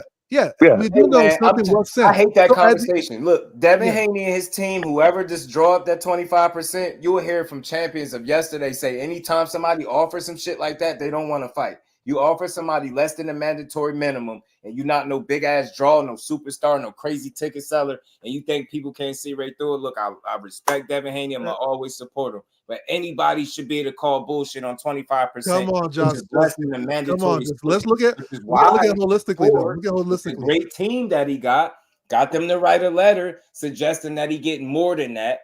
And if he really wanted to fight that man, he would have allowed them to do their job and they would have fought. But because he didn't really want to fight him, he gave him a take it or leave it offer. And that's the same bullshit I would call with Tank. But was it? I don't know if it was because he never tried to negotiate. That's what that means. You didn't give nobody else you ever fought a take it or leave it. You bent the knee for bum ass Cambosis, and that's the only time y'all gonna really hear me say bum. Low level Cambosis, average Cambosis. You get what I'm saying? You don't have this approach with Regis. You don't have this approach with Lomachenko. But then you get to Shakur, and it's like, hey, take it or leave it. No, but check this out. Wait. Devin talked on this though. That's all. Not right now, and not because he's scared, but he did offering 25% and not something reasonable. No, hold up. We got, like I said, it has to be a spade for a spade, right? Devin talked about this. Devin said that, hey, if Shakur had came to me and tried to do a counter offer and negotiate, I would negotiate it. That's right? not. He full of shit. I don't know. I'm not gonna say he's telling the truth or not, but that's what he said. When he wrote that, and here's the problem write though. the letter to the sanctioning bodies. But he was asking for 50-50. How you asking for 50-50 over from a guy who just fought pay-per-view back-to-back? He just fought internationally, and you haven't. It's called negotiation. He's undisputed, and you're bringing up nothing. You're bringing that to the table. Devin Haney ain't got no damn Australian fans for real. Like, but he's undisputed. Check this out. He's undisputed every single belt inside 135. A guy that is a better ticket seller than you is a direct. That's telling me directly you don't want to fight. You give him a take it or leave it offer. You've never tried that. So you're telling me, hold on. Why do it with the best fighter that you're gonna share the ring with today and the most accomplished? We got to call spade a spade. I hear you guys. I hear you guys. At 140. I mean, not at 135. He didn't for sure. Yeah. And it would have been a stupid move because he would have been going into that fight drained, and Shakur would have been 100%. I don't care. I didn't like the fight. I didn't want it to be made. But let's look at it this way. No way he's beating Shakur at less than 100%. And you might be right, but here's the thing: Shakur didn't act on it. He should have acted on that whole 25%. He did. No. He went for 50-50. He did act on it. 25% to 50-50. And that's bad negotiation tactic. And then numbers and all. I read the whole letter in the chat. They made a case suggesting why he deserves more than that. So what people did, they conveniently moved a goalpost and they try to say Shakur is demanding 50-50. They try bullshit, more bullshit. He doesn't have any control over that. It would have been up to the sanctioning bodies to decide the split. If Devin Haney wanted to do that, why didn't go that he far? would have allowed that process to take shape. But before they could do it, he vacated his title and went to 140. And there's absolutely nothing wrong with that because it was a smart move. Fighting anybody else, even Loma again in a rematch at 35 would have been stupid. It's not about 100% agree. I agree with you 100%. But my only thing is that the opportunity once, you weren't gonna give it to him twice. If you get what I'm saying, you weren't gonna do that shit twice. And like I said, if we look at track records, if we just look at Shakur's track record, his fight with Frank Martin fell apart because of what? Money issues. He had an issue. I forget what fighter it was in 126. Same thing, money issues, you know. Frank Martin fell out because he said to everything, and then turned around and asked for more money. He already signed. He already agreed to everything. Yeah, Shakur didn't. He had the contract for a while, and then he pulled out. Then he said, I hear it was some type of discrepancy. He seen how much Shakur was making, and then all of a sudden he started asking for a little more. Which was a lie. And you can tell Frank Martin, respect to him, but you can tell he's full of shit too. He did that interview, and he said they didn't mention money. Now I got people that put together fights. They say the first thing they let you know is the money and how many rounds. That there's no way they let you know every other detail except for how much you was gonna get paid. Who anybody with common sense know that? What incentive would you have to take the fight? Because it's Shakur. You don't know how much you're getting paid. You just gonna fight him. So that's true. And I feel that. These dudes be doing bad business. I think Frank Martin and his team might have fumbled, or he He did shit wrong. Like, you can't ask for something, and the guy already thought you was asking for a lot. He gave you 4 times than you ever made. Then he say, F it, I'm going to give it to him. Then you get the contract, look it over for a while, and then come back and say, hey, I need a little bit more. That don't sound crazy to y'all? That's crazy. Who the hell do you think you are, dude? I'm giving you 4 times as much as you ever made. You got the nerve after you got what you want to say, yeah, I want more? Goofy? That's what go get knocked out by Tank then. No, let me ask you something, though. I like Frank Martin, but these dudes full of shit. Show me Shakur turning down a real fight, and I will call him out on this channel gladly for it. Show me without all the smoke and mirrors, all the 25, all that garbage. That's bullshit. When you see all that stuff, when you start hearing percentages and money and all that, guarantee you no fight is coming. Once you start hearing how many 6 million, what was it, 8 million he turned down, they playing hypothetical. Oh yeah, I forgot about that. 3 times you make 4 times as much. You say you're gonna Shakur make $12 million during that fight. Do you remember how they were going at it? Yeah, they make all different type of shit. So, let me ask you something. So you guys feel 25% is just not serious, right? No, that's let me ask you joke. something. If Tank offers Shakur 15%, and Shakur says no, I want to call it a duck, what would you say? And Shakur said, okay. No. The thing different is that Devin's not Tank. I didn't say he was. So I asked you a plain question. If Tank, you said Shakur, you said 25% depicts not being serious, right? If Tank offers Shakur 15%, which is 10% less than 25%, and Shakur says, okay, you know what, I want to go talk. And he would still make more money fucking with Tank than he would with Devin. So if Shakur reneges and says, no, that's too low. A lot of hypotheticals. You're saying this right now, but a lot of hypotheticals. We're talking about Devin. Yeah, that should be totally different because right, a lot of hypotheticals. Totally different. Like, But look, but Tank is a face of boxing. You negotiate in bad faith, or you make bullshit deals. I'm going off what you're saying though, because if something's true for one fight, it should be true for the other, right? If you're saying that 25% over the A side, because Devin is the A side over Shakur at that particular moment. No. Tank is the A side. Period. You got to remember. You know what? I'm not saying Tank had sold over 1 million pay-per-view. So Devin has nowhere. You ain't never had to hear his opponent complain about money, so I wouldn't even put that on him. I just feel like him and his team do good business, and them fights get made. So I don't think whatever percentage he give him is gonna be fair. I'm gonna give him the benefit of the doubt because I've never seen a Tank opponent complain about getting paid. Ever. You know what I'm saying? Them dudes gonna get their money, so that's what you know about him. They gonna get that money. They gonna get, don't mess, man. But salute to y'all, bros, man. I appreciate y'all. Man. Yeah. 4 hours. It's all good. All right, Boxing Hacker. I'm gonna get off of here. I'm barbecuing. Shout out to Boxing Hacker, man, and everybody that's still in the chat, man. Appreciate everybody rocking with your boy.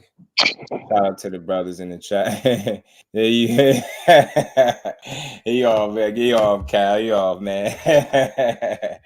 I'm a fair guy. That's why I let people come up here and speak their piece. Like, I'm not against somebody having their opinion as long as they ain't talking complete bullshit. When they do, I have to, kind of step in and say what I'm saying. But shout out to everybody, man.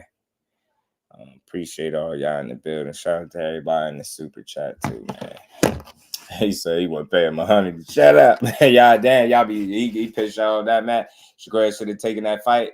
Real quick, I'm gonna run through it. I'll make it make sense for you. I don't want to change your mind. I'm gonna give you something logical to think about. If you seen that Devin Haney was weight drained on the scale against Loma, you seen how close that fight was. You seen how shaky the fight was. Do you really think, as a boxing fan, he was gonna take an additional fight at 135, no matter who it was? At that point, after that he had that close call with Loma, did you think his career at 135 was over, or do you really think he was gonna fight somebody else there? Then this is the thing you have to consider, right? When they made this faulty 25% offer, who Bob Arum, who would have been responsible for putting on the fight, tell you it has no substance, right? When he made this offer and he get his team to write a letter to suggesting that he should get more than that, and then that man, you know what he did? Remember, he asked for more time to decide what he was going to do. Then he ends up doing what? Vacating the title and then going up to 140. Now, again, Urban Mac, because I know you're a logical, reasonable dude, I'll go a step farther. If that already doesn't convince you that his career at 135 was over, remember when he posted his goals for the year? And what did his goals specifically state? Beat Vasyl Lomachenko, go up to 140 and become world champion. Nowhere in them goals or his plans did he say I was going to fight again at 135. I was going to fight Shakur Tank at 135. I would have took another big fight at 130. None of that was in his goals. He did exactly what his goals, and he literally manifested his biggest 2 wins of his career for the most part. Lomachenko and then the Regis win, which made him a champion at 140. You give him in the second division. You get what I'm saying? So his plans alone told you and everybody else that's really paying attention that he had no intent on fighting anybody else at 35 outside of Lomachenko. He literally wrote this shit down and then reposted it. You get what I'm saying? Yeah. I get it too, Cal, because these dudes be trying so hard to fight for their guy. I'm really at a point where I'm heavy on trying to understand people, right? So I know a lot of people dislike his boxing takes, and I try to let people come up. I'm fair to everybody, right? Let them speak. But I hear it, and I feel like what his problem is, and shout out to him. Nothing. I'm not dissing him. I think he speaks from a person he hears a lot of his information from people that hate on Dev. See, over here, there's no hate over this way. So a lot of that shit that he be hearing, it don't live over here because I don't knock Dev. I support him. So a lot, that's where he be coming from. A lot his takes and the things that he says seems like it comes from him responding to people that he feel like are pretty much deemed as haters or just not giving him his just due. But you can't have that kind of conversation with a guy that's down the middle like me, because it ain't gonna go nowhere because I don't hate on him. You know what I'm saying? So I think that's what it is. Dudes be trying to go hard for their favorite fighter, and it end up, putting you in a situation. But yeah, I hate bad logic. You know what I mean? It got too hot at 135, right? You get what I'm saying? That's all I'm saying. Irvin's, you know what I mean? It was over for him at 35. And that's not because he was scared, because it would be a bad business move to give Shakur an advantage where he would more than likely be 100% and you won't. That's a bad business move. Devin Haney's a smart businessman, him and his dad. That would have been a stupid fight to take. So he wasn't fighting not just Shakur, but I don't think he was fighting Tank or nobody else at 135 for that matter either. And again, when you write your goals out and you execute them, don't then try to tell me that you would have made a pit stop again at 135. No, you didn't. You didn't write that down because that's not something you anticipated doing. You knew exactly what you were going to do. That's why I told you, anybody that's making take it or leave it offers and they're not even really willing to negotiate at all, that's why you can't tell somebody to counter an offer when the person is not really willing to negotiate. How everybody's saying counter to 25%. How when you said take it or leave it? There's no counter if you're saying take it or leave it. But he played the one card he could. And, his team, he got a good team. And I'm pretty sure, I guarantee you, they would at least give him the minimum of 30%. They wouldn't have gave him no 25. And he would have went in there and taxed his ass and took his belts. And that shit would have, he would have been sick. So it's a chance we may never see that fight. Like I said, I asked Bill Haney straight to his face, when do you think that fight could happen? Well, I forget how I phrased the question, but I pretty much asked him, do we think they could fight? They gonna fight and win? He said he don't know. Like, I ain't saying he was supposed to have an answer, but it sounded like if you had any plans on fighting him at 35, you would have gave a different answer than the one that he gave. And that just lets me know that he didn't want to fight him at all. I just never thought they wanted to fight him. I don't feel like he was in their plans, not because they scared of him, but I don't feel like he in their plans. And then when you hear him say shit like this, talk like every other day. So, I'm not ducking or dodging nobody, but that's not somebody I'm just in a rush to get in the ring with. That's not just somebody I'm in a rush to get in the ring with. That should have never like that. I'll never forget he said that. But it is what it is, man. He's still a hell of a fighter. I'm glad he's making his get back. Hopefully in due time he let the public know who he fighting, what weight class he gonna be in. Is he staying put or is he going to 47 to test the waters? But either way, I'm rooting for him. I'm supporting him. I think he's gonna bounce back. I think he'd be all right, but he got to be smart on the bounce back, because that fight showed that size and weight classes does matter. You know what I mean? Especially when you allow a guy to implement that size and advantage over you. And that's what happened in the Ryan and Devin fight. So you live and you learn. So he'll be back. But that's all I got, man. Salute to everybody in the building. Appreciate y'all. It's been a long one. Salute to everybody in the building. Appreciate all the support. Shout out to everybody in the Cash App, Super Chat. We will be back tomorrow. the build on this great sport of boxing. Shout out to KQKC too over there interviewing. He was interviewing David Benavidez, Jose Benavidez.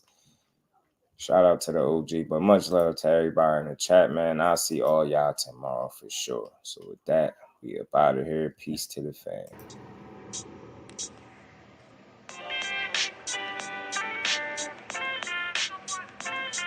Yo, you know the deal. We back again. We never slacking. Word 'em up.